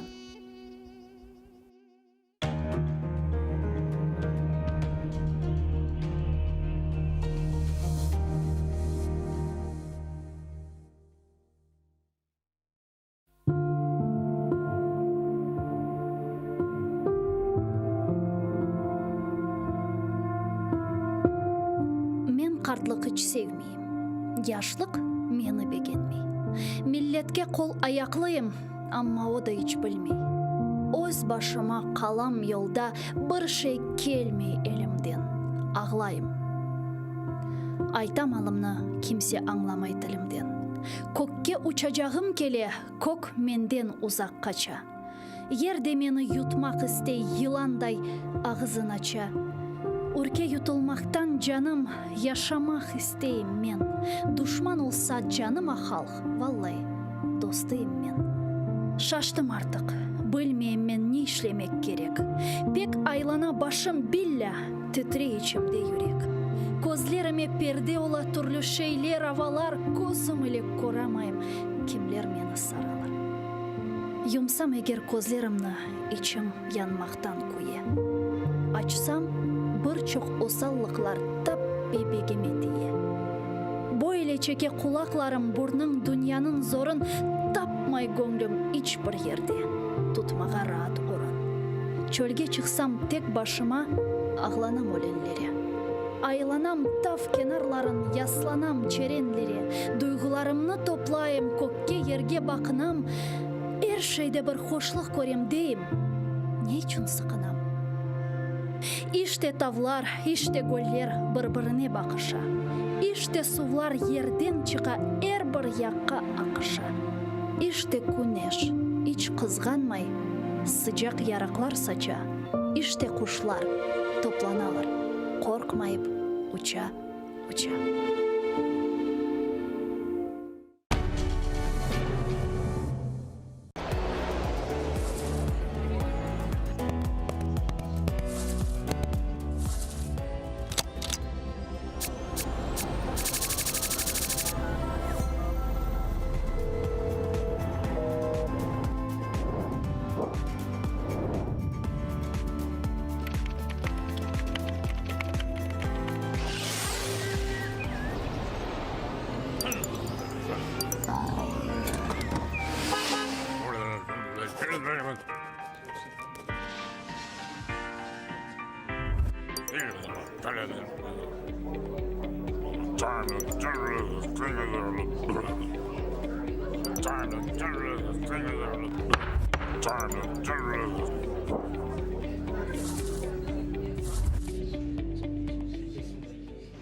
Якщо ваші права порушено, звертайтеся до Уповноваженого Верховної Ради України з прав людини зі зверненням через онлайн-приймальну, гарячу лінію або ж надсилайте письмові звернення за адресою.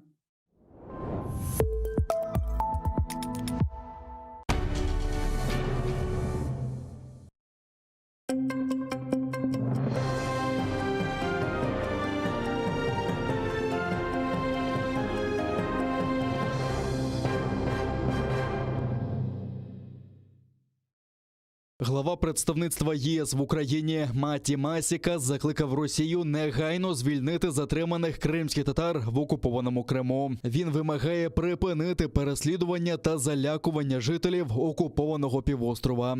Засуджуємо неодноразові масові затримання кримських татар Росією. Нещодавно було затримано 31 особу, серед яких жінки та діти.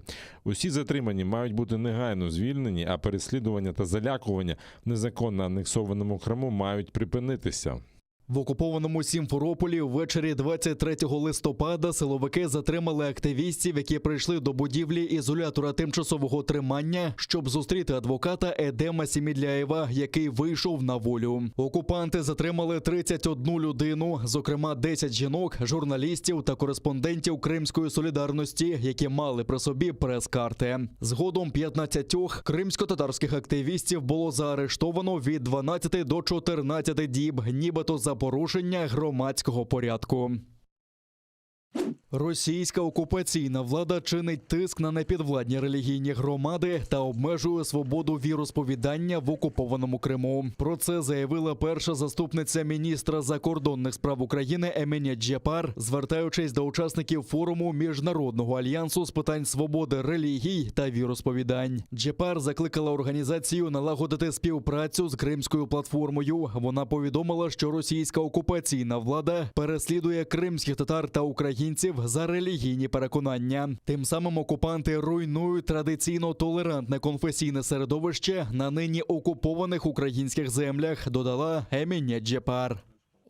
У Криму Росія створює штучні перешкоди у діяльності будь-якої релігійної громади, якщо вона не належить до московського патріархату. Кримські татари стали найбільш пригнобленою та переслідуваною релігійною громадою в Криму. За даними правозахисників, щонайменше 120 кримських татар залишаються за ґратами за сфабрикованими справами. Із 49 релігійних громад, які діяли в Криму на початку 2014 року, нині діють лише 5. Росія має припинити репресії на тимчасово окупованих територіях та дотримуватися міжнародних зобов'язань щодо свободи релігій та переконань.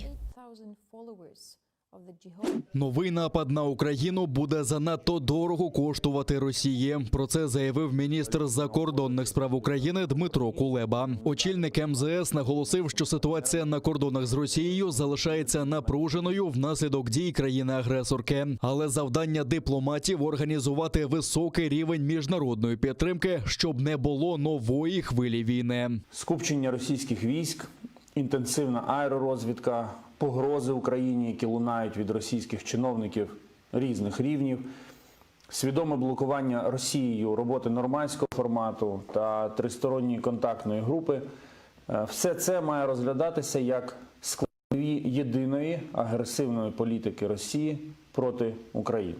Ми не намагаємося вгадати, що в голові у Путіна – це невдячна справа. Ми працюємо над тим, щоб у ній з'явилося чітке розуміння. Новий напад на Україну буде занадто дорого коштувати, тому краще цього не робити. Крім того, Дмитро Кулеба заявив, що скористається засіданням Ради міністрів закордонних справ ОБСЄ у Стокгольмі, аби інформувати про загрози від Росії, а також про просування Кримської платформи. 2 та 3 грудня українська делегація візьме участь у засіданні Ради міністрів закордонних справ ОБСЄ у Стокгольмі, де зберуться 57 держав-учасниць. Ми будемо надалі консолідувати тиск на Росію, аби змусити її припинити агресію та відновити повагу до принципів і зобов'язань ОБСЄ. У Стокгольмі я проведу окремий захід з іншими главами дипломатії щодо ситуації в Криму та майбутніх кроків в рамках Кримської платформи під назвою «Кримська платформа. Рух вперед». Ми планово, тихо, спокійно закріплюємо успіх Кримської платформи і активно перетворюємо її на постійно діючий формат.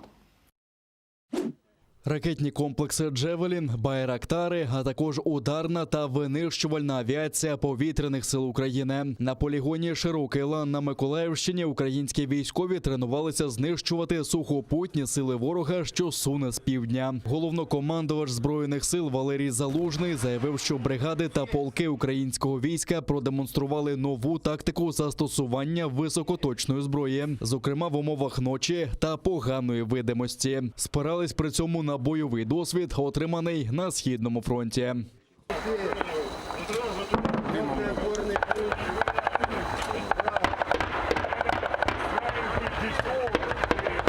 Рота танків була зупинена,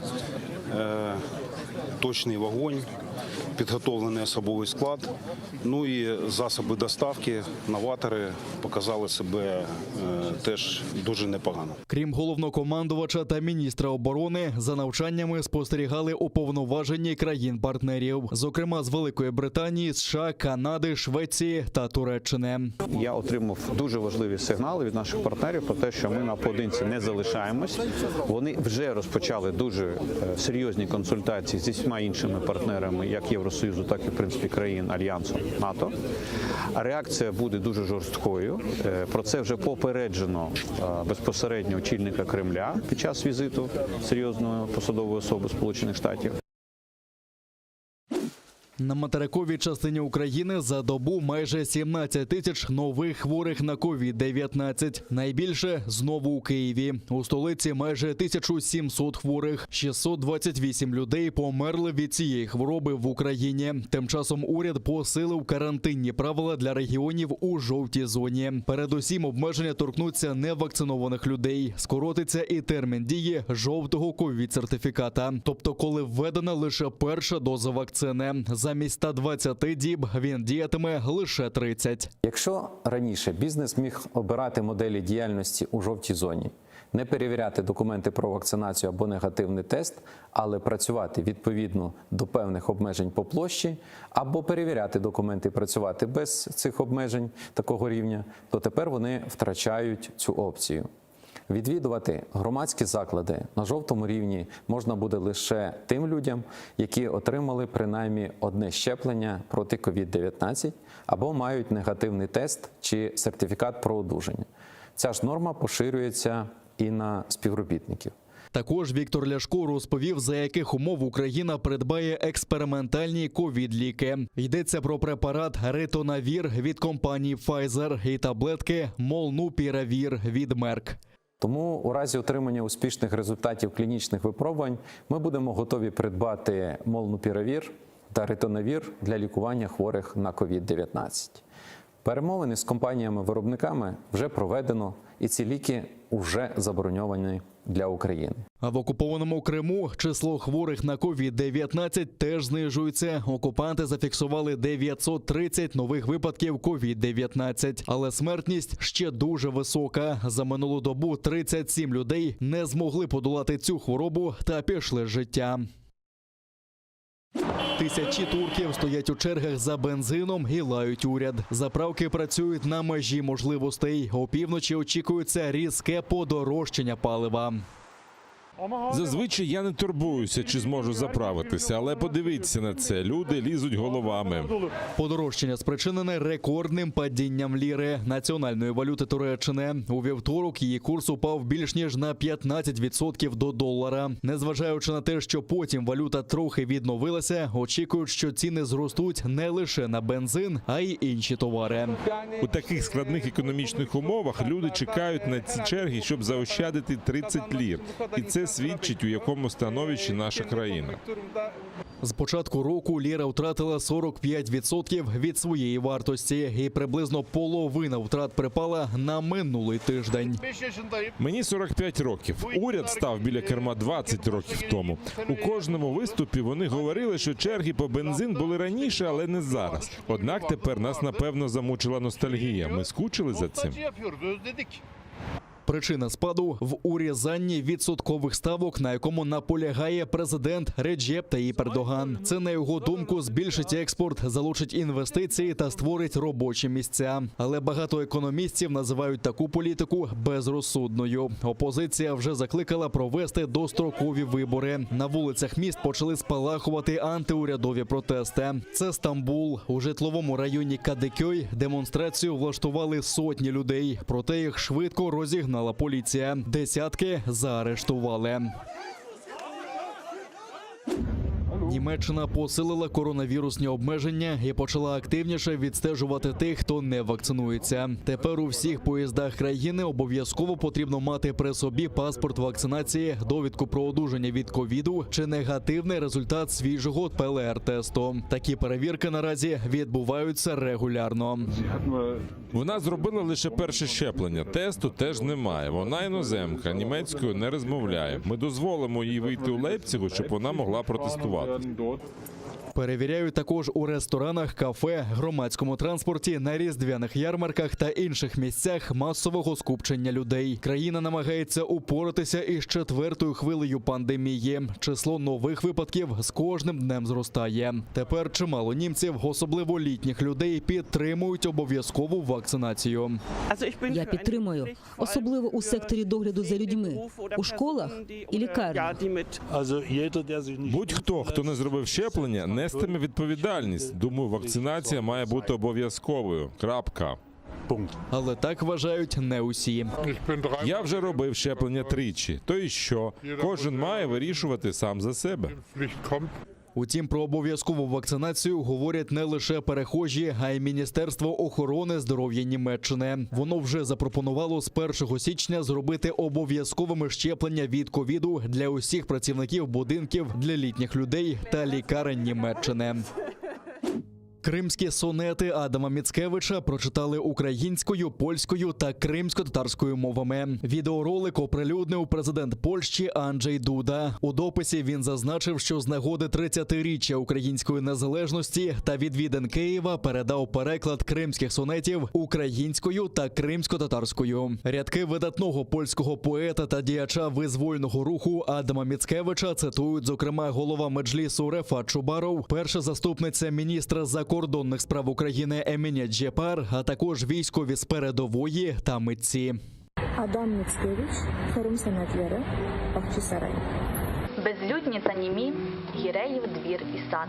Po gankach, що мали покірних баш тюрбани. Sofy, trony potęgi. І любощів дивани. Przeskakuje sarańcza, obwija gadzina. З океан różnofarбних повой рослина. Первозларга, сачахларга, бой узатип. Руїна пише тут на мурах гість незнаний. Як Валтазарові невіковічний згад. В środku sali wycięte z marmuru naczynie. Гарему то фонтан, сльоза його перлова. Падає по сльозі і промовля щомить. Де ж єстеш, о мілощі, потенго і хвалу? Кеттинізсіз ебедієн яша болмай. Ганьба, немає вас. А джерело дзвонить. Менің ісе аядат. Тимайся сим. О, hańbo, wyście przeszły, a źródło zostało. Такі маленькі бронзові фігурки заховані у різних куточках Києва. Днями міські вулиці поповнилися одразу 5 новими міні-скульптурами. Усе поєднує одна тема – меценатство. Завдяки цим людям у Києві з'явилися деякі найкрасивіші будинки. Наприклад, цю киянку вважають першою у місті благодійницею. А нашу першу героїню звати Галшка Гулевичівна. Вона віддала свій маєток, це був 1615 рік, вона віддала, подарувала місту свій маєток. Власне, від цього маєтку бере початок Києво-Могилянська академія. 4 інші скульптури також благодійники. Катерина та Григорій Галагани заснували коледж для талановитої молоді. Сьогодні це Національний музей літератури України. Михайло Дягтярьов за його кошти збудували будинок купецьких зборів. Зараз це Національна філармонія. У руці в нього підкова. Він займався виробництвом товарів із заліза. Микола Бунге, ректор університету Святого Володимира, розробив спеціальну анкету, за якою дізнавався про проблеми молоді. В руках своїх він тримає оцю анкету, завдяки якій студенти мали можливість отримати допомогу.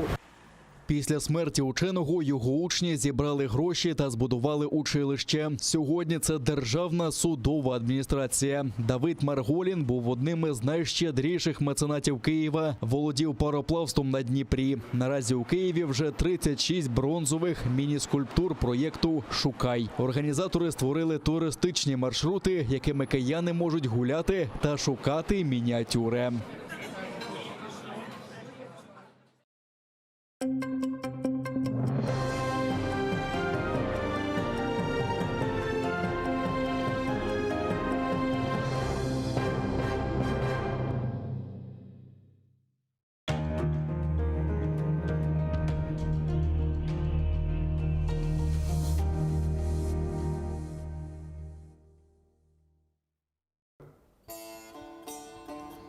Ey vatandaş, ateşke kır, hazır ol sen yanmağa.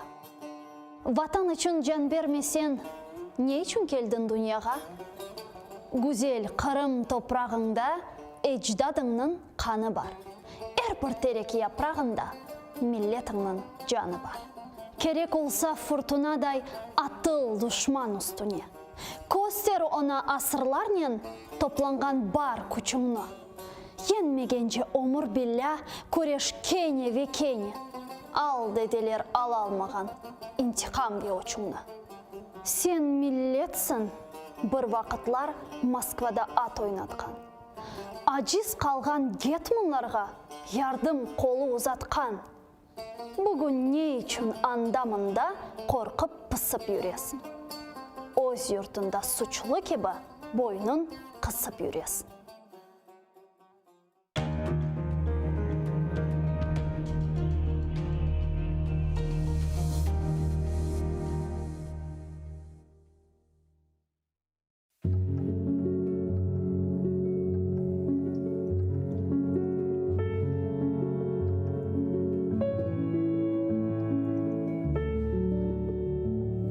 знаете, что люди могут не вернуться.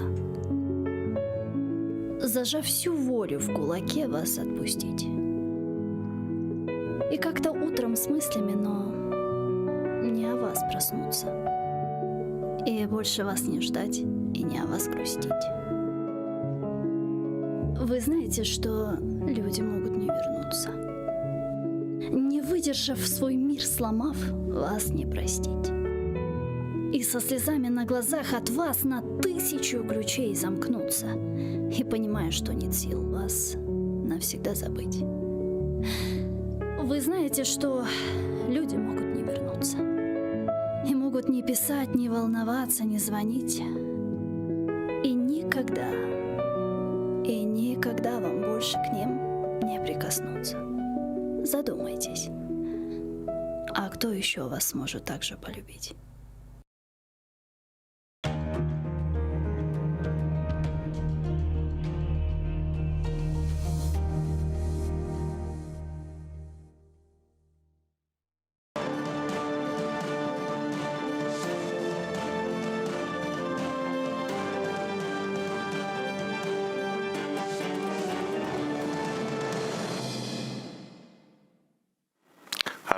Доброго вечора. Як завжди в цей час Бугунь на телеканалі АТР, і всі ці тижні ми більшою частиною ефірів присвячуємо ситуації навколо України, навколо концентрації російських військ.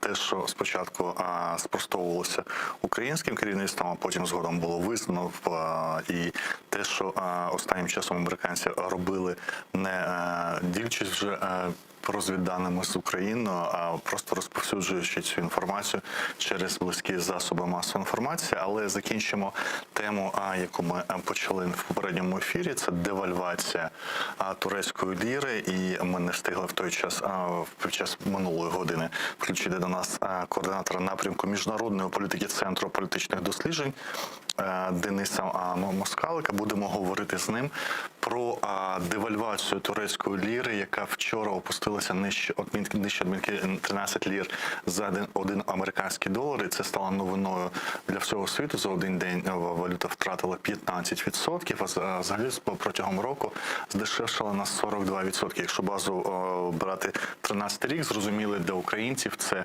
за рік до війни, коли ми рахували свою валюту 1 до 8, цей відомий мем долар по 8, то протягом війни, конфлікту, втрати території і частини економіки, от українська валюта здешевшала в 3 рази, а турецька валюта за цей же час здешевшала в 7,2 рази, тобто вона складала 1,8 ліри за 1 долар в 2013 році і 13 вчора. Щоправда, на тлі відвідин фактичного лідера Об'єднаних Арабських Еміратів з обіцянкою вкласти в турецьку економіку 20 мільярдів доларів найближчим часом, турецька валюта трохи свої позиції повернула, і сьогоднішній курс близько 12 лір за 1 долар. Тим не менше, це все одно суттєве здешевшення турецької одиниці, бо місяць тому це було 10, 2 місяці тому 8 лір за долар. І якщо говорити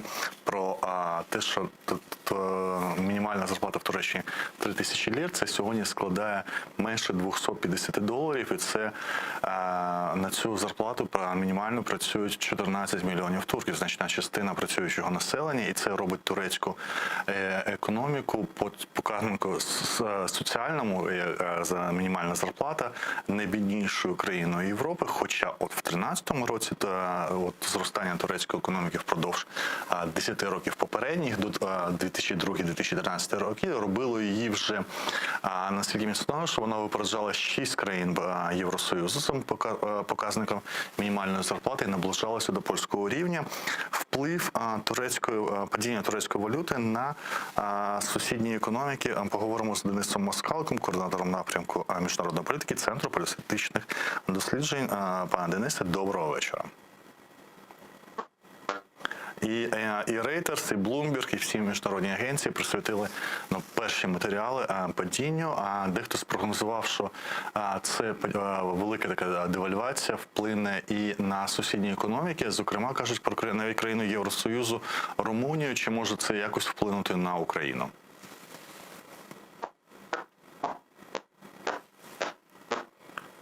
У нас дуже поганий зв'язок.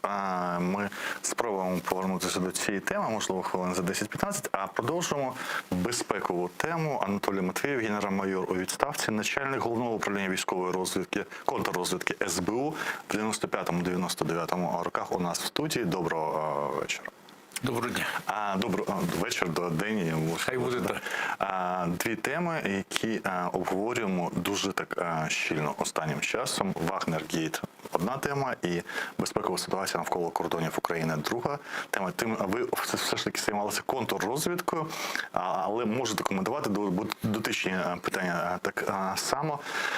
Наскільки зараз на Україну впливає ця недовіра з обміном розвідданих і тобто відсутність цих розвідданих, якими раніше американці ділилися з українськими колегами?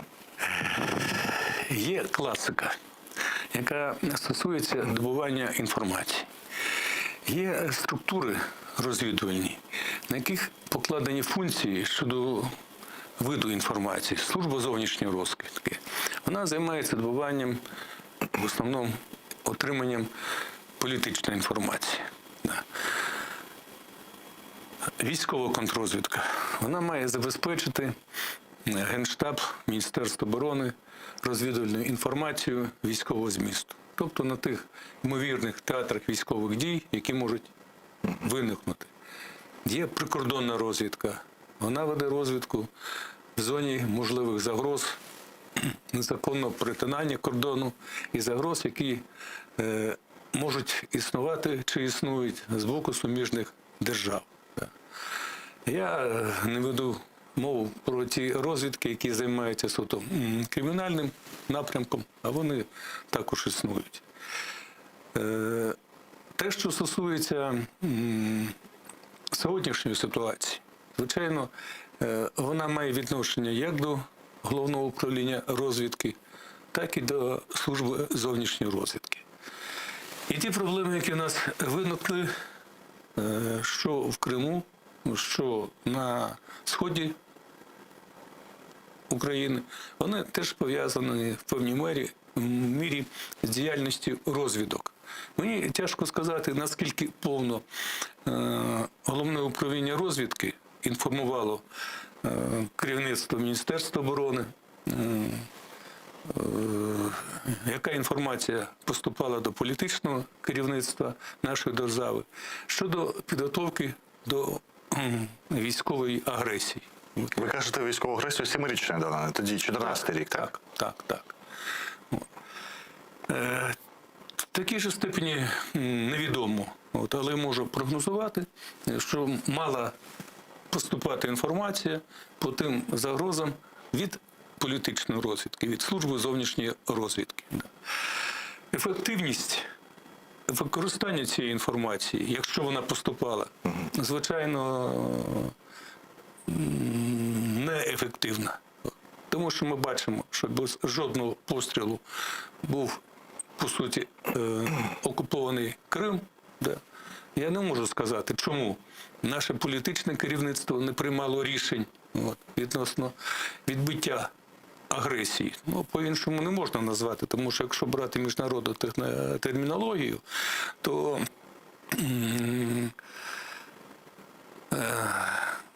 ті події, які мали місце в Криму, це, по суті, окупація. І ми це продовжимо, якраз поговоримо, коли ви почали про це говорити, про дані, ми поговоримо про і статистику фактично зради і переходу працівників або службовців Служби зовнішньої розвідки СБУ на бік Російської Федерації тоді в Криму. А ми продовжимо це після того, як закінчимо тему з москаликом і тему девальвації турецької валюти. Спробуємо ще раз поговорити. Доброго вечора, пане Денисе. Доброго вечора. Зараз нібито, а вже краще, принаймні, я розумію, що ви кажете, про впливи цієї девальвації на сусідні економіки. В першу чергу варто відзначити, що інфляція турецької ліри, вона вже протягом тривалого часу справляє прямий вплив на українську економіку. Справа в тому, що, власне кажучи, це став ключовим фактором, який, власне, перезупинив розвиток економічної інтеграції між Турецькою Республікою і Україною і фактично значно відтягнув можливість для того, щоб укласти договір про зону вільної торгівлі між Туреччиною і Україною, договір, який ще мав бути підписаний у 2018 році. І нині, по суті, ми продовжуємо стикатися з наслідками інфляції турецької ліри. Це, власне, призведе до того, що Україна втратить частину турецьких інвестицій, які могли бути отримані у разі, якби курс турецької валюти був більш міцним. І крім того, це, власне кажучи, спричинить певну втрату можливостей протягом найближчих років, найближчого часу в плані розвитку зовнішньоекономічних взаємин між Турецькою Республікою та Україною.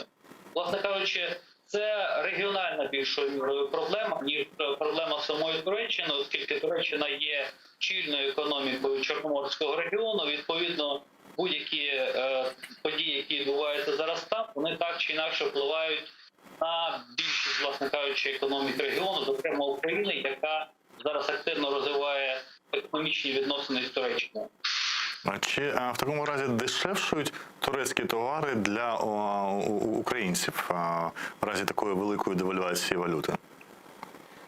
Так, безумовно. Власне кажучи, зараз доволі вигідний є туризм до Туреччини, доволі вигідним є закупівля різноманітних товарів. По суті, варто відзначити окремо, що девальвація валюти і низька процентна ставка є протягом тривалого часу, що не менше була, власне кажучи, цілеспрямованою політикою Анкари. Тобто турецька влада за рахунок цього забезпечувала більшу конкурентну здатність власного експорту. Це дуже важливо для Туреччини, оскільки це велика промислова держава, величезна кількість її продукції, власне, отримала додаткові можливості для експорту, для забезпечення своєї конкурентоздатності на зовнішніх ринках.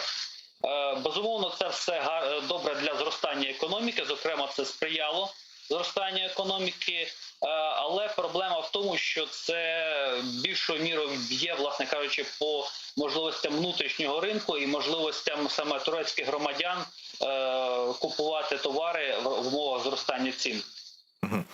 На цьому тлі, я вже ставив це питання кільком експертам, відбувається покращення стосунків турецького лідера, на чому не кажу про країни, бо фактично зараз культура сучасної Туреччини, вона теж на особистості її лідера, і така культура притаманна і країнам Перської затоки, де особисті стосунки між принцами і емірами є показником, характеристикою міждержавних стосунків. От відбувся візит фактичного лідера Еміратів до Туреччини з обіцянкою вкласти найближчим чином $20 мільярдів, і це вплинуло якось трошки позитивно і зміцнило турецьку ліру. А наскільки, на вашу думку, це буде довготривалим примирення країн Перської затоки, в яких були дуже складні стосунки? З саудитами це взагалі дійшло до бойкоту турецьких товарів протягом року. Вони заборонені просто фактично в Саудівській Аравії, і це було і на тлі вбивства журналіста Джеміля Кашикчі, або, як кажуть у нас в Хашогі, на території Саудівського консульства, генконсульства в Стамбулі. Але там ширша проблема, це проблема в тому числі підтримка політичного ісламу Турецькою республікою. Наскільки ці стосунки тепер вибудовуються, скажімо, покращуються довготривало між Туреччиною і арабською країнами Перської затоки? Так, безумовно. Власне кажучи, південно-східний напрямок є одним з основних для зовнішньої політики Турецької республіки. Було вже за рахунок лише виключно новин про можливість отримання інвестицій з боку Об'єднаних Арабських Еміратів. Зупинено падіння ліри, вона укріпилася на 7% буквально протягом останньої доби. Безумовно, це є стратегічним напрямком, який матиме довготривалі наслідки. Тут справа в тому, що між Туреччиною і країнами, власне, Арабської затоки або Перської затоки, які її ще називають, власне кажучи, з іншого боку цього регіону, є тривала процес зближення проти Ірану. Зараз Іран, він є основним суперником для регіональних лідерів сунітського світу, це Туреччина, Саудівська Аравія. Він загрожує насамперед, власне кажучи, монархіям Перської затоки, зокрема його ракетна програма значною мірою ставить собі за мету можливість за необхідності нанести удар руйнівний по нафтовій інфраструктурі Об'єднаних Арабських Еміратів, Саудівської Аравії. І за даних умов, відповідно, країни регіону, це Об'єднані Арабські Емірати, Саудівська Аравія, Туреччина, вони зближуються між собою з метою того, щоб протистояти спільному ворогу. Тут ми бачимо, власне кажучи, дуже дієвий принцип, те, що найкраще зближує країни наявність спільного ворога, проти якого, власне, можна найбільш ефективно дружити. Останнє питання. Якщо зрозуміло, навіщо саудівські гроші або еміратівські гроші туркам, навіщо цим країнам Туреччина? Туреччина потрібна для того, щоб ефективно протистояти Ірану. Оскільки ці країни, вони відчувають, що знаходяться під екзистенційною загрозою з боку Ірану. Тобто країна, яка може знищити їх ракетними ударами, нанісши удари по нафтовій інфраструктурі і підірвати їх зсередини за рахунок використання різноманітних проксі-структур на території цих країн. Таким чином, по суті, ми бачимо, що Іран, як основний фактор на Близькому Сході, по суті, сприяє зближенню сунітських країн між собою. Я правильно розумію, от, наприклад, коли ситуація була з ембарго Катару з боку сусідів і країн Перської затоки, Катар був фактично всі ці роки єдиним союзником Туреччини, просварившись з арабськими братами навколо себе. Туреччина дуже демонстративно влаштувала там військову базу і показала, що не треба спробувати навіть заходити в Катар. І, тобто ви вважаєте, що турецькі збройні сили – це така засіб стримування може бути для Ірану? Безумовно. Власне кажучи, катарська криза, вона закінчилася повністю на рахунок Туреччини. Тобто Туреччина є, по суті, головним переможцем в ній. Вона продемонструвала насамперед свої можливості як донора безпеки.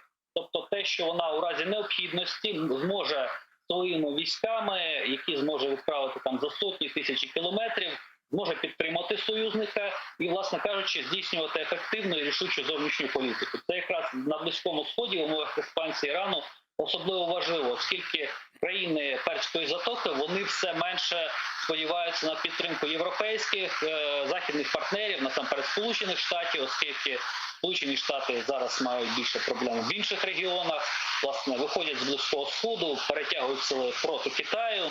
За даних умов, відповідно, необхідна опора на певного регіонального лідера, що має достатньо потужну армію. Власне, Туреччина має найпотужнішу армію в регіоні, і то, відповідно, зможе забезпечити регіональну стабільність і певне стримування Ірану проти відкритих актів експансії. Я правильно розумію, що уявити тепер 91-й рік, коли от Сполучені Штати впряглися у війну фактично проти Іраку за окупацію Кувейту, такі 30 років по тому уявити неможливо, і тепер місцевим жандармом стає Туреччина? Туреччина, власне кажучи, є основним центром вісі, яка зараз вибудовується на Близькому Сході.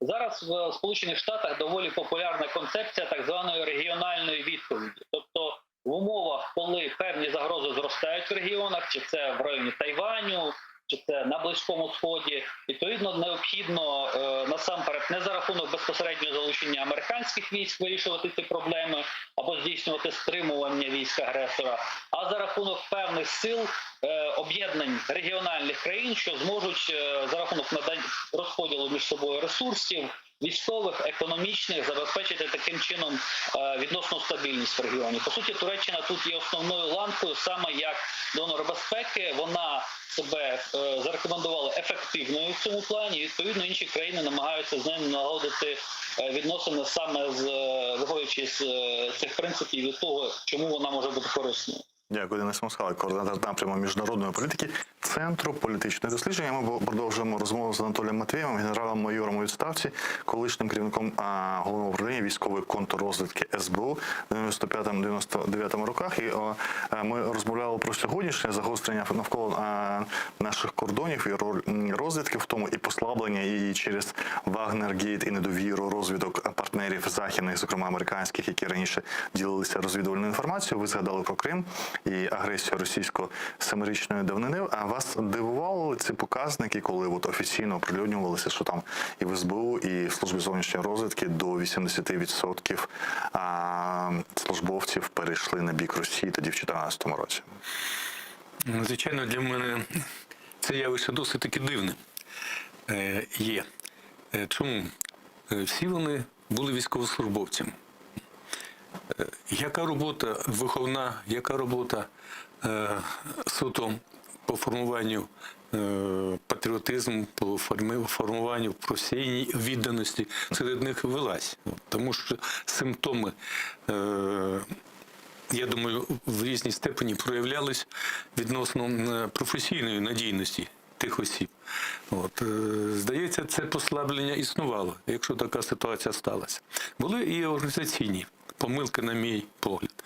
Раніше військова контррозвідка, яка в значній степені володіла ситуацією, підпорядкувалась безпосередньо центру, я так буду називати. Тобто було вертикальне підпорядкування. На початку 200-х років військову контррозвідку розчленили по областям. Тобто вона в різній степені була підпорядкована керівникам обласних підрозділів.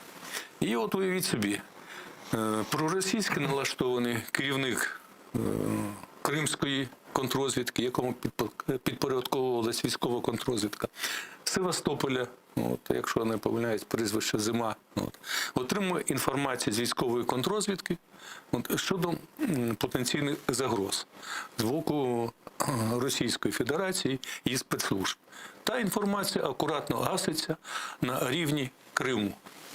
Це, на мій погляд, одна із причин, чому інформація належним чином не поступала в центр. І чому наш супротивник володів тими даними, які не мав отримувати. Тоді давайте, якщо ми вже відновлюємо все, намагаємося згадувати, чому 94-96 роках, коли Україна була молодою державою, економічно дуже в скрутному становищі, з гіперінфляцією і з бідністю нечуваною для країни, з політичними такими негараздами, що призводило до зміни влади, до частих виборів того ж Кравчука і приходу Кучми, і нових виборів парламентських. Складний час був, я пам'ятаю ці студентські роки. Тим не менше, тоді навіть в 90-ті Україні вдалося позбутися Мішкова і провернути там кілька операцій в Криму. Да? Ви пам'ятаєте ці 90-ті роки.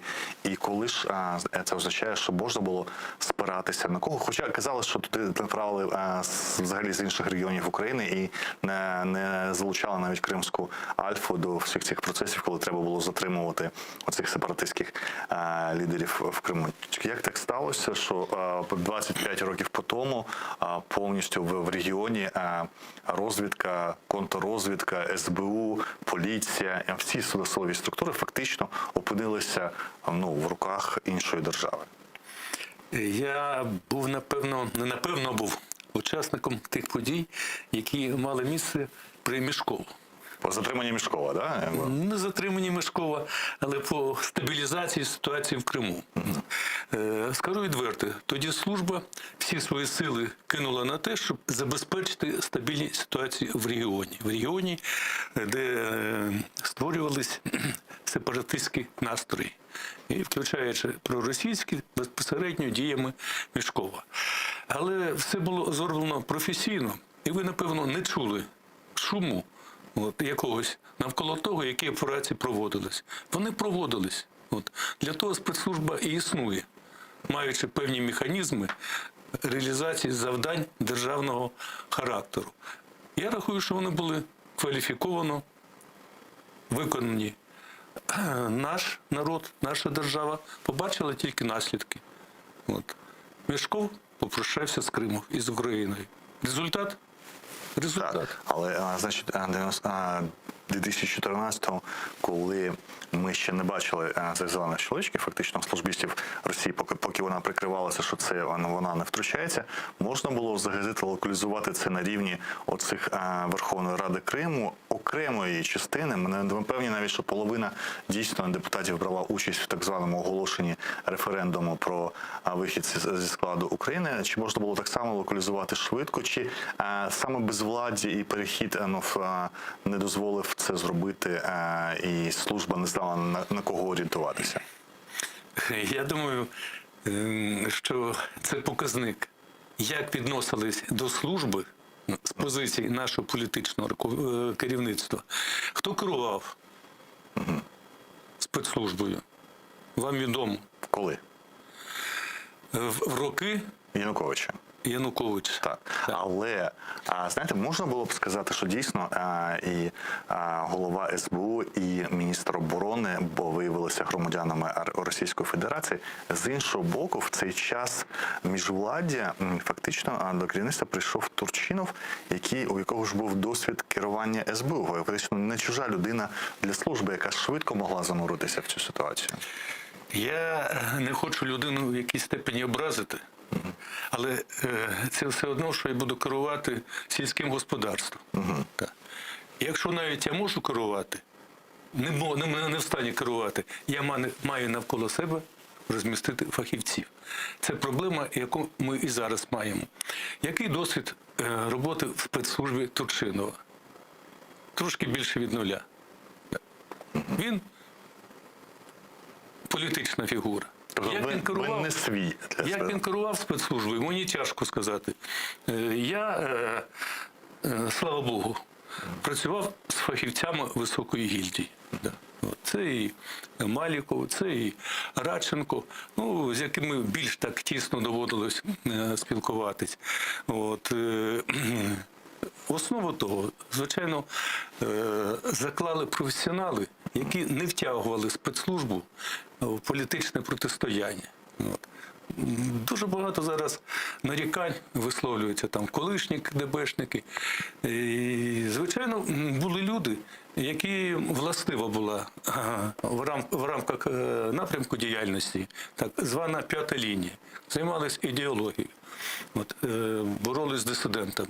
Але законодавство так було виписане, антирадянська агітація і пропаганда. Вони виконували ті завдання в рамках законів того часу. А ви теж займалися дисидентами? Слава Богу, військова контррозвідка, в якій я служив весь час. А ви завжди в військовій контррозвідці, так? Військової контррозвідки, починаючи зі служби в Збройних силах, раніше військову контррозвідку не підбирали, як часом звучить термін, а відбирали. Відбирали офіцерів, які відзначались своїми професійними, патріотичними і іншими якостями, які необхідні були працівнику спецслужби. Тоді, як людина, яка має досвід роботи ще за радянських часів, так? Абсолютно. А військовій контррозвідці, чи можна пояснити те, що відбулося тоді, тим, що люди при розвалі Радянського Союзу не вважали Росію ворогом, і в них залишалося, що це єдина країна, єдині інтереси, і в принципі не може бути Росія ворогом, і тому ідеологічні були причини того, що в Криму, наприклад, або на Донбасі багато людей зі служби прийшли на бік Російської Федерації. Чи в чистому вигляді гроші, це інше пояснення, кажуть, що були досить великі бюджети, щоб швидко, мирно, без ексцесів купити людей і купити їхню лояльність на тому етапі, коли треба було показати мирний перехід Криму до рідної гавані. Чого було там більше? Я рахую, що гроші були на іншому плані. Коли стало відомо про зраду керівництва спецслужби в Криму, питання стояло приблизно як. Ті, хто залишались суто по побутовому, основна частина, мотивом. Будинок, родина. Абсолютно так. І до того ж, основна частина – це були вихідці з Криму. Ту частину, якій запропонували переміститись на континентальну Україну, частково перемістили. Перемістили людей дійсно патріотично налаштованих, людей, які служили не за гроші, а за ідею. Так. Були, звичайно, свої тонкощі. Розумієте, коли я являюсь начальником відділу, мені пропонують їхати старшим уповноваженим в якийсь район. Ну, певні коливання були. Тут треба речі називати своїми іменами. Тим більше ті проблеми, які на той час в службі виникали побутового змісту. Тому що керівник того часу, він особливо не вникав в соціальну сферу, в якій знаходились працівники спецслужби. І ота невизначеність нашого керівництва політичного, як діяти, вона в великій чи в значній степені відхилила тих працівників, які могли б і далі працювати. Чому? Тому, коли я спостерігаю, як захоплюється Верховна Рада Криму, значить, уряд Криму, причому, що там знаходиться ціла бригада, якщо не помиляюсь, в Симферополі Національної гвардії, вона не задіяна.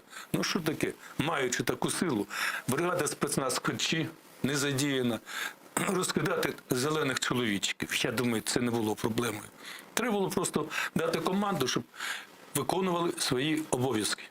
Чому блокують перевальну бригаду? Ну, чекайте, якщо засіхають на території військової частини, маю діяти по статуту.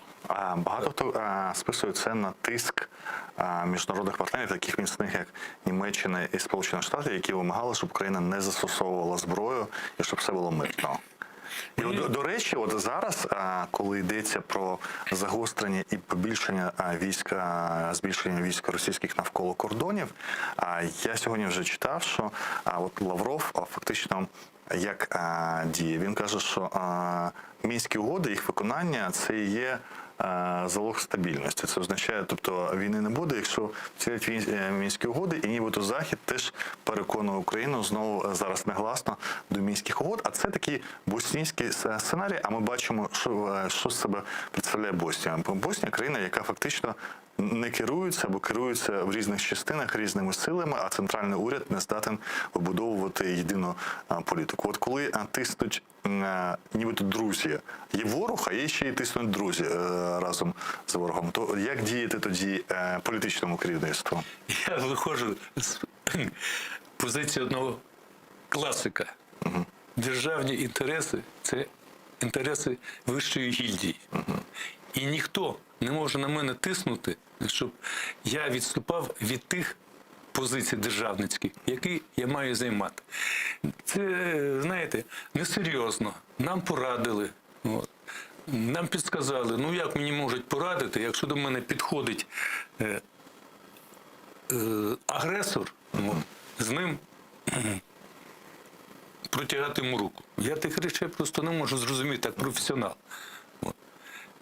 Ми маємо чітко розуміти, що всі підсказки, вони мають чи враховуватись, чи не враховуватись. Але там, де стосується державних інтересів, пробачте, мені поради будь-які, тільки які спрямовані на інтереси держави, сприймаються. Все інше я можу сказати дякую, але вирішувати свої проблеми. Те, що і нам зараз, до речі, між пальців так кажуть, що це ваша проблема, вирішувати будете ви. Але ми вас підтримуємо. Наскільки та підтримка ефективна?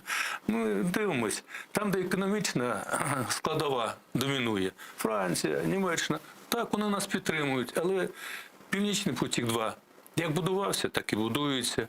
Шнедер, як очолював спостережну раду Роснафти, так і очолює.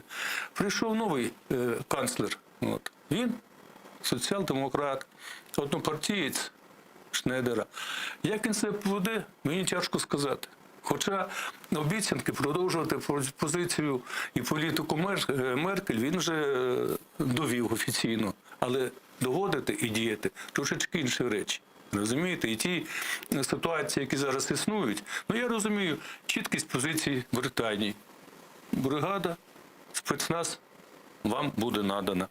Позиція Канади, що ви готові перебазувати з Румунії літаки. Це чіткість. Поступають боєприпаси з Штатів. Ну, розумієте, у нас є штатна зброя, яка на озброєнні. Які боєприпаси привезли? Основна частина – автомати АКМ. Поки що те, що в рамках допомоги надається американською стороною, воно не є масовим для вживання. А ті боєприпаси, які прийшли нам, у нас тільки останнім часом було налагоджене виробництво боєприпасів. Візьміть, не секрет, що у нас було 9 великих арсеналів і баз з різного роду боєприпасами. Із них 6 знаходяться в повітрі. Ну, можна десь посилатись на дрони.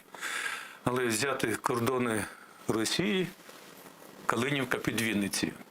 Ну, щось відносно дронів в мене виникають сумніви. І ті розслідування, які проводились, я теж з позиції минулого можу сказати, ну не може таке бути, що кругом халатність. Де рішення відносно осіб, які мають причетність до подібних вибухів? Ну, оштрафували когось, ну це сміх, розумієте, коли взривається арсенал. Хвилина до кінця ефіру, і я хочу встигнути два запитання. Перше, Буданов, це керівник Головного управління розвідки Міноборони, каже, що в січні Росія буде готова до вторгнення з тими темпами, які відбуваються. Наскільки велика ймовірність вторгнення, на вашу думку? Давайте по-іншому відповім. Ми маємо бути готові до відбиття вторгнення. Наскільки ця ймовірність існує, треба виходити з розгляду конкретних матеріалів. Ви так на початку задали питання, чому ми не завжди співставляли свої оцінки з оцінками, які надавали наші партнери відносно загроз і відносно тих угрупувань військових, які концентрувалися. У них зовсім інші можливості, технічні можливості. Скільки супутників проходить через годину часу на територію? Вони мають досить таки досконало. Тоді в них кращі дані. Абсолютно. І коли вони доводили ту інформацію, вони доводили, виходячи з своїх джерел інформації. В нас, напевно, таких не було в такому обсязі, як в них. Ви ж зверніть увагу, коли декілька поїздок наших урядовців, чи ще посадовців державних, відбулись в Штати, ми визнали так, що така інформація є. Тобто, коли мені дають доказову базу і підтверджують, що ось знімки, ось дані оперативні, якими ми володіємо. Тоді ми я зрозумів вашу думку. Треба все ж таки довіряти в тих, кого технічні можливості міцніше і розвіддані точніше. Друге, підтверджені дані. По Вагнер-Гейту, в кого більше тут відповідальності? Єрмак, Зеленський, Бурба. Коротко, дуже, якщо можна. Знаєте, є регламентація діяльності кожної спецслужби. Нормативні акти, які регламентують порядок проведення активних заходів. Це захід активний. Сказати, якою інформацією володіла розвідка і які заходи вона проводила, без розгляду документів неможливо. Але якщо послухати фахівців в лапках, які виступають, не можна про розвідку, про чутливу сферу діяльності в такому обсязі давати оцінки. Я можу сказати тільки одне. Коли вилучали іноземців, видворяли за їх протиправну діяльність, доповідав матеріали голові служби, він приймав рішення проінформувати міністра закордонних справ. Але коли, напевно, сам інформував, коли давав доручення, візьми матеріали, відеозаписи, з покійним Удовенко я спілкувався, і покажи. Коли розповідаєш, тобто даєш доповідну на нього за підписом голови. От. Чому голова часом делегував такі повноваження? Тому що у міністра можуть бути запитання в деталях. От. Не буде голова всі дрібниці вникати. Це не його сфера. Тоді ти коментуєш. Так само, я не можу сказати, чи той захід, який проводила розвідка, хоча військова розвідка, вона займається отриманням розвідданих. Що стосується змісту заходів по вагнерській компанії, це більше компетенція спецслужби. Да. Виманювати, планувати, як захопити. Розвідка працює на театрі військових дій. Спільні заходи проводяться, тобто я визначаю перелік того, що я маю робити з позиції спецслужби.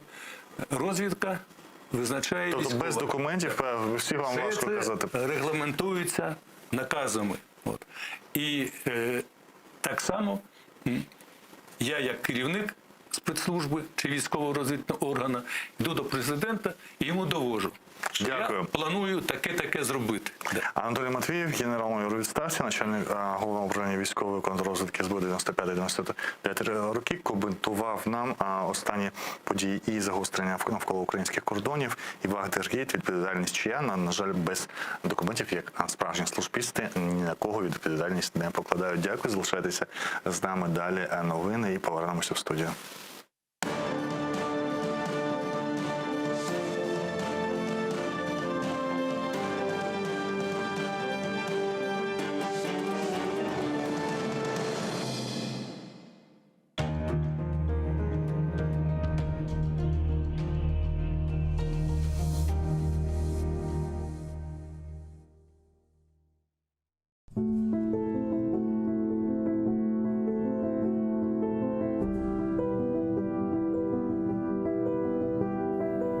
Людей теряют только раз, и след теряя не находят. А человек гостит у вас, прощается и в ночь уходит. А если он уходит днем, он все равно от вас уходит. Давай сейчас его вернем, пока он площадь переходит. Немедленно его вернем, поговорим и стол накроем. Весь дом вверх дном перевернем, праздник для него устроим.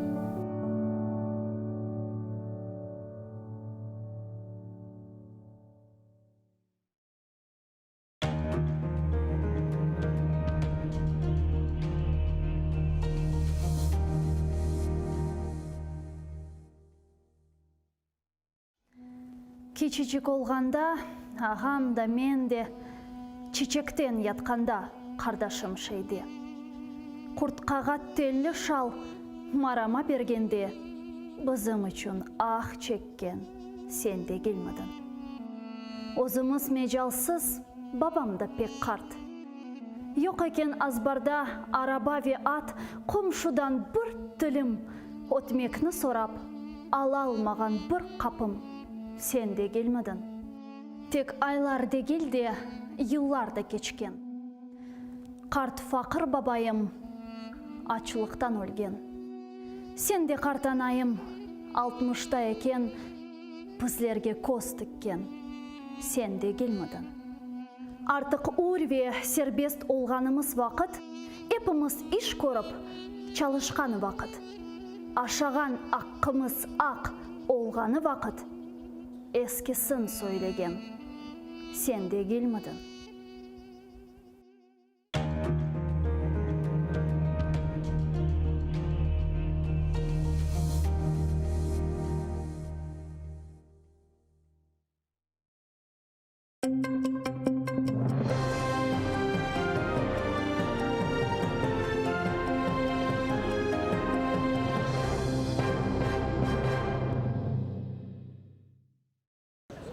Крізь кордон силовиків не пускали навіть родичів. Окупаційні поліціянти оточили так званий Кримський гарнізонний суд, що у Сімферополі, звідки адвокати дистанційно брали участь у засіданні суду у підмосковному місті Власиха. Там мали розглядати апеляцію на вирок кримським татарам, яких визнали винними у тероризмі через нібито причетність до Хізбут Тахрір. Йдеться про Мімета Білялова, Сервіра Зекір'яєва, Едема Смаїлова, Тімура Ібрагімова, Марлена Асанова, Сейрана Салієва та Сервіра Мустафаєва, яким присудили від 13 до 19 років у колонії суворого режиму. Утім, потрапити на засідання виявилося проблемою навіть для родичів бранців та адвокатів. В смысле направлено? Что здесь? Запрещенное место ходить или что? Ну, сегодня же, да, немножко ограничили.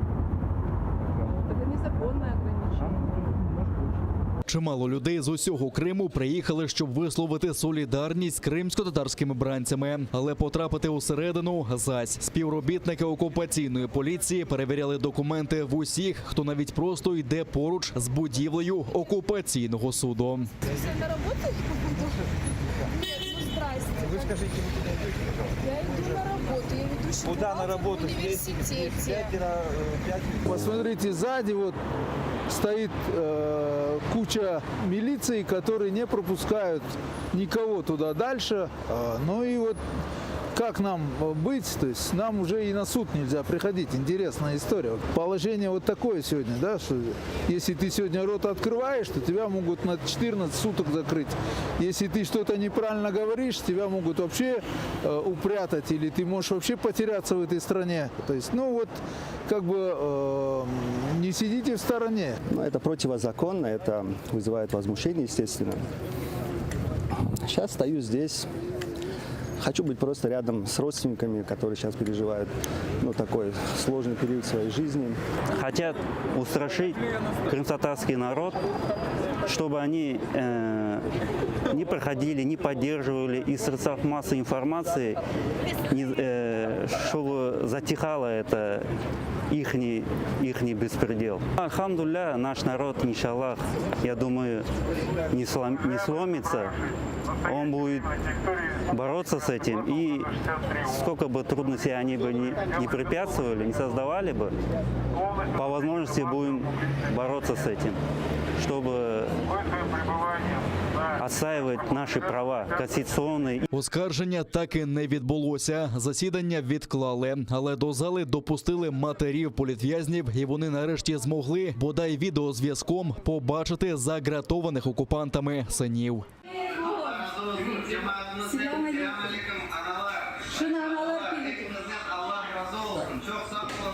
Окупанти розглянуть апеляцію 26 листопада о 10 ранку.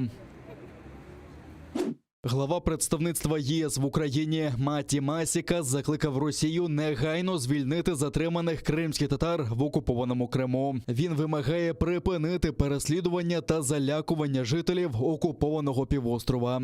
Засуджуємо неодноразові масові затримання кримських татар Росією. Нещодавно було затримано 31 особу, серед яких жінки та діти. Усі затримані мають бути негайно звільнені, а переслідування та залякування в незаконно анексованому Криму мають припинитися. В окупованому Сімферополі ввечері 23 листопада силовики затримали активістів, які прийшли до будівлі ізолятора тимчасового тримання, щоб зустріти адвоката Едема Сімідляєва, який вийшов на волю. Окупанти затримали 31 людину, зокрема 10 жінок, журналістів та кореспондентів Кримської солідарності, які мали при собі прес-карти. Згодом 15 кримсько-татарських активістів було заарештовано від 12 до 14 діб, нібито за порушення громадського порядку. Російська окупаційна влада чинить тиск на непідвладні релігійні громади та обмежує свободу віросповідання в окупованому Криму. Про це заявила перша заступниця міністра закордонних справ України Емінє Джепар, звертаючись до учасників форуму Міжнародного альянсу з питань свободи релігій та віросповідань. Джепар закликала організацію налагодити співпрацю з Кримською платформою. Вона повідомила, що російська окупаційна влада переслідує кримських татар та українців за релігійні переконання. Тим самим окупанти руйнують традиційно толерантне конфесійне середовище на нині окупованих українських землях, додала Емінє Джепар. У Криму Росія створює штучні перешкоди у діяльності будь-якої релігійної громади, якщо вона не належить до московського патріархату. Кримські татари стали найбільш пригнобленою та переслідуваною релігійною громадою в Криму. За даними правозахисників, щонайменше 120 кримських татар залишаються за ґратами за сфабрикованими справами. Із 49 релігійних громад, які діяли в Криму на початку 2014 року, нині діють лише 5. Росія має припинити репресії на тимчасово окупованих територіях та дотримуватися міжнародних зобов'язань щодо свободи релігій та переконань. Новий напад на Україну буде занадто дорого коштувати Росії. Про це заявив міністр закордонних справ України Дмитро Кулеба. Очільник МЗС наголосив, що ситуація на кордонах з Росією залишається напруженою внаслідок дій країни-агресорки. Але завдання дипломатів – організувати високий рівень міжнародної підтримки, щоб не було нової хвилі війни. Скупчення російських військ, інтенсивна аеророзвідка, погрози Україні, які лунають від російських чиновників різних рівнів, свідоме блокування Росією роботи нормандського формату та тристоронньої контактної групи – все це має розглядатися як складові єдиної агресивної політики Росії проти України. Ми не намагаємося вгадати, що в голові у Путіна. Це невдячна справа.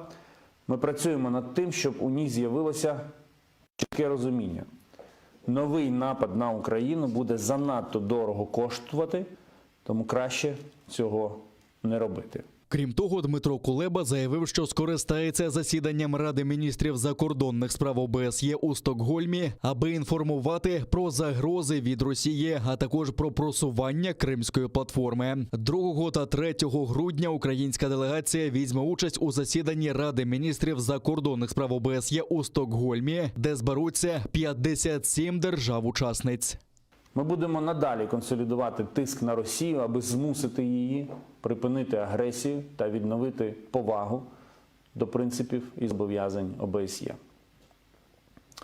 У Стокгольмі я проведу окремий захід з іншими главами дипломатії щодо ситуації в Криму та майбутніх кроків в рамках Кримської платформи під назвою «Кримська платформа. Рух вперед».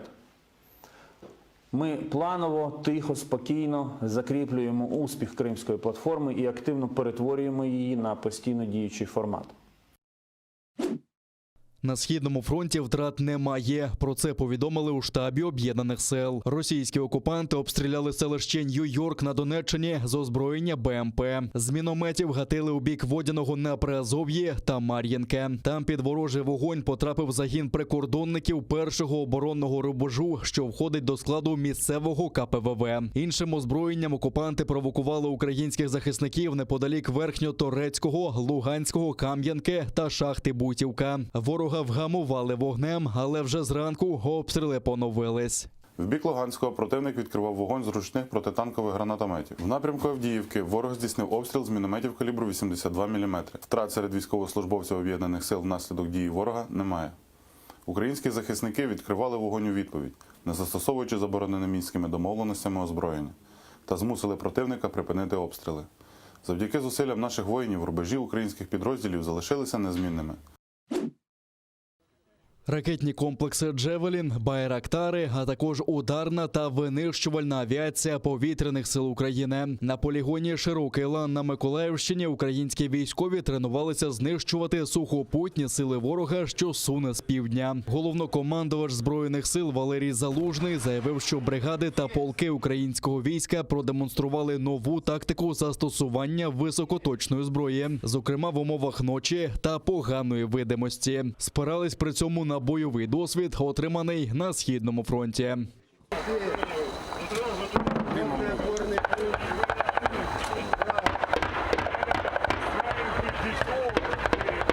Рота танків була зупинена,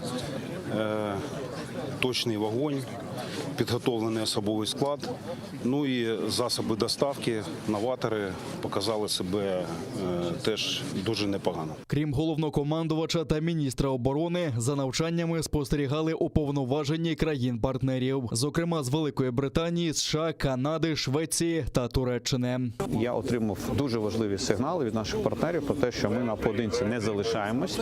Вони вже розпочали дуже серйозні консультації зі всіма іншими партнерами, як європейськими, Євросоюзу, так і в принципі країн Альянсу НАТО.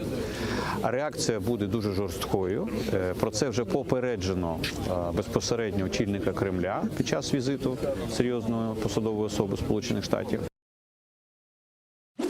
На материковій частині України за добу майже 17 тисяч нових хворих на COVID-19. Найбільше знову у Києві. У столиці майже 1700 хворих. 628 людей померли від цієї хвороби в Україні. Тим часом уряд посилив карантинні правила для регіонів у жовтій зоні. Передусім обмеження торкнуться невакцинованих людей. Скоротиться і термін дії жовтого ковід-сертифіката. Тобто, коли введена лише перша доза вакцини. Замість 120 діб він діятиме лише 30. Якщо раніше бізнес міг обирати моделі діяльності у жовтій зоні, не перевіряти документи про вакцинацію або негативний тест, але працювати відповідно до певних обмежень по площі, або перевіряти документи і працювати без цих обмежень такого рівня, то тепер вони втрачають цю опцію. Відвідувати громадські заклади на жовтому рівні можна буде лише тим людям, які отримали принаймні одне щеплення проти COVID-19 або мають негативний тест чи сертифікат про одужання. Ця ж норма поширюється і на співробітників. Також Віктор Ляшко розповів, за яких умов Україна придбає експериментальні ковід-ліки. Йдеться про препарат Ритонавір від компанії Pfizer і таблетки Молнупіравір від Merck. Тому у разі отримання успішних результатів клінічних випробувань ми будемо готові придбати Молнупіравір та Ритонавір для лікування хворих на COVID-19. Перемовини з компаніями-виробниками вже проведено, і ці ліки вже заброньовані для України. А в окупованому Криму число хворих на COVID-19 теж знижується. Окупанти зафіксували 930 нових випадків COVID-19. Але смертність ще дуже висока. За минулу добу 37 людей не змогли подолати цю хворобу та пішли з життя. Німеччина посилила коронавірусні обмеження і почала активніше відстежувати тих, хто не вакцинується. Тепер у всіх поїздах країни обов'язково потрібно мати при собі паспорт вакцинації, довідку про одужання від ковіду чи негативний результат свіжого ПЛР-тесту. Такі перевірки наразі відбуваються регулярно. Вона зробила лише перше щеплення. Тесту теж немає. Вона іноземка, німецькою не розмовляє. Ми дозволимо їй вийти у Лейпцигу, щоб вона могла протестувати. Перевіряють також у ресторанах, кафе, громадському транспорті, на різдвяних ярмарках та інших місцях масового скупчення людей. Країна намагається упоратися із 4-ю хвилею пандемії. Число нових випадків з кожним днем зростає. Тепер чимало німців, особливо літніх людей, підтримують обов'язкову вакцинацію. Я підтримую, особливо у секторі догляду за людьми, у школах і лікарнях.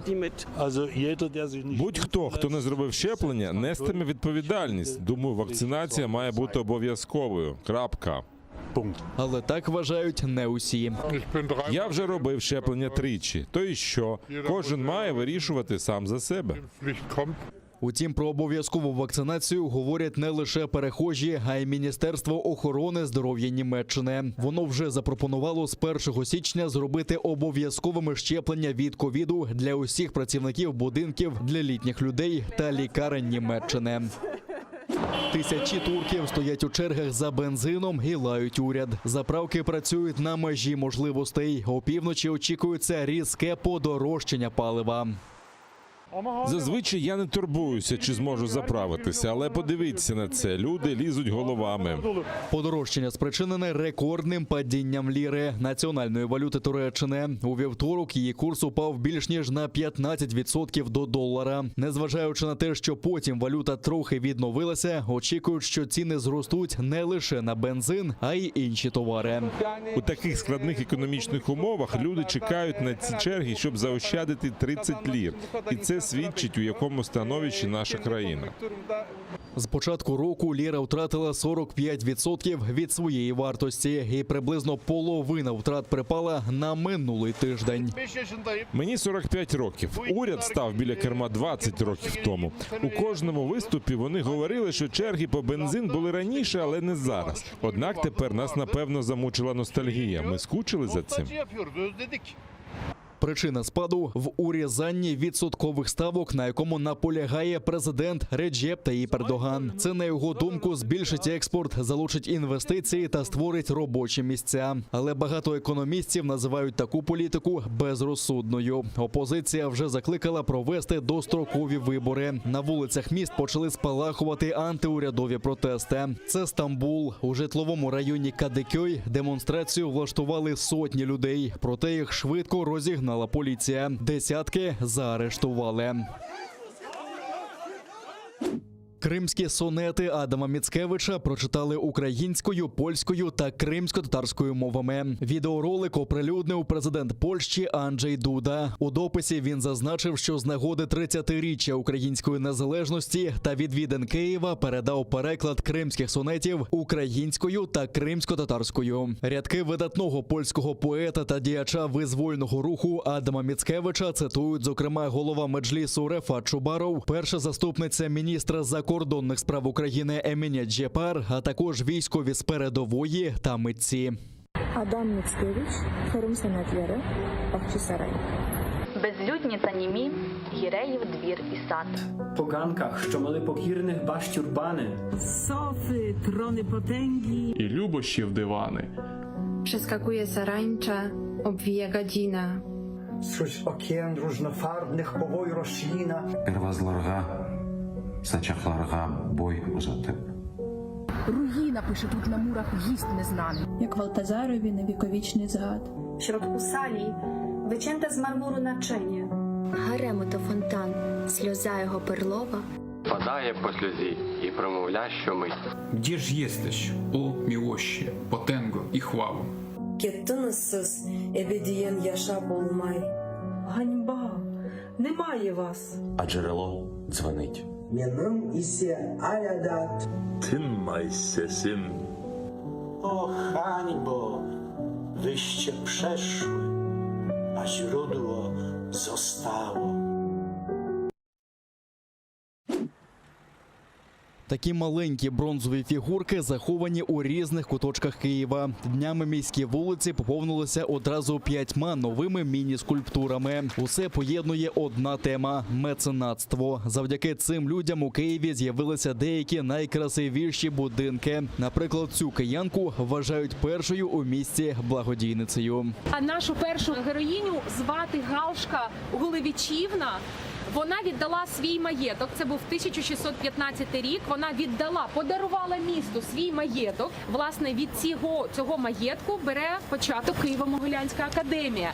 4 інші скульптури також благодійники. Катерина та Григорій Галагани заснували коледж для талановитої молоді. Сьогодні це Національний музей літератури України. Михайло Дягтярьов. За його кошти збудували будинок купецьких зборів. Зараз це Національна філармонія. У руці в нього підкова. Він займався виробництвом товарів із заліза. Микола Бунге, ректор університету Святого Володимира, розробив спеціальну анкету, за якою дізнавався про проблеми молоді.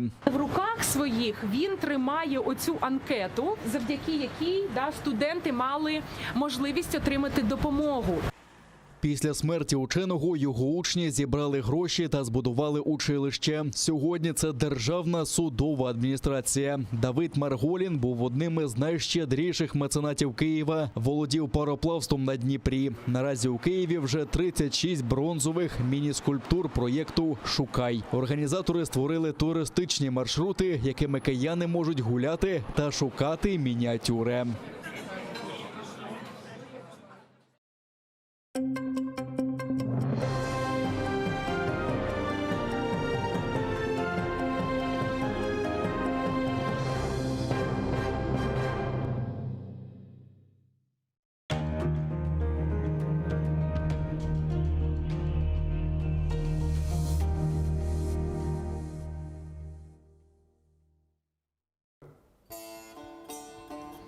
Ey vatandaş, ateşke kır, hazır ol sen yanmağa.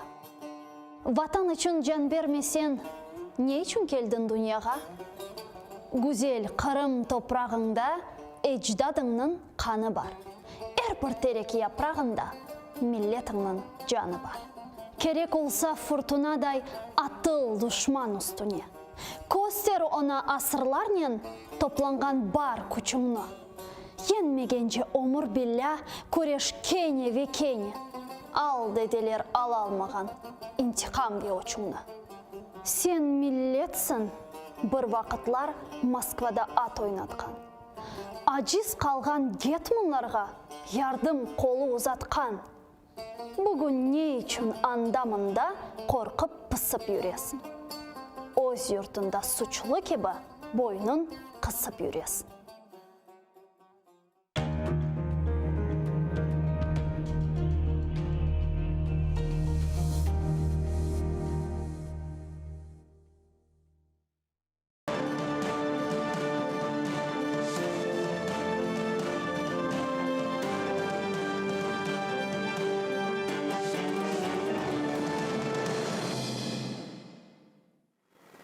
Доброго вечора, хайрлы акшамлар. Бүгін ян АТР Сонки Саата Бугунлюк. Ми будемо далі говорити українською. Гість нашого цього ефіру Михайло Щербина, заступник директора з оборонних питань Департаменту муніципальної безпеки Київської міської державної адміністрації. І зараз ми дізнаємося про все, це програма «Все, що ви хотіли знати про територіальну оборону, але боялися спитати». Ви принесли до ефіру такий довідник, я, правда, не встиг його весь прочитати. І тоді, чому ми про це говоримо? Зараз всі кажуть про те, що загострення передбачає загострення навколо українських кордонів і, можливо, інтервенція подальша Росії або вторгнення на територію України потребує від всіх громадян бути готовими до такої ситуації. І давайте спочатку з'ясуємо, що таке територіальна оборона. Добре. Добрий вечір, салам. Я скажу так, територіальна оборона – це, по-перше, це Збройні Сили України. У нас немає окремих територіальних оборон місцевих державних адміністрацій, в тому числі і в Києві. Є Збройні Сили України, і в складі Збройних Сил України є Сили територіальної оборони. З 1 січня наступного року це буде окремий вид сил Збройних Сил України. В кожній бригаді, в кожній області, в місті Києві є окрема бригада територіальної оборони. Це основа сил територіальної оборони. Крім того, до територіальної оборони можуть залучатися і Національна гвардія України, Національна поліція, Служба безпеки і всі решта силових структур України. Я прочитав це, що це там може бути будь-який громадянин віком від 18 до 60 років. І навіть люди, які не служили в армії, теж можуть бути в теробороні. Да. І люди, які не є там, скажімо, зареєстрованими мешканцями Києва, а просто працюють тут, теж можуть бути в територіальній обороні. І що вони роблять? Вони приходять, просто будь-який громадянин приходить до вас і каже, я хочу бути в територіальній обороні. Да? І ви йому кажете, що?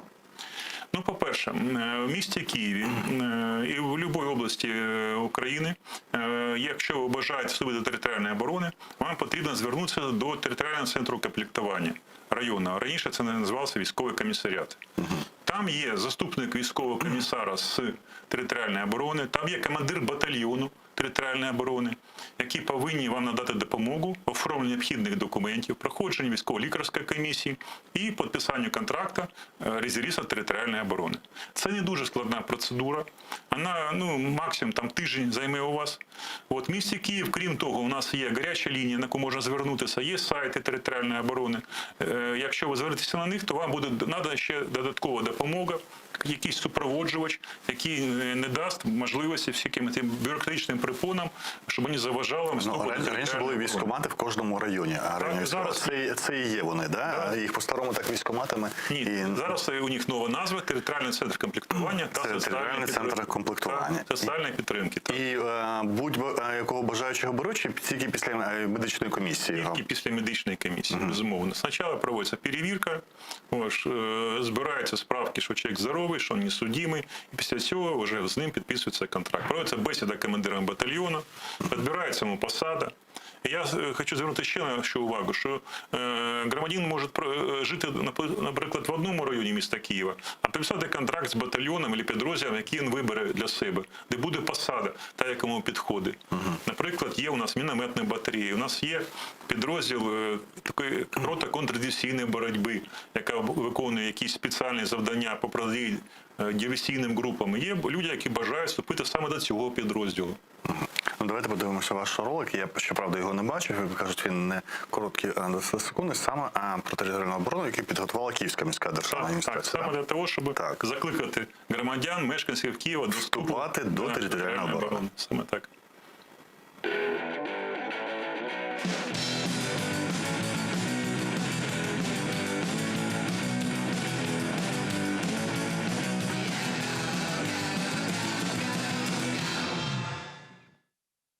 От коротко ми побачили з цього ролику, все одно не дуже з нього все зрозуміло. Людина, яка підписує контракт, що вона за цим контрактом має робити? В тому-то і справа, що контракт резервіста він не накладає дуже великих обсягів обов'язків на громадянина. Якщо громадянин проходив військову службу, має досвід, особливо якщо він був учасником АТО, то ми вважаємо, що він практично готовий для виконання завдань. Тому що територіальна оборона, бригада територіальної оборони – це, будемо так сказати, загальновійськовий підрозділ. В основному це стрілки, основна фахова спеціальність. Тому головне для цього громадянина пройти мінімальну підготовку, познайомитися зі своїм підрозділом, своїм командиром, і після цього ми вважаємо, що він готовий до виконання завдань. Якщо ж чоловік або жінка, яка вступає до територіальної оборони, не проходила військову службу, то, безумовно, вона повинна пройти попередній курс підготовки. Здати якийсь... Скільки він триває? Ну, як правило, ми вважаємо, що протягом року проходиться підготовка. З якою щільністю треба відвідувати цю бригаду? Ну, як правило, це раз на місяць. Раз на місяць? Раз на місяць. Тобто це фактично 12 днів підготовка триває? Да. От. Після цього ми вважаємо, що вже більш-менш громадянин готовий. І після цього вже... Давайте докладно. Чому навчають під час цієї підготовки? А всі види підготовки необхідні для військовослужбовців. Це стрілецька підготовка, тактика, спеціальна підготовка, медична підготовка. А стрілецька – це те, як ми розуміємо, в нашій школі, і коли я вчився, це було давно, нас возили навіть на полігон і ми стріляли. Оце стрільба на полігоні, да? Раз в місяць. Раз на місяць. Так називаємо єдині стрілецькі дні. От нам досягнена домовленість з Збройними силами України. І нам щомісячно, раз-два рази, скільки необхідно, виділяють полігони, куди ми вивозимо наших резервістів транспортом КМДА. І там вони вже самі бригада, військовий комісаріат організовують цю стрільбу. Далі медична підготовка. Тактична медицина – це дуже важливий вид підготовки. Він необхідний в звичайному житті. Це надання допомоги пораненим? Так, і собі, і пораненому. І чому навчають? Чому може, що опановують там на цій тактичній медичній підготовці? Ну, по-перше, це як діяти в случаї поранення. Якщо поранення в руку, в ногу, в живіт, в шию, як діяти, при всіх випадках поранень і інших небезпек для організму. Цьому навчають медики, військові медики? Безумовно. Військові медики. У нас є спеціалісти тактичної медицини в складі бригади. Далі, окрім цього, тактика, спеціальна підготовка. Що це таке? Це дія, як діяти в місті, як діяти в лісі, на відкритій місцевості, дії в складі взводу, відділення. А ще в різних регіонах, там є гірська місцевість, є приморські регіони, де тут... Ну, для Києва більш для нас важливо це дія в умовах міста і лісової, і лісосмузі, цьому навчають. Чи є обмеження, наприклад, от я тут у вас прочитав, чисельність бригади 3000 осіб. Тобто, більше 3000. Тобто, якщо 3000 прийшло в Києві, більше ви, скажімо, не набираєте більше. А чи як це? А якщо прийде 30 тисяч? На сьогодні, в зв'язку з цим загостренням, ми отримуємо десь по 10 телефонних дзвінків щодня. Люди звертаються з проханням, як стати резервістом територіальної оборони. Ми їм допомагаємо, вони приходять територіально. Але на сьогодні кількість резервістів ще достатня нам, щоб набирати і набирати. Тобто вакансій багато ще? Багато. Це одне. І по-друге, керівними документами передбачено, що якщо ми наберемо в Києві повністю бригаду, то ніхто не заважає почати комплектувати ще одну бригаду для міста Києва, який порядку 5 мільйонів осіб проживає, зареєстрованих, не зареєстрованих. 2 бригади, я вважаю, це як мінімум потрібно. Одна на лівому березі, друга на правому. Цей контракт підписується на якийсь термін, чи він безстроковий? Так. Контракт для солдат 3 роки, для сержантів, офіцерів 5 років. Але багато людей пугає слово «контракт». От я підпишу контракт, я не зможу виїхати за кордон, там іще щось. Це неправда. Навмисно в положенні про проходження служби в розбезі прописані умови розторгання контракту, в тому числі за згодою сторін. Якщо громадянин необхідно переїхати в інше місто, або виїхати за кордон, або ще щось, він може спокійно з командиром свого підрозділу розторгнути контракт або перевестись на нове правильно місце. розумію, під час існування цього контракту людина не може поїхати за кордон, Може, безумовно. Він попереджає командира і виїжджає без всяких проблем. А чи з'являються якісь зобов'язання згідно контракту? Єдине зобов'язання, таке серйозне, суттєве, це якщо буде оголошена мобілізація, по-перше, різниця викликає вже не військкомат, а викликає командир. І він повинен прибути з викликом командира до свого підрозділу. Але в цьому є і перевага, тому що такого резервіста вже не можна призвати в іншу частину. Он приходит в тот підрозділ, де він вже проходив підготовку. Він знає свого командира, знає своїх колег, і йому вже набагато легше виконувати завдання. І не треба часу для підготовки цього підрозділу додаткового. Давайте поговоримо з Валерієм Головком, начальником управління оборонної роботи Херсонської районної державної адміністрації. Доброго вечора, пане Валерію. Да, доброго вечора. Розкажіть нам, от у нас в студії представник Київського департаменту з Київської КМДА Михайло Щербина. Як зараз на Херсонщині, от у зв'язку з цим загостренням на кордонах України і концентрацією російських військ, чи там побільшало у вас резервістів, чи записуються люди в резервісти на Херсонщині? Я вас зрозумів. Діло в тому, щоб зрозуміти стан Херсонщини, дозвольте я на 2 хвилини вернусь, зроблю маленький екскурс в історію. Діло в тому, що в 2014 році, коли почалася ця окупація, агресія, на території Херсонської області майже не було військ. Були 2 бригади, одна армійська авіація, вертольотчики, і одна ПВО. І ні одного, навіть не то, що частини, підрозділу сухопутних військ, які могли протистояти, у нас не було. Тому нам прийшлось проснутись дуже рано в зв'язку з цим. І вже в 16-му році ми силами територіальної оборони провели перші збори 10-денні і почались готуватись до цього. Ну, мабуть, багато людей знають, ті, хто до цього дотичний, що за нашим прикладом навіть було в 16-му році введено таке поняття, як єдиний день стрільця. Це коли ми готували свої підрозділи на полігонах, на підготовлених місцях для того, щоб ми були готові до якихось дій. Зараз інший стан. У нас є своя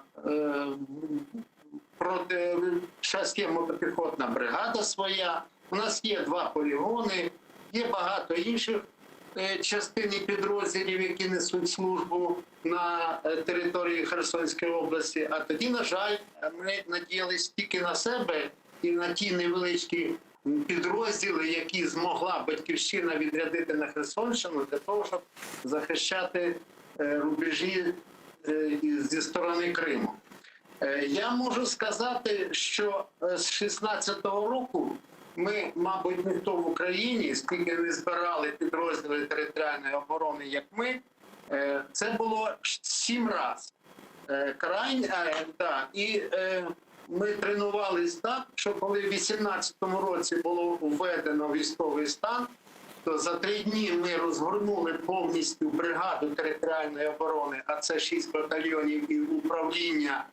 І за 3 дні, на 4-й день, ми вже виконували завдання за призначенням. Несли патрульну службу, виконували завдання по забезпеченню воєнного стану, патрулювання, охорони об'єктів, посилення кордону, таке інше. У квітні цього місяця, ви знаєте, було таке ж саме посилення напруги у зв'язку із збільшенням військ, не тільки там на західних кордонах, а в Криму також.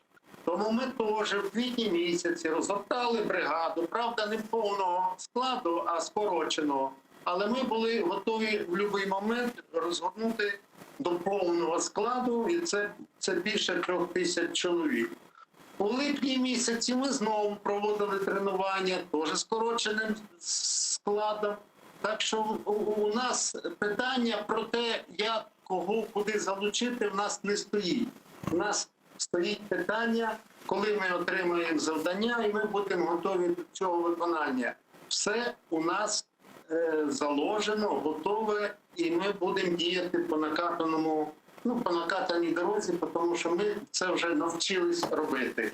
Крім того, як я вже сказав, у нас незрівнянна кількість, незрівнянна сила підрозділів військових, куди і ми так з територіальними центрами комплектування і соціальної підтримки, які прийшли на зміну військкоматам, крім тих резервістів першої черги, які відбудуть бойові частини підрозділи, все інше в нас знаходиться на обліку, і у нас приймають участь там всі, починаючи з голови обласної державної адміністрації, закінчуючи тими хлопцями, які воювали, але по якимось причинам не можуть зараз за станом здоров'я та інше йти, допустим, бути резервістами першої черги для того, щоб підсилити військові частини. Якось так.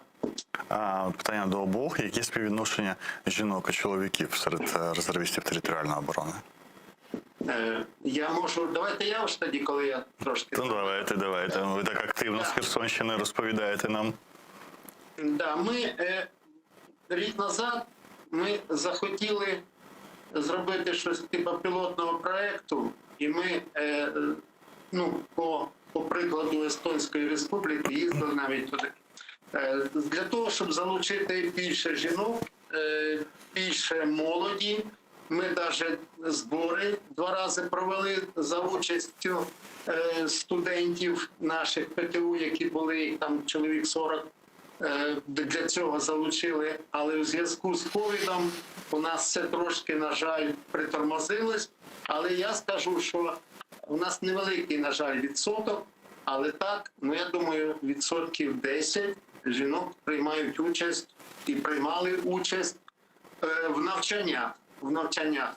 На жаль, через те, що обмежені можливості забезпечити їм умови проживання, несення служби під час зборів, це були тільки медики, кухарі, які забезпечували там, такі.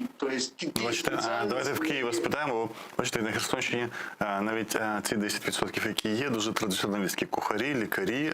Ні, що в Києві? У нас дещо інший підхід. У нас, якщо жінка приходить, то вона на рівні з чоловіками намагається виконувати всі завдання і бути справжнім воїном. Такого у нас немає. Всі резервістки, які у нас є, і, на жаль, їх не так багато, десь 5%. Але ще менше, да? Як воно є, кажу.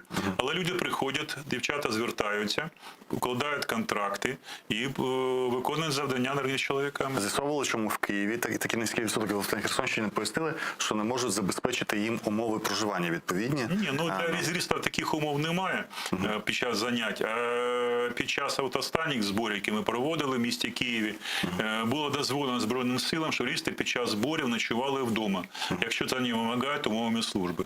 Ті, хто був на чергуванні, хто виконував завдання, ті залишалися на робочих місцях. А ті, хто мог поїхати домой, то ті ночували вдома. Тому таких проблем у нас тоді, не виникає. Може, інші причини є, чому жінок мало? Я вважаю, головна причина – це те, що жінки не знають про це. І, по-друге, багато хто побоюється це. Тому ми пропонуємо такі варіанти. Якщо громадянин, чоловік або жінка сумнівається в собі, не знає, підходить йому чи територіальна оборона, чи їм підходить, ми запрошуємо їх на заняття. Прийдіть на 1-2 заняття. Не треба підписувати ніякі контракти, прийдіть, посмотрите, позаймайтеся разом з нами. Якщо вам сподобається, будь ласка, підемо далі на підписання контрактів. Віковий розподіл, які люди, які приходять до тероборони, знову можемо з Херсону дати слово. Кого у вас більше? Молоді, середній вік, колишні військові, як ви кажете, які не можуть бути в першій черзі, чи, можливо, люди літнього віку? Розумієте, ми ставимо питання так, що там мають приймати участь всі, в тому числі державні службовці, які, можливо, мають відстрочку від призиву, там, від мобілізації, таке інше. Це зараз у зв'язку з тим, що пройшла адміністративно-територіальна реформа і трошки в нас районів стало менше, 5 залишилось. Більшість працівників перейшли в органи місцевого самоврядування, але ми ведемо роботу на те, що всі, хто заброньовані, всі, хто по якимось причинам не можуть йти в армію, вони мають приймати участь у територіальній обороні. Вони приписані до підрозділів територіальної оборони і виконують свої завдання. Всі, я наголошую, у нас голова обласної державної адміністрації в 2018 році виконував завдання. Він не генерал, він не полковник був, він був рядовий, але виконував завдання на рівні з усіма. Ну, це як показник просто. А більшість у нас, молоді мало. Ми от хотіли, я кажу, нам просто помішав ковід. Більше це. У нас більшість приймає участь в навчаннях. Там приймають і жінки, там приймає молодь. Але реально приписані і заключили контракти, це десь такі люди віком 40-50 років. Скажімо так, є старші, є молодші. Дякую Валерію Головку, начальнику управління оборонної роботи Херсонської районної державної адміністрації. Так дуже активно і дуже розповів нам взагалі від історії створення територіальної оборони на території Херсонщини. Дізналися багато що нового, але от 45-50 років, обмеження 60 років. Да? Після 60 просто не візьмуть, навіть якщо людина в хорошому стані. У нас навіть пенсійна реформа передбачає поступове збільшення віку. Чоловіків 60 років можуть бути дуже міцними, тобто 60, 65. Ви знаєте, от зараз закон про основи національного супротиву, він передбачає формування, крім частин територіальної оборони, ще добровольчих підрозділів. От і під них ще немає положення, відповідно, повинен Кабінет міністрів України його розробити. От я вважаю, якраз от туди можна буде брати тих, хто старший за віком, хто обмежений за станом здоров'я, не може служити у військову службу проходити. А на сьогодні ми знайшли вихід з цієї ситуації. У нас наряду з бригадою військовою і частиною є громадська організація територіальної оборони столиці. І всі, хто не може війти, як діючий військовослужбовець складу територіальної оборони, може війти до складу цієї громадської організації і проходити також підготовку поряд з іншими резервістами. А резервісти під час зборів, їх там як організоване їхнє життя? Їх годують там, як це, чи вони їдять власну їжу, чи як це все виглядає в побуті? На жаль, такі планові збори, планові навчання проводяться не дуже часто, десь раз на 2-3 роки. От в цьому році в Києві вперше провели такі от збори в самому місті. І скільки залучили на ці збори? Небагато було залучено понад 200 чоловік і жінок на ці збори. Але ці збори, вони були, будемо так сказати, щоб перевірити саму систему управління територіальної оборони, взаємодію між районною державною адміністраціями і батальйонами, бригади територіальної оборони. От для цього проводилися ці збори. І під час цих зборів, ці от резервісти, які призвані були на збори, питали, безумовно, обмундирування, питання, все це було за рахунок держави. Єдине перевезення і таке інше. Єдине, що під час цих зборів, так вони проводились в місті, ми відпускали туристів додому. Якщо б збори проводились... Ночувати ви маєте на увазі? Так, ночувати, так. А одяг, от такі саме як у вас зараз на одязі? Вони отримують нашу військову форму одягу, піксель так званий. На жаль, тільки один комплект, але отримують. Це комплект, він зимовий, літній, повністю. Там є. А який віковий розподіл? По Херсонщині ми почули 45-50 років, і молоді нема. Десь, я скажу так, по місту Києва ми теж проводили цей аналіз. У нас є всі вікові категорії, від 18 до 60, але більшість – це чоловіки і жінки десь біля 40 років. Чому так стає? Молоді це цікаво? Так, що в територіальну оборону приходять, за моїм аналізом, люди, які вже состоялись. Бізнесмени, інженери, інтелігенція, державні службовці. Тобто люди, які вже состоялись, у них є сім'я, є робота, є діти, але люди замислюються над чимось більшим. Як захистити себе, свою сім'ю? І вони приходять, вони готуються, вони знаходять товаришів, з якими вони можуть потім захистити себе. От дуже яскравий для мене був приклад, коли показували в Сполучених Штатах Америки під час цих акцій Black Lives Matter, один із районів, де всі білі чоловіки були озброєні. Вони об'єдналися між собою, і на їх території не було ніяких погромів, ніяких надзвичайних ситуацій, ніхто там нічого не організовував. Тому що люди самі організували свою самооборону. По такому принципу наші резервісти також створюють свої самооборони в своїх районах. У нас біля 80% резервістів мають власну зброю. Тобто люди приходять, спочатку вони просто займаються, але бачать, що у колеги є вогнепальну вогнепальну, охотничу зброю, нарізну. І значна кількість приходить на заняття зі своєю власною зброєю. І коли ми проводимо стрілецькі дні, спочатку ми стріляємо зі штатної зброї, автоматів Калашникова, а потім ми дозволяємо резервістам виконувати стрільбу і зі своєю власною зброєю. Тобто вони економять в тому числі на оренді стрільбищ і таке інше. Люди, які укладають контракти, як це правильно сказати, з територіальною обороною чи з територіальною обороною, так? Вони ж не отримують військових звань, вони, якщо прийшов солдатом, залишається солдатом, чи теж є просування? Розкажіть про це. В тому та і справа, що підписуючи контракт на службу в резерві, любой чоловік або жінка не може паралельно проходити дві кар'єри. У нас багато є людей, які прийшли, не маючи ніякого досвіду військової служби. Але це люди активні, ініціативні. Вони пройшли підготовку і зараз вже отримали сержантські звання. Вони командують взводом. У них є вже опит командування. Тобто люди, коли приходять в територіальну оборону, вони можуть отримати досвід керівництва, який їм буде також потрібен в цивільному житті, отримати якусь нову спеціальність, досвід новий, який теж буде дуже їм необхідним в цивільному житті. Яку спеціальність можна отримати, якщо раз на місяць ще найкраще відпроводиться навчання? Деякі підрозділи у нас займаються кожну суботу. Я ще раз кажу, це діло дуже добровільне.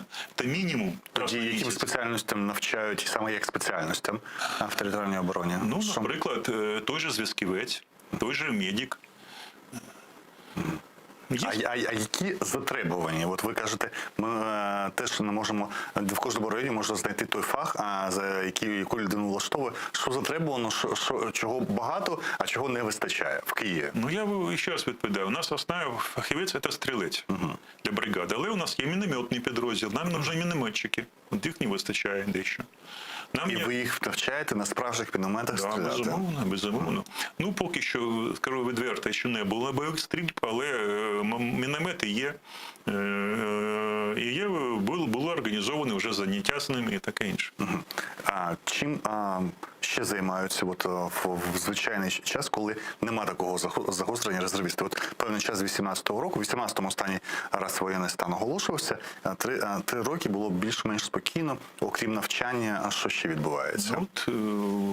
От це і є основа для резервістів територіальної оборони. Він живе своїм звичайним цивільним життям, але раз в суботу, раз в тиждень або раз в місяць приходить на заняття. В цьому і є, заключається служба. І раз, 2-3 роки будуть збори. От в цьому році був 10-денний збор. Збори, а обов'язково це там, що люди мають пожити в казармах, чи тільки в Києві дозволяють жити резервістам? Я знаю, що така практика є в інших районах, але якщо ви виходите в поле, якщо немає поблизу вашого населеного пункту, безумовно, для вас буде або казарма, або якісь наметове містечко розгорнуте з всіми необхідними умовами. Виходячи з назви територіальна оборона, це означає, що сама територіальна оборона в будь-якому разі, навіть якщо почнеться вторгнення, військові дії, вони залишаються на тій території, де навчалися, чи резервістів територіальної оборони теж можуть направити, скажімо, ближче до кордонів, до східного, неважливо. Зараз у нас весь кордон майже вважається небезпечно від Криму до Білорусі, тому чи резервісти, вони тероборони залишаються в тому місці, де вони є? Ну, на сьогодні, по документам Збройних сил України, територіальна оборона, бригади повинні залишатися в тому місці, де вони повинні бути. І я вважаю, що для міста Києва це дуже важливо, тому що крім, якщо навіть ворог не підійде близько до Києва, а буде знов зіткнення на востокі країни, то все одно необхідно протидіяти диверсійним групам. А на сьогодні, за даними розвідки, понад 200 розвідувальних груп російських, диверсійно-розвідувальних, підготовлені. І я вважаю, що саме Київ, як столиця, де найбільше державних інституцій знаходиться, буде об'єктом цих диверсійно-терористичних груп. І одна з завдань якраз територіальної оборони – це протидія цим ДРГ. Інша річ, якщо, наприклад, бригада знаходиться там в Івано-Франківській, в Львівській області, я вважаю, що резервісти, які пройшли підготовку, вони не будуть знаходитися в тих областях і чекати, поки ворог підійде до Львова.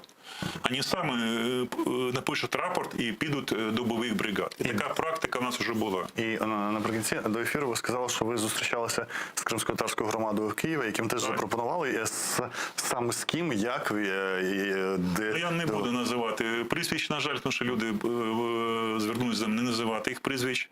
Але я ще раз хочу підкреслити, що навіть якщо вони прописані в Києві, якщо ви тимчасово проживаєте, але працюєте в Києві, ви можете прийти в територіальну оборону. І ми звертаємося до всіх громадських організацій. У нас є багато громадських організацій, учасників АТО, волонтерів, патріотичних організацій, які займаються в тому числі і підготовкою населення. І ми закликаємо ці організації приходити в територіальну оборону. Це можливість отримати офіційний статус, отримати офіційну зброю, проходити підготовку під егідою Збройних сил України. І якщо ці члени цих громадських організацій вважають за необхідне бути в одному підрозділі, така практика в нас теж є. Таке дилетантське питання. От ви сказали, найзатребуваніше це стрілки, да? Стрільці. А от, скажімо, авіація, танки, все це недоступно для територіальної оборони. Да? Чого нема в територіальній обороні? Немає в територіальній обороні ніякого важкого озброєння, бронетехніки. Основа територіальної оборони – це легка механізована така от і мотопіхотний підрозділ. А такі інтелектуальні речі, як розвідка, такі речі, це є, так? Безумовно, це є. От, і ми плануємо в тому числі допомогти територіальній обороні з безпілотними літальними апаратами. Ну і інші питання, які можливо зробити для підсилення територіальної оборони.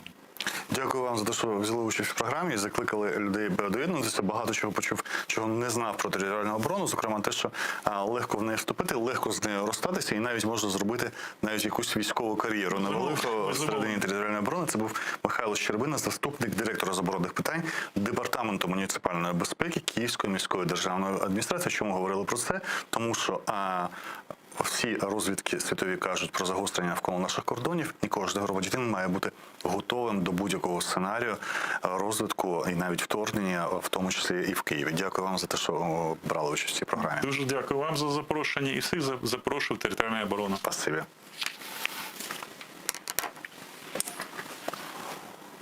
Дякую. Спасибі. Це було дуже. Да? Дякую.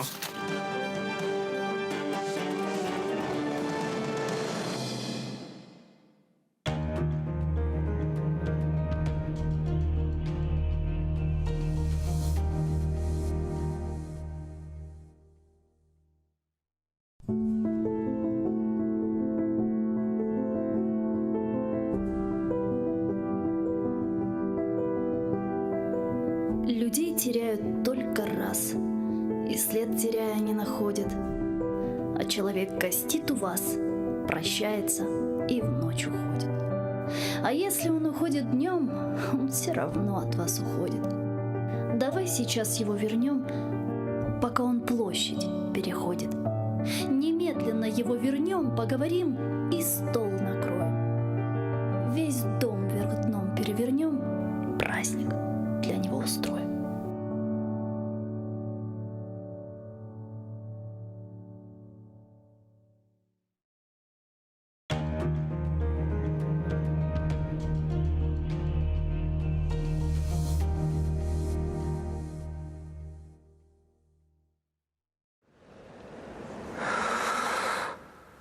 Eşitesiniz mi?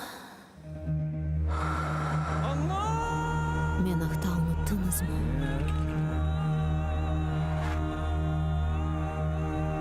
Мен мұнда.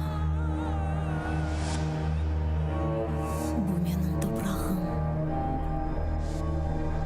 Менің қырымым.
Қырым топырағы неже көрді, неже dayanды.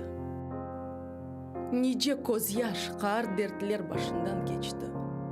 Неже татарның қанлары топыраққа сынды.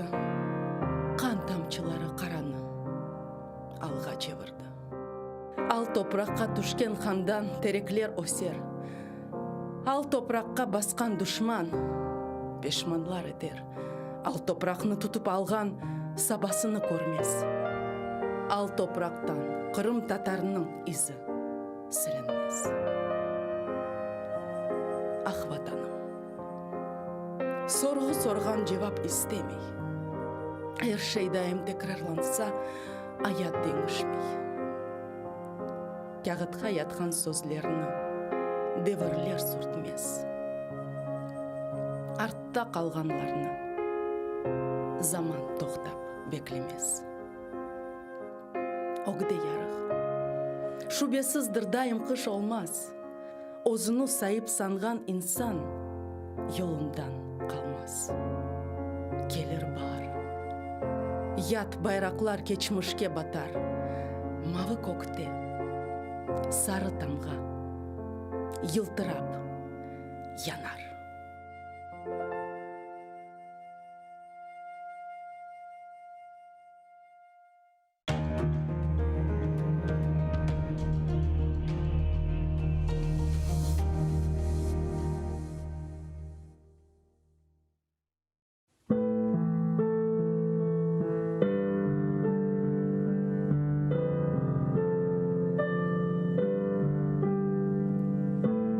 Басқаныңыз ерлеріні топырақ деп кечмеңіз. О топырақларда сіздің адыңызды сақламақ үшін неже құрбанлар берілді. Бинглерже шейітлерінің қанлары бар о топырақларда. Құруды деп белемеңіз. Алида синмеді шуқан топырақның ішіне. Кечкеніңіз ерлеріні соқақ деп кечмеңіз. О соқақларда неже жесур аскерлер жүрді. Ватанымны қорчалайым деп қылычлар салланды.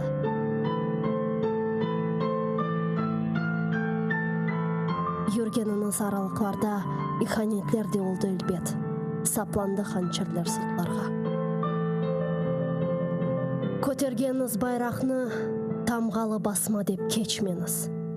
О байрақның үстінде шерефіңіз, намысыңыз, итибарыңыз бар. Көтеріңіз ең yüksеклерге, ең төпелерге, көк yüzüyle paylaşsın ренкіні. Керек олса оның үшін нишан олыңыз. Бір кеткен жан недір ки? 1000 жан кетсе феда олсын ona. Қиямет өлім ма? Bu mu felaket? Asıl felaket bayrağımızdan yerde savrulmasıdır. Utanınız efendiler, eginiz başlarınızna. Titreydir şımdalımızға bakıp ecdatlarımızın kemikleri. кірдебімізге дұшман қуа алмайық. Сесіміз жықмаз олды қорқуға адалдық. Утаныңыз, әфенділер. Ғайып болған рухыңыздан утаныңыз. Байрағыны көтеріп оламаған еллеріңізден утаныңыз. Мен утанам.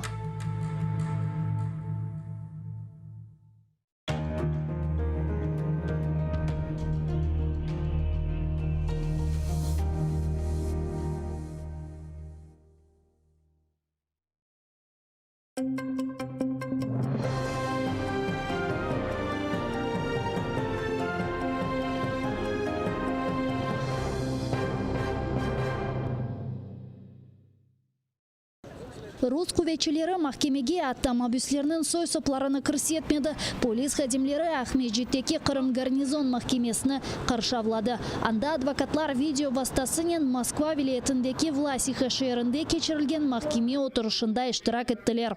Махкемеде Хизбут Тахрирге алақасы бар деп, терроризмде қабатланған Қырым татарларға чықарылған үкімге шикает бақылды.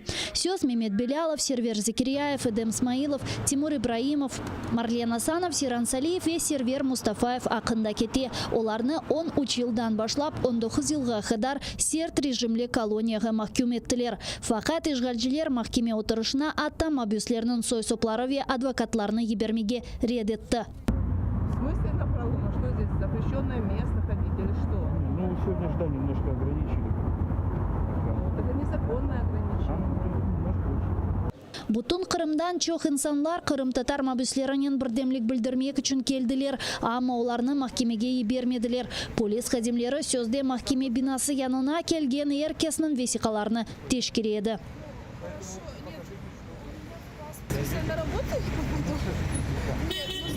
Вы скажите, вы куда идете? Я иду на работу, я ведущий куда на работу? в университете.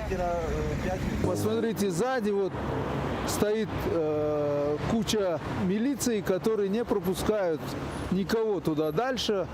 Ну и вот как нам быть, то есть нам уже и на суд нельзя приходить. Интересная история. Положение вот такое сегодня, да, что если ты сегодня рот открываешь, то тебя могут на 14 суток закрыть.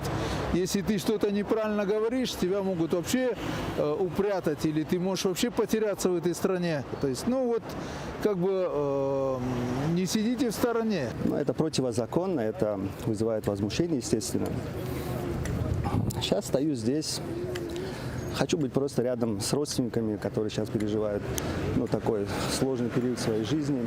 Хотят устрашить крымтатарский народ, чтобы они не проходили, не поддерживали из средств массовой информации, чтобы затихало это ихний беспредел. Алхамдулилля, наш народ, иншаллах, я думаю, не сломится.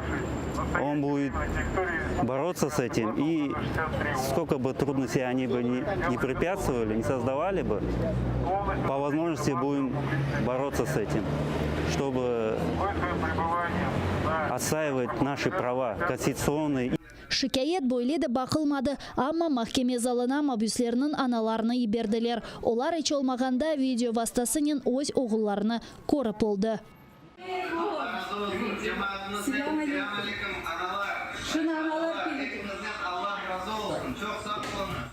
Ишғалчылар шикает давасының ноябрның 26-сында саба саат 10-да бақмалы. Русия Украинаға кене уджум етсе, серт жевап алажақтыр. Бұны Украина тышышлері Назира Дмитро Кулеба білдірді. Оның айтқанына көре Русияның тежавузи әрекетлерінден себеп Украина-Русия сымырларындаки вазиет керген қалмақтам. Ама дипломатларының вазифесі яңы жеңктен қачынмақ үшін халқара дестекнің yüksek севесіні тешкел етмектір. Скупчення російських військ, інтенсивна аеророзвідка, погрози Україні, які лунають від російських чиновників різних рівнів, свідоме блокування Росією роботи нормандського формату та тристоронньої контактної групи – все це має розглядатися як складові єдиної агресивної політики Росії проти України. Ми не намагаємося вгадати, що в голові у Путіна, це невдячна справа. Ми працюємо над тим, щоб у ній з'явилося чітке розуміння. Новий напад на Україну буде занадто дорого коштувати, тому краще цього не робити. Bundan da gayrı Dmytro Kuleba bildirgenine göre o Stokgolm'deki OBSE Tış İşleri Nazirleri Şurasının oturuşunda Rusiyanın korkutmaları ve Kırım platforması çerçevesinde geçirilecek tedbirler hakkında haber verecek. Anda 57 devletlerinin temsilcileri toplaşacaklar. Ми будемо надалі консолідувати тиск на Росію, аби змусити її припинити агресію та відновити повагу до принципів і зобов'язань ОБСЄ. У Стокгольмі я проведу окремий захід з іншими главами дипломатії щодо ситуації в Криму та майбутніх кроків в рамках Кримської платформи під назвою «Кримська платформа. Рух вперед». Ми планово, тихо, спокійно закріплюємо успіх Кримської платформи і активно перетворюємо її на постійно діючий формат.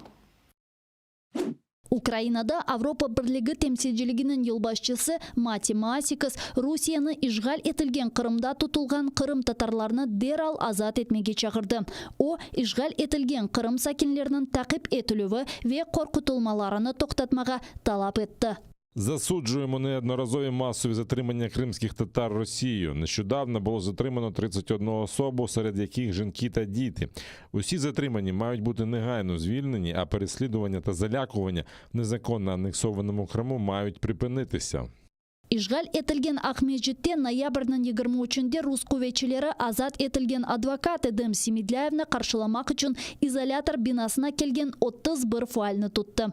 Olarının arasında 10 kadın, matbuat kartları bar olgan jurnalistler ve Kırım Birdemliginin muhbirleri. Bundan son 15 Kırım Tatar faali sanki dersin cemaat nizamının bozulması sebebinden 12-14 gün hapis cezasına mahkum etildi. İşgalciler hakimiyeti Moskva patriarxlığına ait olmagan din cemiyetlerine baskı yapıp Kırım'da din serbestligini sınırlay. Bunu Ukrayna Tış İşleri Nazirinin birinci muavini Emne Djepar seslendirdi. Bu haqda o din serbestligi meseleleri boyunca Halkara Alyans forumunda bildirdi. Djepar teşkilatını Kırım platformasının işbirlik yapmaga çağırdı. O, işgalciler hakimiyeti Kırım Tatar ve Ukraynalılarının dini inançlarından sebep olarını takip etkenini bildirdi.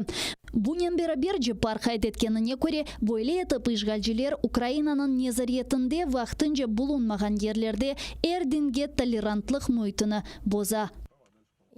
У Криму Росія створює штучні перешкоди у діяльності будь-якої релігійної громади, якщо вона не належить до московського патріархату. Кримські татари стали найбільш пригнобленою та переслідуваною релігійною громадою в Криму. За даними правозахисників, щонайменше 120 кримських татар залишаються за ґратами за сфабрикованими справами. Із 49 релігійних громад, які діяли в Криму на початку 2014 року, нині діють лише 5. Росія має припинити репресії на тимчасово окупованих територіях та дотримуватися міжнародних зобов'язань щодо свободи релігій та переконань.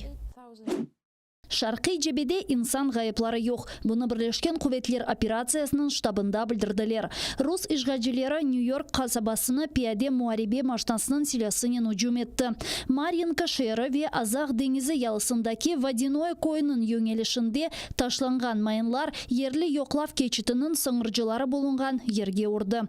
Bundan da gayrı işgalciler Verkhnetaretskaya, Luganskaya, Kamenka kasabaları ve Butovka şahtasını horçalagan Ukrayn arbiyleri pozisiyalarına başka silahnen hücum etti. Ukrayn askerleri düşmanga karşılık gösterdi, ama sabah işgalciler kene ateş açtı. В бік Луганського противник відкривав вогонь з ручних протитанкових гранатометів. В напрямку Авдіївки ворог здійснив обстріл з мінометів калібру 82 мм. Втрат серед військовослужбовців об'єднаних сил внаслідок дії ворога немає. Українські захисники відкривали вогонь у відповідь, не застосовуючи заборонене мінськими домовленостями озброєння, та змусили противника припинити обстріли. Завдяки зусиллям наших воїнів рубежі українських підрозділів залишилися незмінними. Джавелин ракета kompleksleri Bayraktar pilotsuz uçucu aletleri ve Ukrayna hava güçlerinin kurucu uçakları. Nikolaev vilayetindeki Şiroki Lan poligonunda Ukrayna harbiyleri Cenüp'ten hücum etken düşman kara kuvvetlerini yok etmege talim yaptı. Ukrayna silahlı kuvvetlerinin baş komandanı Valeri Zaluzhny bildirgenine göre Ukrayn ordusunun brigada ve polkları nişanga birinci kereden urgun silah kullanılmasının yanı taktikasını gösterdi. Talimler gece etrafında ne olup çıqqanı yaramay көрінгенде keçirildi. Ukrayn harbiyleri talimler vaqtında Şarkı cebede algan tecrübeni kullandı.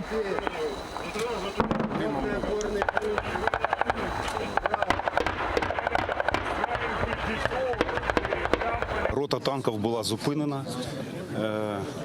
точний вогонь, підготовлений особовий склад, ну і засоби доставки, новатори показали себе теж дуже непогано. Украина силялы көветлерінің баш команданы ве мудафа назирінден ғайры Бүйік-Британия, Америка Бірлешкен Девлетлері, Канада, Исвечия ве Түркияның темсілділері де Украин арбейлері насыл талим еткенini көзетеді. Я отримав дуже важливі сигнали від наших партнерів про те, що ми наодинці не залишаємось. Вони вже розпочали дуже серйозні консультації зі всіма іншими партнерами, як Євросоюзу, так і, в принципі, країн Альянсу НАТО. Реакція буде дуже жорсткою. Про це вже попереджено безпосередньо очільника Кремля під час візиту серйозної посадової особи Сполучених Штатів. Украинада кечкен күн ковид хасталығына 17 бин инсан оғрады. Хасталанғанларның чоқысы Киев сакинлерідір. Анда 1700 инсан ковидке хасталанды. 628 кеші хасталық ағырлашмасы нәтижесінде вефат етті. Шу сырада үкімет эпидемия телюкесінің сары зонасына кірген регионлар үшін карантин тедбірлеріні көветлештірді. Илкевеля яңы сынырланувлар ашыланмаған инсанларға ет олажақтыр. Бір ашы яптырғанларға берілген сары ковид сертификаты 120 күн дегіл тек 30 күн кечерлі олажақ. Якщо раніше бізнес міг обирати моделі діяльності у жовтій зоні, не перевіряти документи про вакцинацію або негативний тест, але працювати відповідно до певних обмежень по площі, або перевіряти документи і працювати без цих обмежень такого рівня, то тепер вони втрачають цю опцію.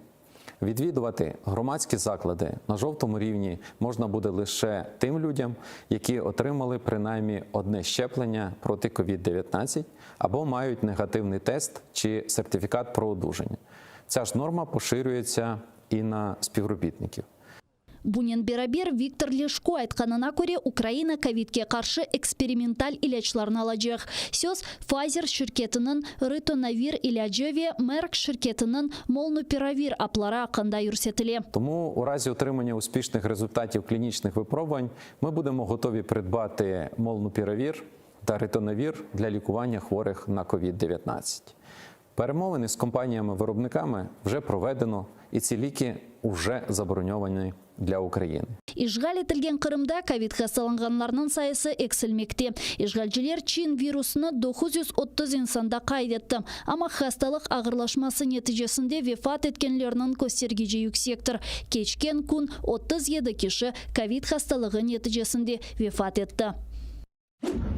Алмания ковид хасталығына қаршы карантин сыңырламаларыны көветлештіріп, ашыланмағанларыны фаал шекілде тақип еті башлады. Шымдылек Алманияның тренлеріне минмек үшін ашыланма паспорты ковидке оғырап түзелме ақында малюматына аме, яда ковидны белгілей білген менфи тестіні көстермек ләзім. Анда бойле тешкерувлер мұнтазам тарзда кечірілі.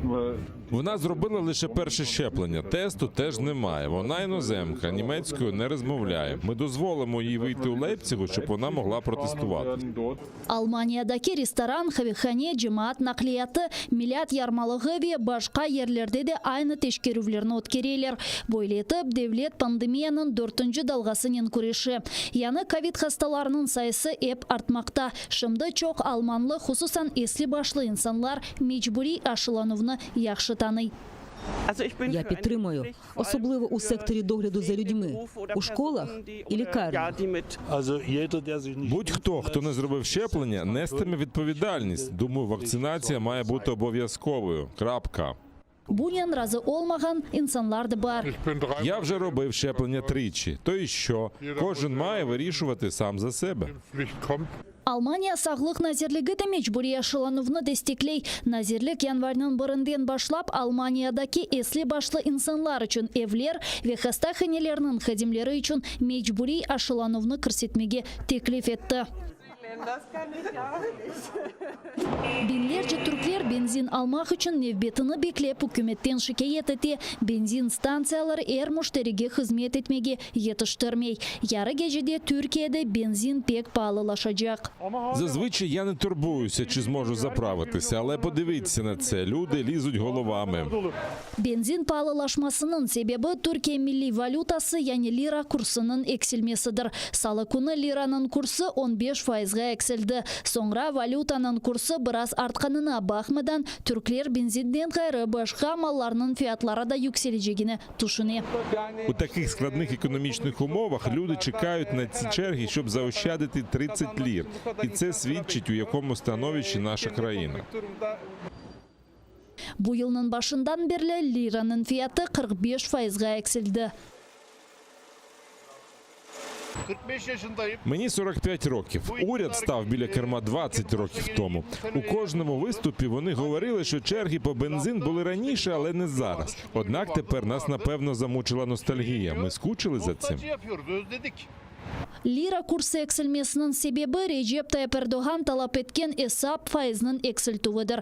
Türkiye prezidentinin fikrine göre bunun sayesinde ihraç artacak, yatırımlar celp edilecek ve iş yerleri çoğlaşacak. Ama çok iktisatçı böyle siyasetini düşüncesizdir diye adlandırdı. Muhalefet prezident sayılavlarını müddetinden evvel geçirmeye çağırdı. Türkiye şehirlerinin sokaklarında hükümetke karşı numayışlar ötkerildi. Bu İstanbul, Kadıköy adlı mesken rayonda yüzlerce insan narazılık bildirmek için sokakka çıktı. Fakat polis xadimleri onlarını tez dağıttı. Onlarca insan tevkif edildi. Böyle küçük tunç heykeller Kiev'nin çeşit köşelerinde saklanıldı. Geçenleri şehir sokaklarında 5 yana küçük heykel tıklanıldı. Bu insanlar hayırseverlerdir. Onların sayesinde Kiev'de en güzel binalar peyda oldu. Mesela bu kadını Kiev'de birinci hayırsever деп sayarlar. А нашу першу героїню звати Галшка Гулевичівна. Вона віддала свій маєток, це був 1615 рік, вона віддала, подарувала місту свій маєток. Власне, від цього маєтку бере початок Києво-Могилянська академія. 4 diğer heykellerde de hayırseverler tasvirlendi. Katerina ve Grigori Galaganlar istidatlı yaşlar için kolleджnin temelini koydular. Bugün bu Ukrayna edebiyatının milli müzeyidir. Mikhail Degtyaryov bazırganlar toplaşkan evinin kurulmasına para ayırıp verdi. Şimdi bu milli filarmoniya, onun elinde nal var. Degtyaryov demirden mallarını yapaydı. Nikolay Bunge Aziz Vladimir adına üniversitetinin rektorudur. O, yaşlarının проблемаларını öğrenmek için mahsus anketаны işlep çıkardı. В руках своїх він тримає оцю анкету, завдяки якій студенти мали можливість отримати допомогу. Bunge olgan son onun talebeleri para toplap okuv yurtini kurdu. Şimdilik bu devlet mahkeme memuriyetidir. David Margolin Kiev'nin en cömert hayırseverlerinden biriydi. O Dnepr ozeninde gemicilik şirketinin sahibiydi. Şimdi Kiev'de Kıdır adlı leyhanın 36 küçük tunç heykeli mevcut. Teşkilatçılar Kievliler için turistik yollarının haritasını yaptı. Bu haritanın yardımıyla olar kezip küçük heykellerini kıdırabilirler.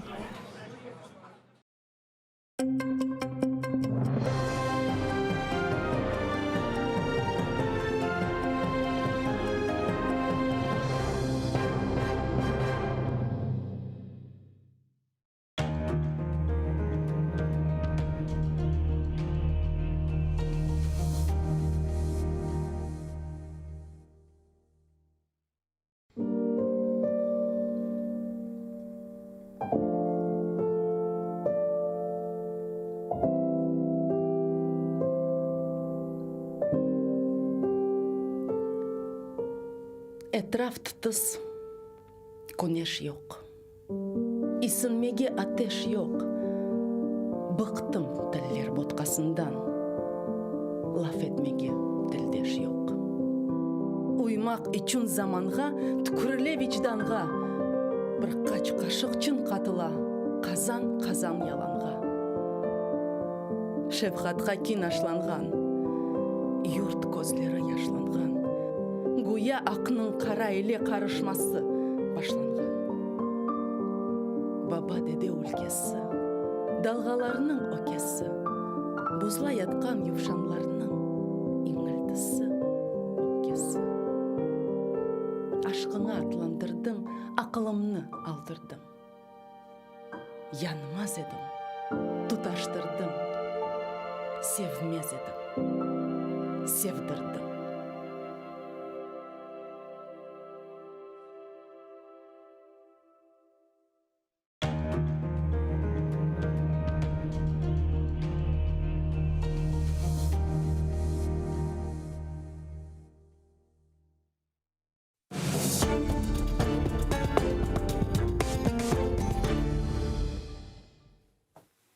Добрый вечер. В эфире «Прайм» на телеканале АТР. Это время, когда мы обсуждаем наиболее важные для Крыма, всей Украины и человечества события. И беседуем с людьми, которые играют в них какую-либо роль или могут оценивать их по достоинству глубже и точнее других.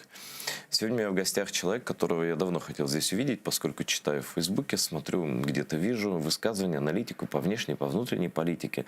И этот человек, народный депутат Егор Чернев, член фракции «Слуга народа». Добрый вечер. Добрый. Член фракции, но и член партии, я правильно понимаю? Да. А как так? Меня пригласили собственно, в список как специалиста по IT, прежде всего. То есть здесь, когда формировался тот самый список первый в фракцию, соответственно, политической партии, но во фракцию для похода в Верховную Раду, набирались наверное, по разным признакам, по специализациям. Вот я как раз-таки в условную квоту IT-специалистов вошел, ко мне обратился Миша Федоров. Вот, я был беспартийным, я всю жизнь беспартийный, на самом деле, я не был ни в одной партии за свою жизнь. И, не знаю, может быть, и не буду, я не знаю. Но вот поэтому только член фракции и не член партии. Может быть, от человека изнутри это можно как-то узнать. Вот как может в одной фракции быть Егор Чернев и знакомая нашим крымским зрителям Лиза Богуцкая, которая носит на лице авоську, не верит в коронавирус. Вот как так?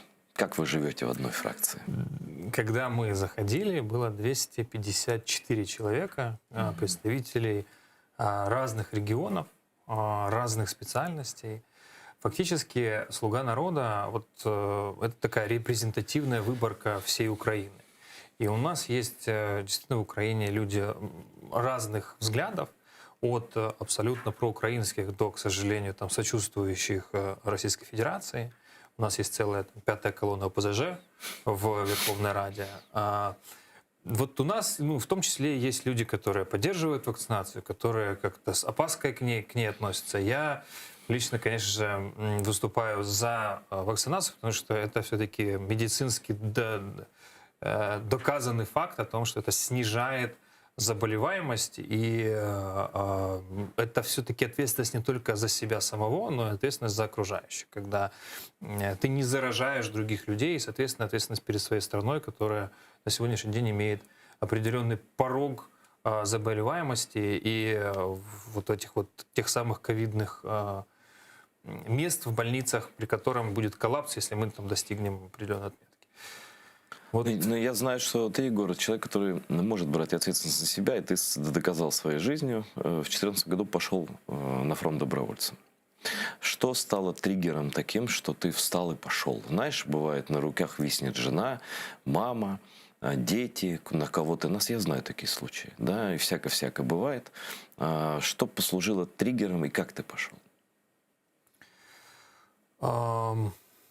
Оккупация Крыма, что щелкнуло? Достаточно там долгая история между моего похода, потому что первое мое решение было после вот этого фарса по телевидению Российской Федерации, которая транслируется в том числе через украинские каналы, фарса съезда, этого заседания в Кремлевском дворце съездов 18 марта 2014 года о присоединении Крыма, как они там говорили, вернулся в родную гавань. 19 марта я был в военкомате уже. 19 марта, потому что я не понимал, я до последнего думал, что это действительно будет какой-то фарс, действительно сейчас это открутят как-то назад, и там Путин скажет о том, что мы же братские народы, мы не можем так поступить и так далее. Но чудо не произошло. И вот, собственно, 19 марта я был в военкомате по месту прописки. Я видел таких же, ну, немного растерянных людей, потому что, которые не понимали, что же мы делаем, ну, что же мы будем делать, будет ли как-то государство реагировать, будет ли оно мобилизировать.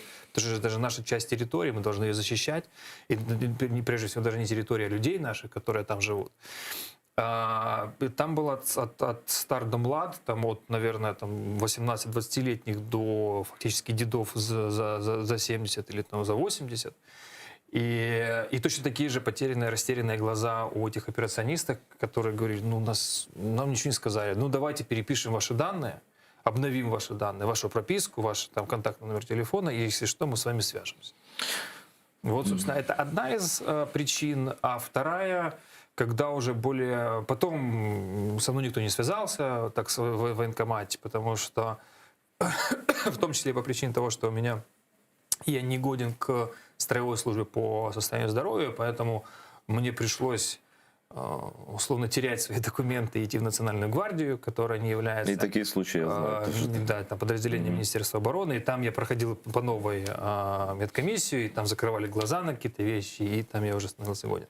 Ну и вторая, наверное, основная причина — это взятие вот уже или захват Мариуполя в апреле, по-моему, апреле-мае 2014 года, потому что до моего родного города Бердянска там 90 километров. И я прекрасно... А там живут мои родители. И я прекрасно понимал, что 90 километров — это марш-бросок танковый там, за один день фактически.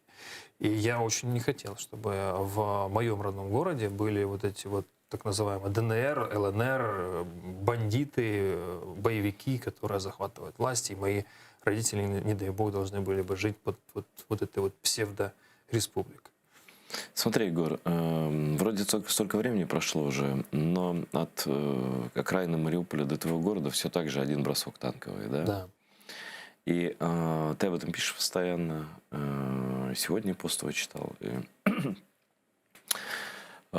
Почему я не чувствую, что если нам все говорят, что вот там они готовятся, американцы говорят, наши уже говорят, все говорят, что там они готовы, почему мне не звонят из военкомата?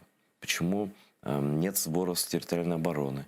Почему нет, я прошу прощения, где мое бомбоубежище? Ну, если уже глава разведки говорит днями, да, что вот, ну, я знаю, как они воюют, и я всегда это говорил, вот все правильно, да, они воюют сначала, накрываются с воздухом, максимально, это Чечня, вторая Чечня. Да, первая Чечня, они что-то пытались из себя изображать каких-то там полугуманистов там, а тогда они просто в ковровое бомбометание. Ну, в Чечне они там увязли в городах. Ну, все правильно, да. Они этих ошибок больше решили не повторять, и просто с помощью авиации они просто отутюжили Чечню, убили несколько сотен, десятков тысяч, сотен человек, не знаю сколько окончательно, да, вот война долгая была, и 2 было.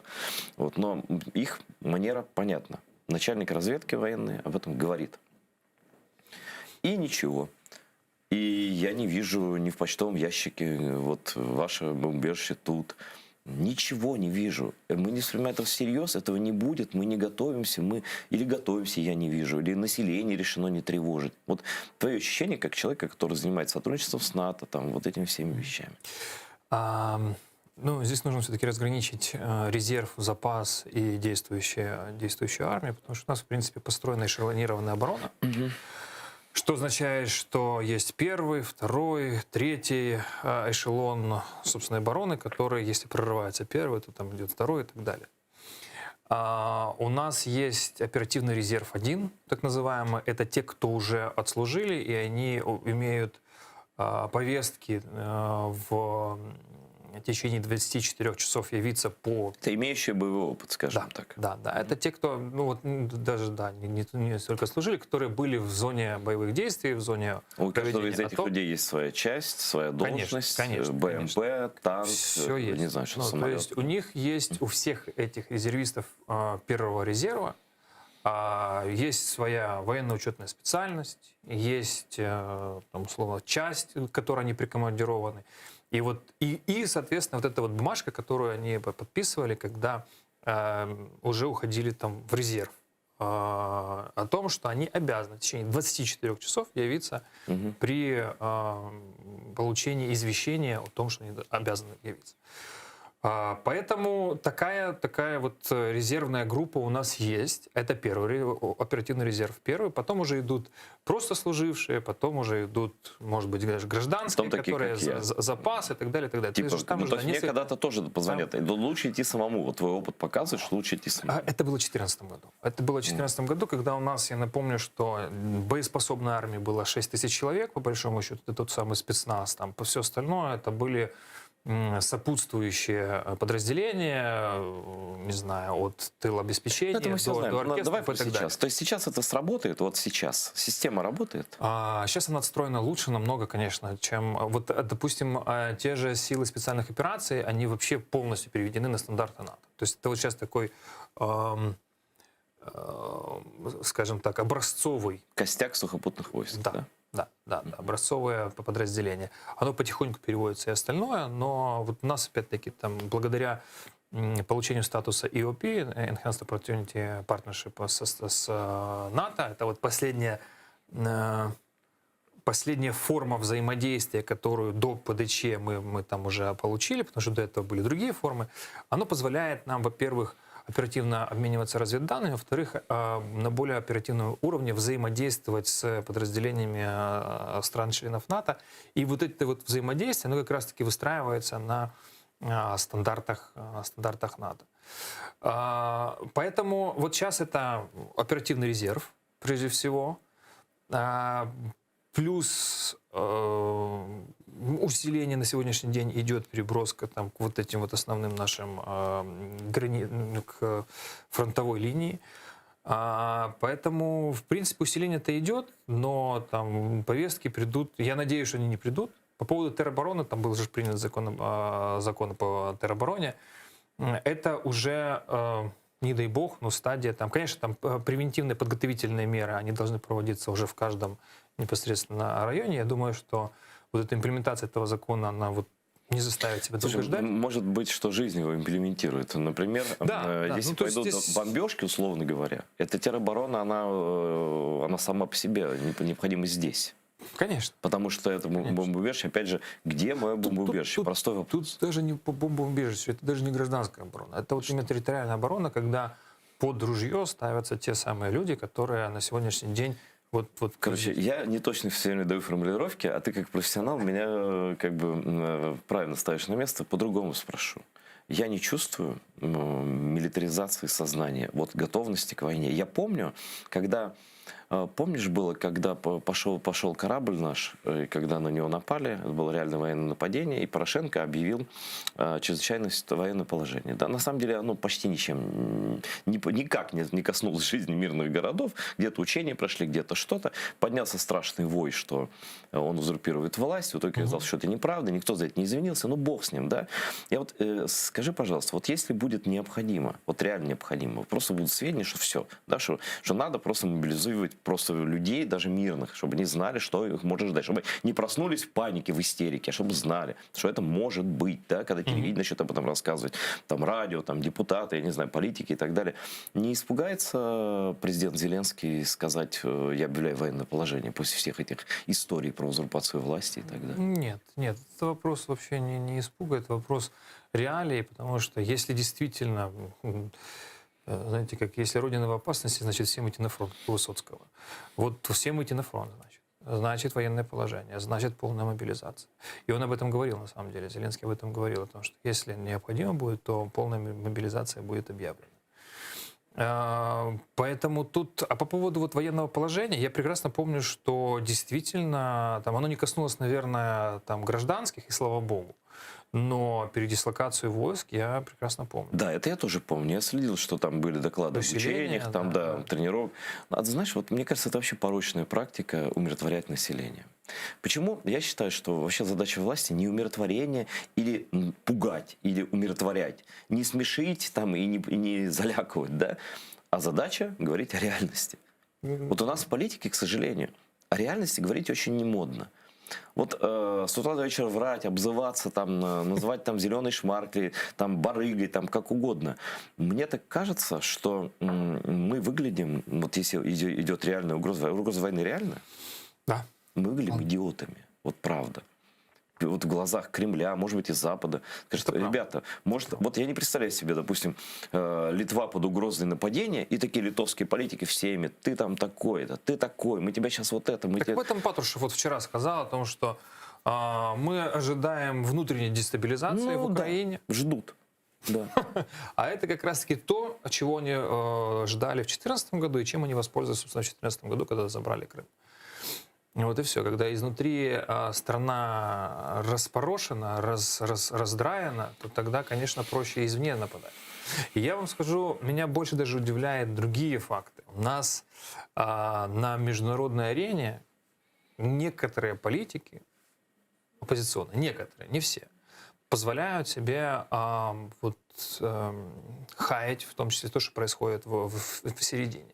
И меня это удивляет, потому что на международной арене такая должна быть one voice policy. Да? То есть не ябедничать на собственную страну, это называется, что ли? Не то, что не ябедничать, но когда мы говорим о продвижении в НАТО, и мы говорим о том, что вот у нас, и мы имеем, более того, достаточно позитивную оценку наших там выполнения наших основных задач по военной тематике от стран НАТО, а тут там стоят представители оппозиции и говорят, вы так сильно не хвалите, потому что здесь вот еще по законном акте вот в таком-то не выполнено вот это, не выполнено вот это, не выполнено вот это. И я бы там, в общем-то, пока не спешил с выводами.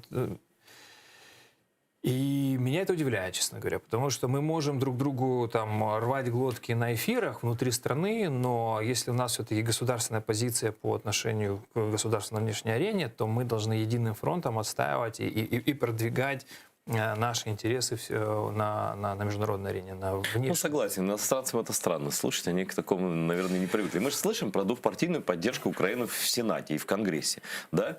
И как-то мы спокойно к этому относимся. А про двухпартийную позицию, по трехпартийную, четырехпартийную позицию в Верховной Раде как-то мы не слышали. Диковинка какая-то для нас. А почему? Не всегда, но, я же говорю, такие случаи, к сожалению, бывают. Но еще, смотри, еще, конечно, вопрос доверия, вопрос манипуляции общественным сознанием. Я все прекрасно вижу. Я вижу, как люди, которые вчера там облизывали Зеленского, сегодня в него плюют. И как бы и повода вроде не было. А тут раз они в строй встали такие, и все красавцы.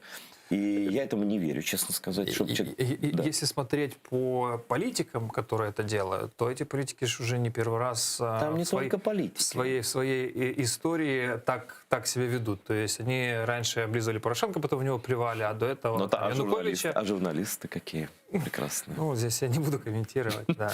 Еще шашлык не переварился. А еще тот шашлык не переварился. Это да, здесь удивляет. У нас есть медиа, к сожалению, под Почему наши политики так любят теплые ванны? Ведь из них все равно потом на холод вылезать. Я бы сказал, на холодный ветер истории. Почему? Вот все время, я даже когда не жил в Украине, я наблюдал такие интервью странные для меня, когда я думал, украинская журналистика свободная, и тут просто такое интервью, все сидят вот как зайцы, да, и просто отбирали. Потом я видел это с Порошенко, потом я видел это с Зеленским. Было две крайности. Сначала была 16 часов пресс-конференция, на которой можно было, там, не знаю, сотрудников ФСБ весь психологический портрет Зеленского написать, потому что когда человек устает, он расслабляется, я был категорически этого против, но вот хорошо, вот народный президент, давайте так. Потом другая крайность. Интервью, значит, в теплой ванне. И того толку мало, и от того, мне кажется, еще меньше. Зачем? Здесь действительно должен быть баланс, но мне кажется, здесь еще тоже зависит от знаете, спрос рождает предложение. А вот если есть журналисты, которые готовы предоставлять такие теплые ванны, то, значит, с ними там легче сотрудничать, чем с журналистами, которые не хотят предоставлять такие теплые ванны. Мне кажется, что все-таки это вопрос тоже стандартов журналистики. Да? Вот мы можем посмотреть, там прекрасное было интервью BBC, Лукашенко BBC, да, который загонял его просто в крайности, и тут видно, что ему неловко, и видно, что он хочет, ему неприятно это интервью. Вот такое должно быть журналистика. Но у нас политики к другому привыкли. Это проблема. Список вопросов, предварительные ласки. А этот вообще с какого канала? А вот этот с какого канала? Нет, здесь другой вопрос, понимаете? Здесь у нас есть еще вопрос собственности медиа некоторых, да, и направленности медиа. У нас есть откровенно, ну вот уже сейчас меньше, откровенно пророссийские медиа. Я, допустим, ни разу в своей там жизни не ходил на 112 или News One. Ну, это один такой принципиальный, я таки больше не знаю. И там они у меня вот в самом начале, я еще не разбирался, что это, там взяли пару комментариев для какого-то... Ты понял, для чего они это делают? Для каких-то новостей. И я понял, что... Я один раз ходил на телеканал «Наш» и понял, что это абсолютно ватная история, абсолютно какие-то странная подача информации. Ну, как странная. Понятная подача информации, только понятная не для проукраинских. Знаешь, был случай, просто как в разговоре с тобой поделюсь, я как-то ради эксперимента пошел на программу Наташи Влащенко. Я примерно предполагал, был года 3 назад, 10 минут я посидел, посмотрел, ну я же опытный журналистский человек. Посмотрел, я понял, что просто сценарий написан. Что сценарий — это, значит, унизить крымских татар, как-то показать их там какими-то ущербными. Я в 10 минут сказал, я понял, я в этот сценарий не играю, встал и ушел. Да? Сейчас это чуть не главная площадка для... По-моему, на ЗИКе еще была тогда. Ну, она как бы вот такие субстанции, они плавают обычно вот, по поверхности медиаполя и куда-то прибиваются. Да? Вот. И политики все туда ходят, и к тем манипуляторам ходят, и к тем... Слушайте, ну, журналистов легкого поведения достаточно. Ну неужели это интересно ходить вот по таким каналам, и вот на тебя смотрят вот эти пустые глаза, там практически весь коллектив пророссийский.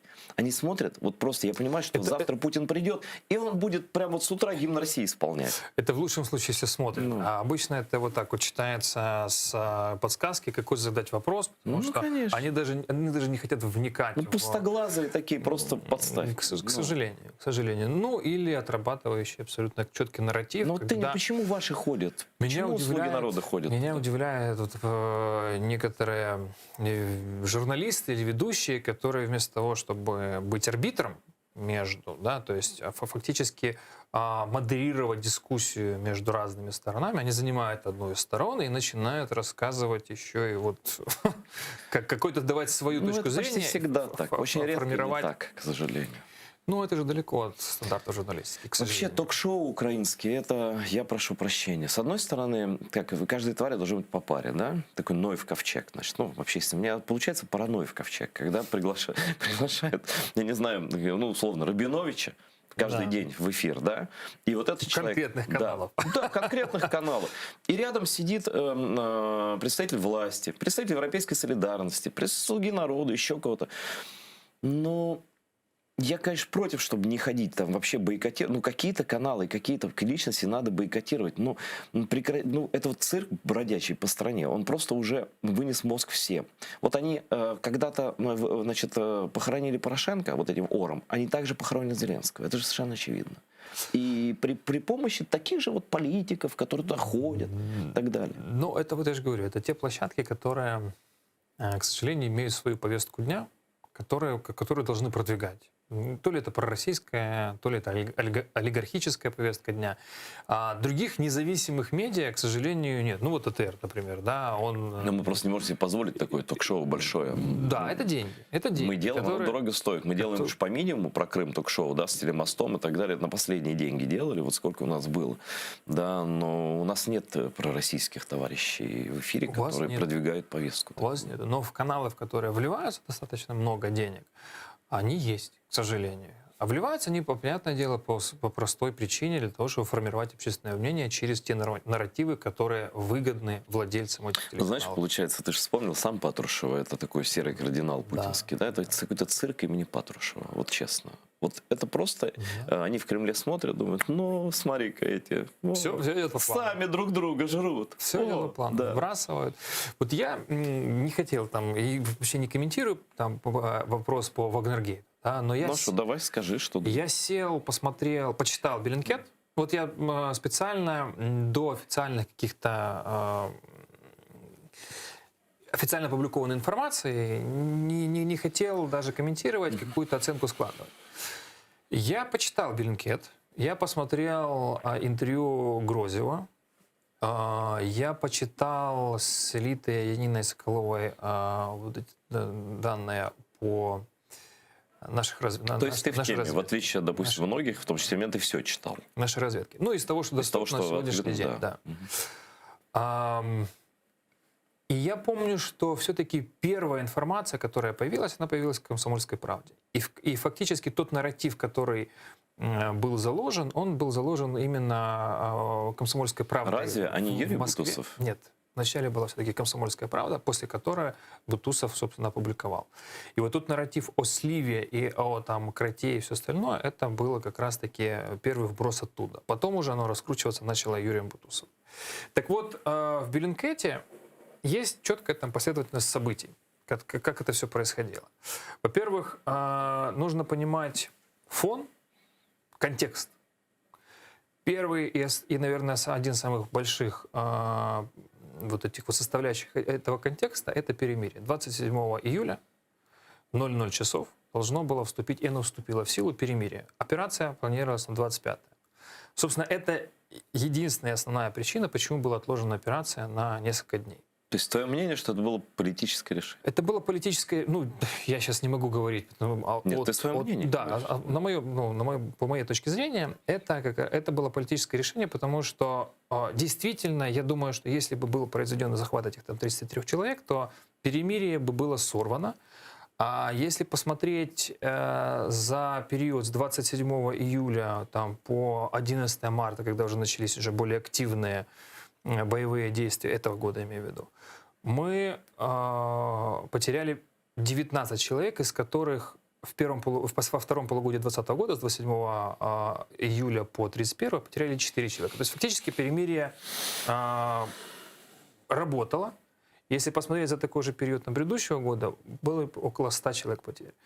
То есть я думаю, что оно того стоило. Да, мы потеряли этих 33.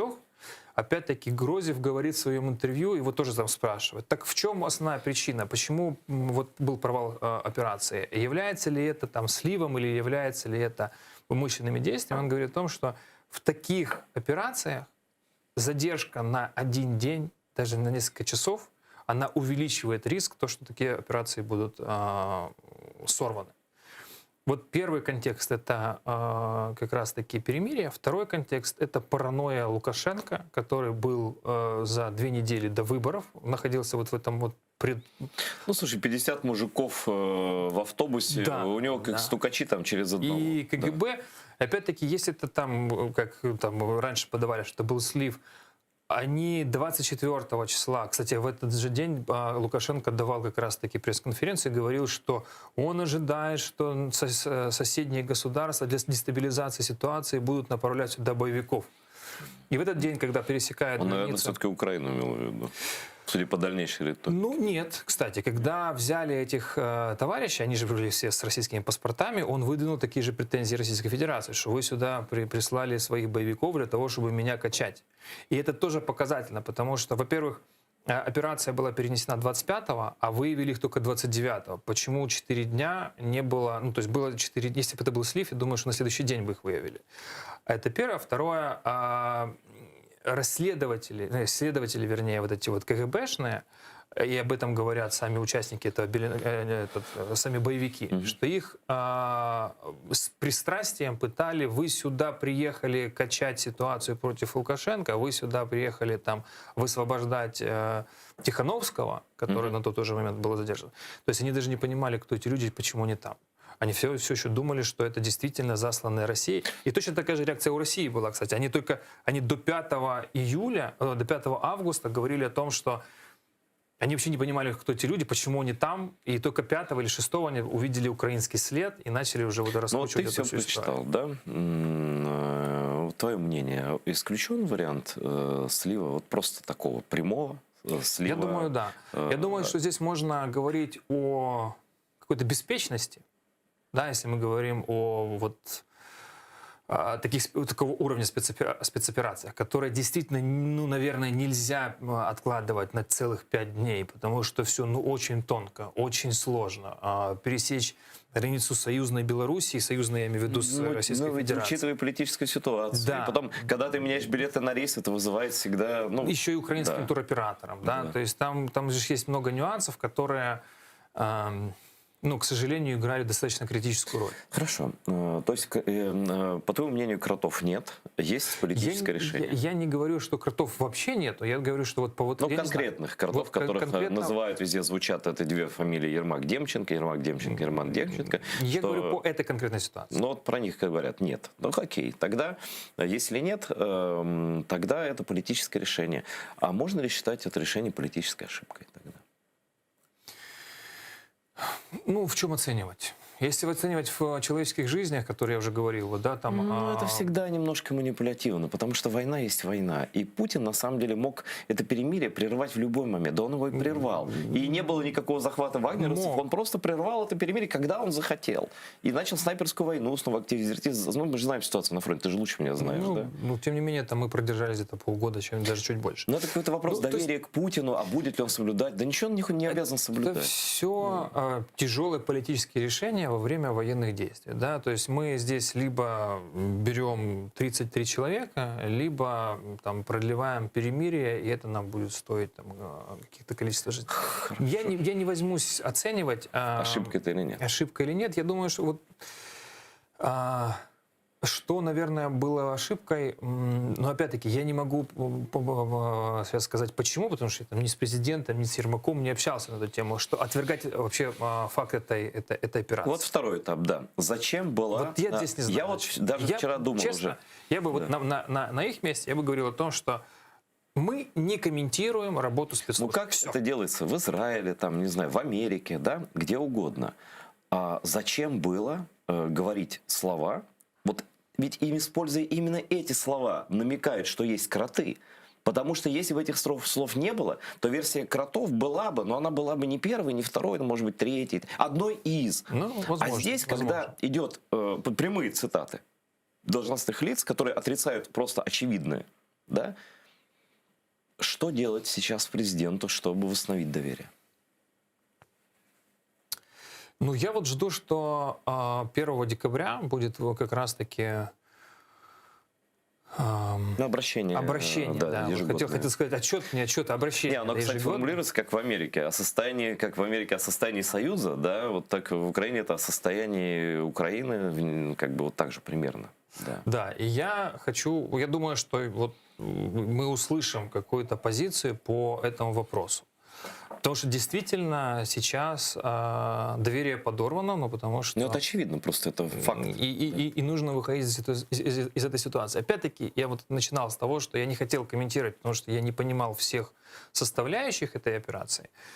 Но там расследование Беллинкета, которое, в общем-то, ну, я думаю, что можно считать максимально объективным. Там есть вопросы от разных наших...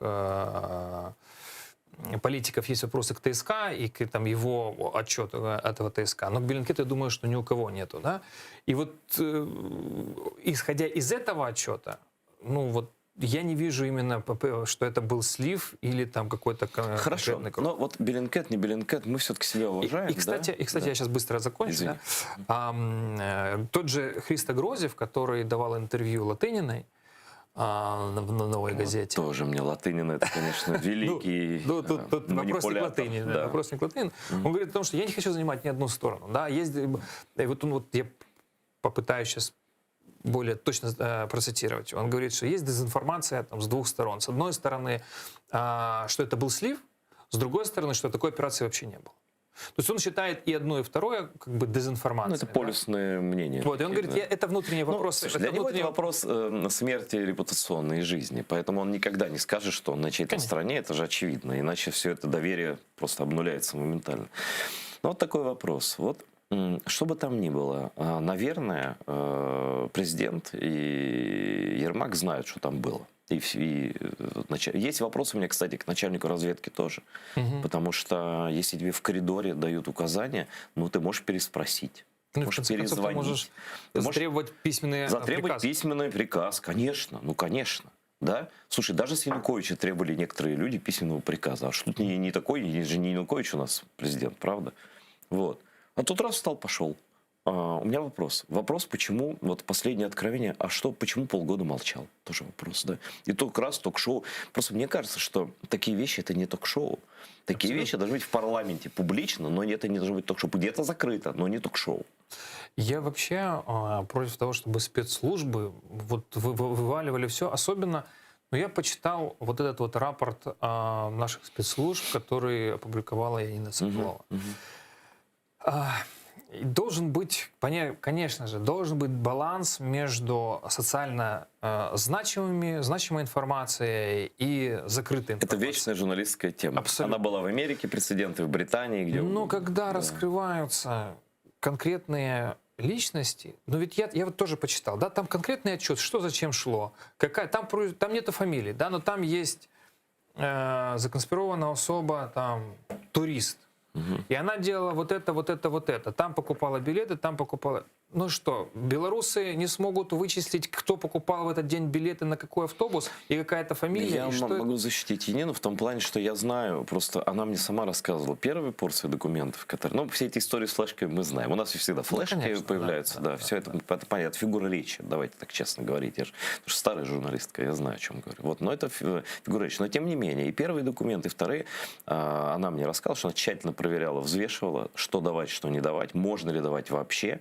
И вполне возможно, что она, вот сейчас можем обвинить не в том, да, что она посмотрела, что этот человек украинский сотрудник, он в безопасности, как бы и имени его нет, но... Да просто зачеркните. Вот, да, не надо какие-то позывных даже, не надо показывать, что есть какая-то особа номер один. Да, но опять же, это же не она ж придумала, это же наши разведчики ей отдали. Ну, значит, вот. Не к кому обратиться. Значит, вот. Парламентская комиссия не доверяет. Значит, что-то сбой какой-то есть в системе. Но когда... Это на самом деле не только проблема, я не скажу, что это проблема, это не только специфика Украины, когда разведчики выходят в публичную плоскость.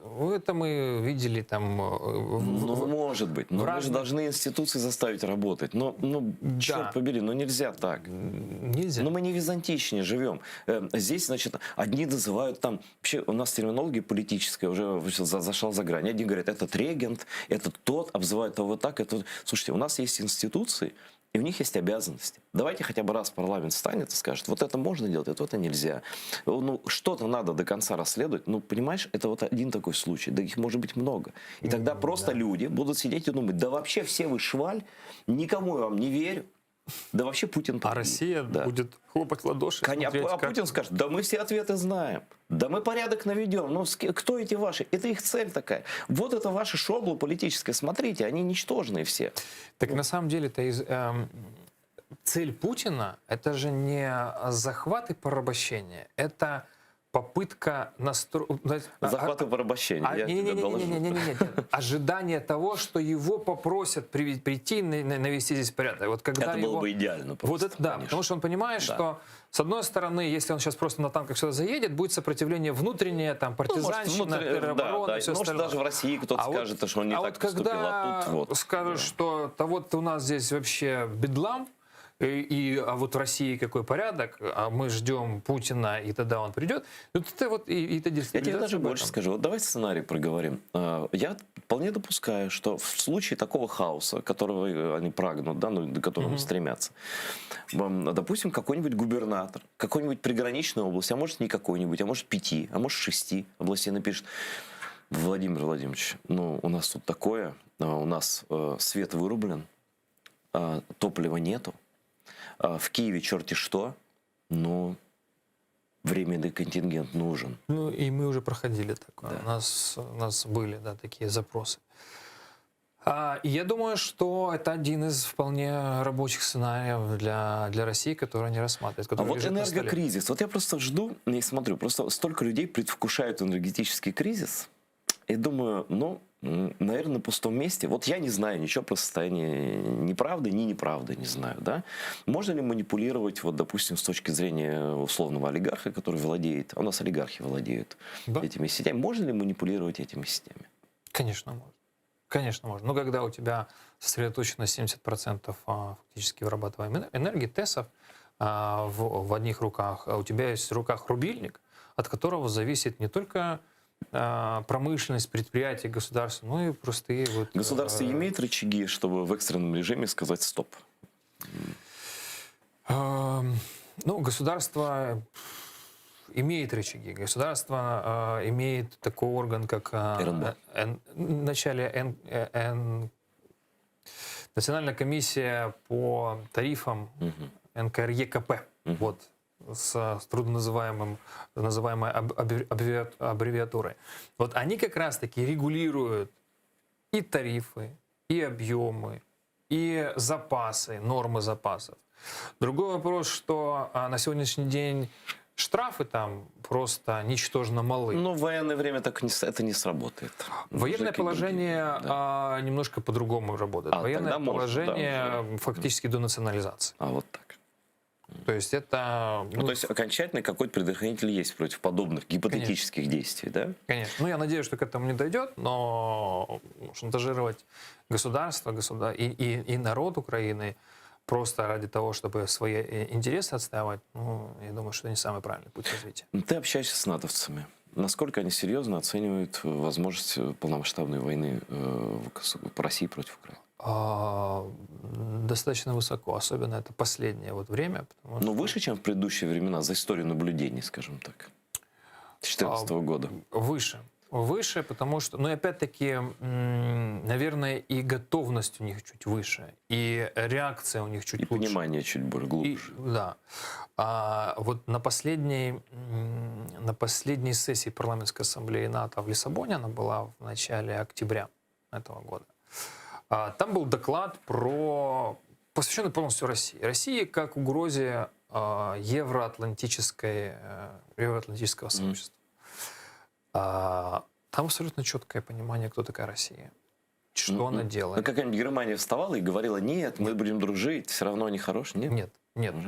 Вот плюс натовского сообщества в том, что, во всяком случае, в парламентской ассамблее, в том, что там они абсолютно едины по отношению к Российской Федерации. А почему? Туда, наверное, каких-то особых депутатов отправляют, которые понимают в военных вопросах. Я думаю, что не с руки даже тем, на кого может влиять Российская Федерация, не с руки там вставать и иметь особую точку зрения, потому что там очень сильны Соединенные Штаты и Британия, и фактически они контролируют эти процессы.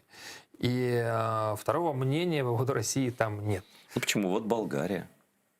Именно в НАТО. Ну, я имею в виду, вот в парламентской ассамблее. Ну, правда, американцы отшлепали, конечно, президента Болгарии. Я видел это заявление на болгарском языке и так далее. Да, да. Там и вопрос к Орбану, господину, с Фидесом в Венгрии. Ну, Венгрия, Болгария. Болгария, напомню, это вот то, что он 2 раза там, кажется, сказал, что Крым — это Россия, де-факто. Ну, как они любят вот эти купленные за недорого. Ну, я вот недавно был в Сербии тоже. Это вообще...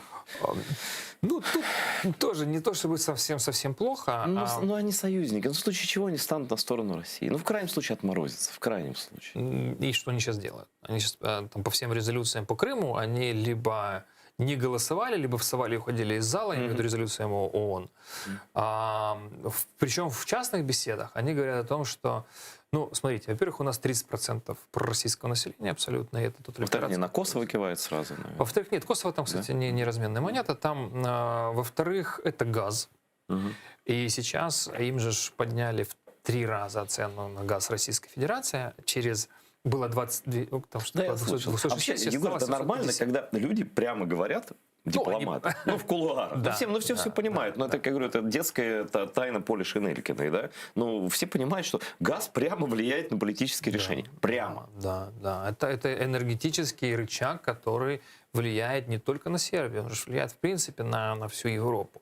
И когда мы это говорим с самого начала там разработки Северного потока-2, нам говорят, ну, слушайте, это наши внутренние взаимоотношения с Российской Федерацией, мы знаем, это экономически выгодно. Я говорю, смотрите, это вопрос не экономики и не энергетики, это вопрос безопасности. И вы поймете это очень быстро, когда вам будут перекрывать вентили. Да. Это газовый шантаж начался. А немцы поняли? Нет? Вот, наверное, одни из последних, которые французы поняли? Нет? Ну, из той риторики, которая немножко поменялась, вроде бы да. Но, опять-таки, французов немножко по носу дали аукус. Да, я знаю, это история, скандал с Штатами Австралии. Поэтому, и я даже так скажу, на парламентской ассамблее французские депутаты искали встречи с Соединенными Штатами и с теми месседжами, что давайте оставим за рамками вопроса экономического сотрудничества, но мы точно уж не хотим, там, чтобы ваше место, условно, если мы там разорвем отношения, занимала Российская Федерация. Мы вот давайте все равно Все-таки с Америкой, конечно, некомфортно, вольнолюбимым французам и немцам, но без Америки страшно просто. Да. Вот давайте так называть вещи своими именами. Теперь, это не фейк же, да, сообщение, по-моему, Daily Mirror, про то, что Британия готова отправить к нам 600 спецназовцев. Ну, пока опровержения никакого не было. Да. Я слышал подобные вещи, и действительно, вот так если здраво. Просто, знаешь, без всякой ерунды, просто что мы хотим? Мы хотим дать ему шанс вторгнуться, и тогда это определенно мировая война, если он вторгается в Украину со всех сторон. Ну, как бы там ни хочет. Ну, во Вторую мировую тоже никто не хотел вступать. Ну, жизнь привела. В итоге пылает весь континент. А там еще Тайвань, Китай и все остальное прочее. Это только зажги в одном месте, там воспользуются. Ну, это просто цепная реакция. Для Европы это и вот Лукашенко с Путиным, они все открыто демонстрируют. Вот там будут беженцы, вот там будут потом еще из Украины беженцы, потом вы вообще чокнетесь со всеми беженцами. Да, я вам устрою что угодно. Гораздо дешевле, просто по разуму. Но раз они гибридно, то и мы гибридно. Отправить бригаду британских, допустим, военных, бригаду французских, если они готовы, бригаду американских. Как раз это вот страны, не знаю, Франция, по-моему, меморандум не подписывала, но Британия с Америкой точно, Будапештский. Встать, но во втором эшелоне. Проводить учения. Вот я тут, наверное, согласишься, Путин в таком случае не кинется.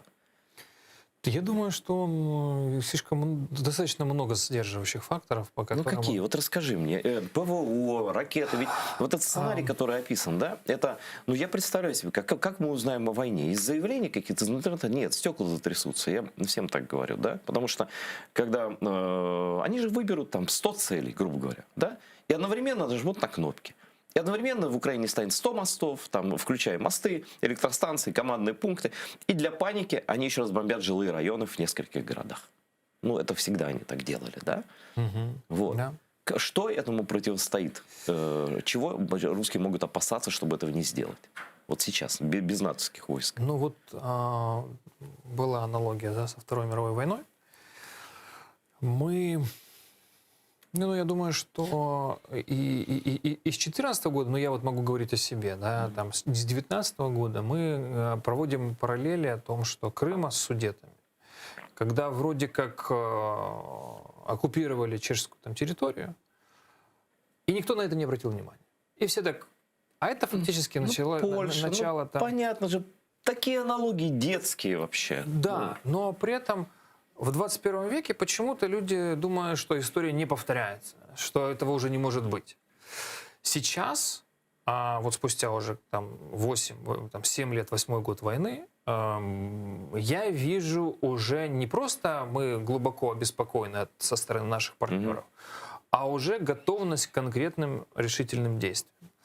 И вот я сказал о том, что наша ведь задача сейчас и наших союзников действовать превентивно. Конечно, никто не хочет воевать. А для того, чтобы не воевать, мы про это сейчас нужно дать все максимальные сигналы о том, что будет дороже ответ, чем то, что получишь.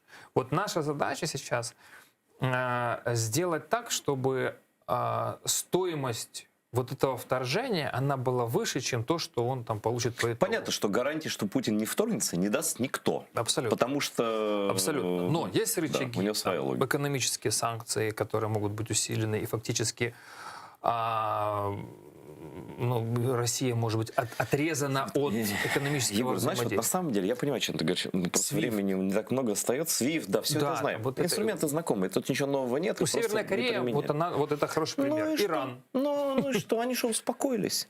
Я про то, что Путин, вот он ментально такой человек, но просто я эту личность наблюдал в развитии. Я ее лично видел один раз в жизни, там, в 2000 году, в 99-м, не помню. Когда он еще ИО, что ли, был, или премьером. И потом просто смотрел за его развитием, как просто персоны. Он, я думаю, если что-то испугается, то только войны с Соединенными Штатами. Он с ними хочет мир поделить, а не воевать. Да? Но он понимает, что воевать с Соединенными Штатами бесперспективно. Да? Вот. Но экономические санкции, я думаю, в любом объеме его не очень страшат, если честно. Я здесь не соглашусь, потому что все-таки это, опять-таки, экономические санкции, например, арест тех миллиардов или там триллионов, которые выведены на офшорные счета. Ну, плохо, все знают, там Соединенные Штаты знают, где там виолончелист его, это Дугин или как его. Да, они могут Там все еще... эти деньги за одни сутки арестовать. Абсолютно. То есть есть много экономических рычагов, но я вот думаю о сценарии, который рассматривает Путин. Что дальше? Хорошо, если он... Тут, во-первых, несколько сценариев. Это может быть опять эскалация ДНР, ЛНР, которые будут пытаться прорваться, и Путин говорит, это ж не мы, это ж вот опять, это там свободные республики. Это может быть прокси Белоруссия, в белорусской форме российские солдаты, которые... Беларусь, Лукашенко уже терять нечего, какие там санкции? Ему все равно на санкции. Вот пример того, что санкции в конце концов перестают работать. Ну, у него есть под боком Российской Федерации, куда он сбывает все товары, и, в принципе, ему этого достаточно для того, чтобы он там не торговать с Европейским Союзом. И это может быть полномасштабное там вторжение со стороны Российской Федерации, когда она уже пойдет в-банк. Ну, хорошо, пойдет она в-банк, зайдет она сюда на какую-то, как-то там продвинется вглубь. Что она будет дальше делать?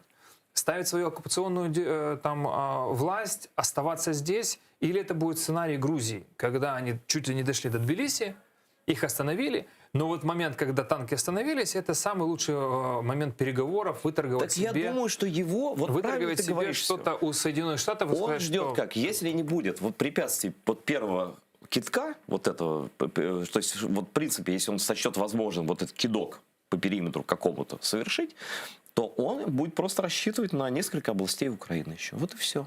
И закрепиться на позициях. Я думаю, что здесь даже вопрос не в нескольких областях. Несколько области он возьмет, ну, он планирует там взять. Ну, я про планы. Для того, чтобы воздействовать на общую геополитическую обстановку. То есть это будет разменная монета, он может сказать, окей, повысить ставки просто. Окей, да. я отойду, вернусь там в границы ДНР, ЛНР, но Украина больше не идет в НАТО, но Украина больше не идет в Европейский Союз. Или так, хотя, скорее всего, это же нет. будет размен со Соединенными Штатами. Понимаешь, у Путина есть одно качество.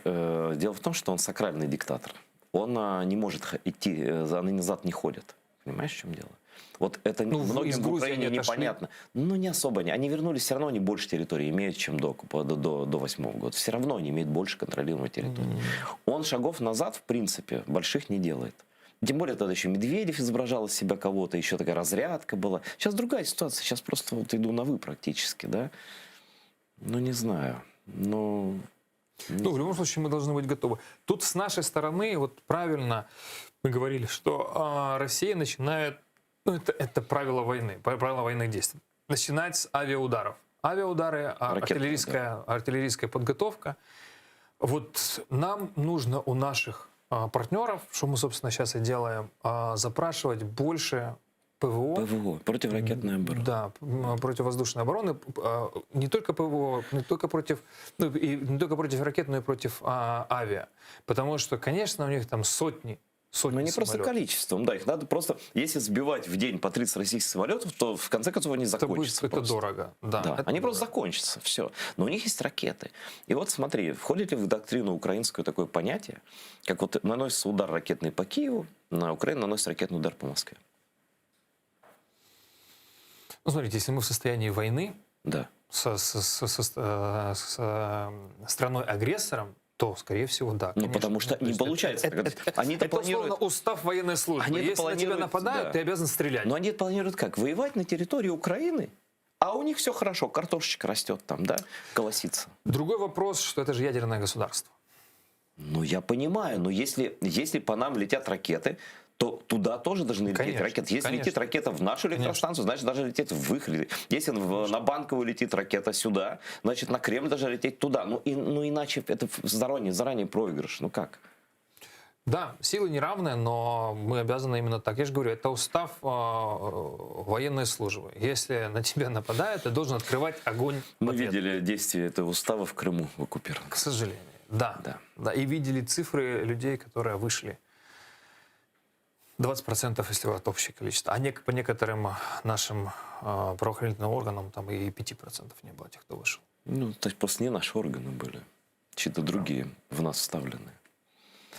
Это правда. Ну, мы, конечно, полны с тобой оптимизма. Все у нас прекрасно и замечательно. Нет, на самом деле, я думаю, что все равно Украина выстоит, и Западу все равно придется впрягаться в эту войну, потому что она станет мировой априори. И об этом надо думать просто. И Запад это понимает. Понимаете. И Запад это понимает, и поэтому вот эти вот сигналы очень неоднозначны. Это вот даже не дипломатический язык. Вот даже того же Джонсона, потому что должен определяться с российским газом или с Украиной, это вот от британцев услышать вот настолько прямую речь. Да, уж в наше вот такое плюшевое время, когда все боятся обидеть кого-то. Там, да, это четкий сигнал. Ну дай бог. Я думаю, что в случае чего... Но есть все-таки надежда. Я не ответил на вопрос, что они пришлют войска для стационарных баз, вот, чтобы дать понять русским, что вы объявляете войну не только Украине в таком случае, если вы вторгаетесь. Я не исключаю такой возможности, и такие переговоры в том числе ведутся. Все, спасибо. Это главное, что я хотел услышать, в принципе. Ну, кроме того, чтобы познакомиться с тобой, действительно очень интересно. Спасибо. Взаимно. На связи, да. У нас тут сущность разговора, это мы времени не теряем, и перепалок с сепарами, с коллаборационистами не устраиваю. Нет времени для канала, вот канала АТР для таких разговоров. Смотрите АТР, поддерживайте нас через Patreon. Это дело благородное, и это можно сделать из любой точки мира, из оккупированной территории. Это никто вас не выследит.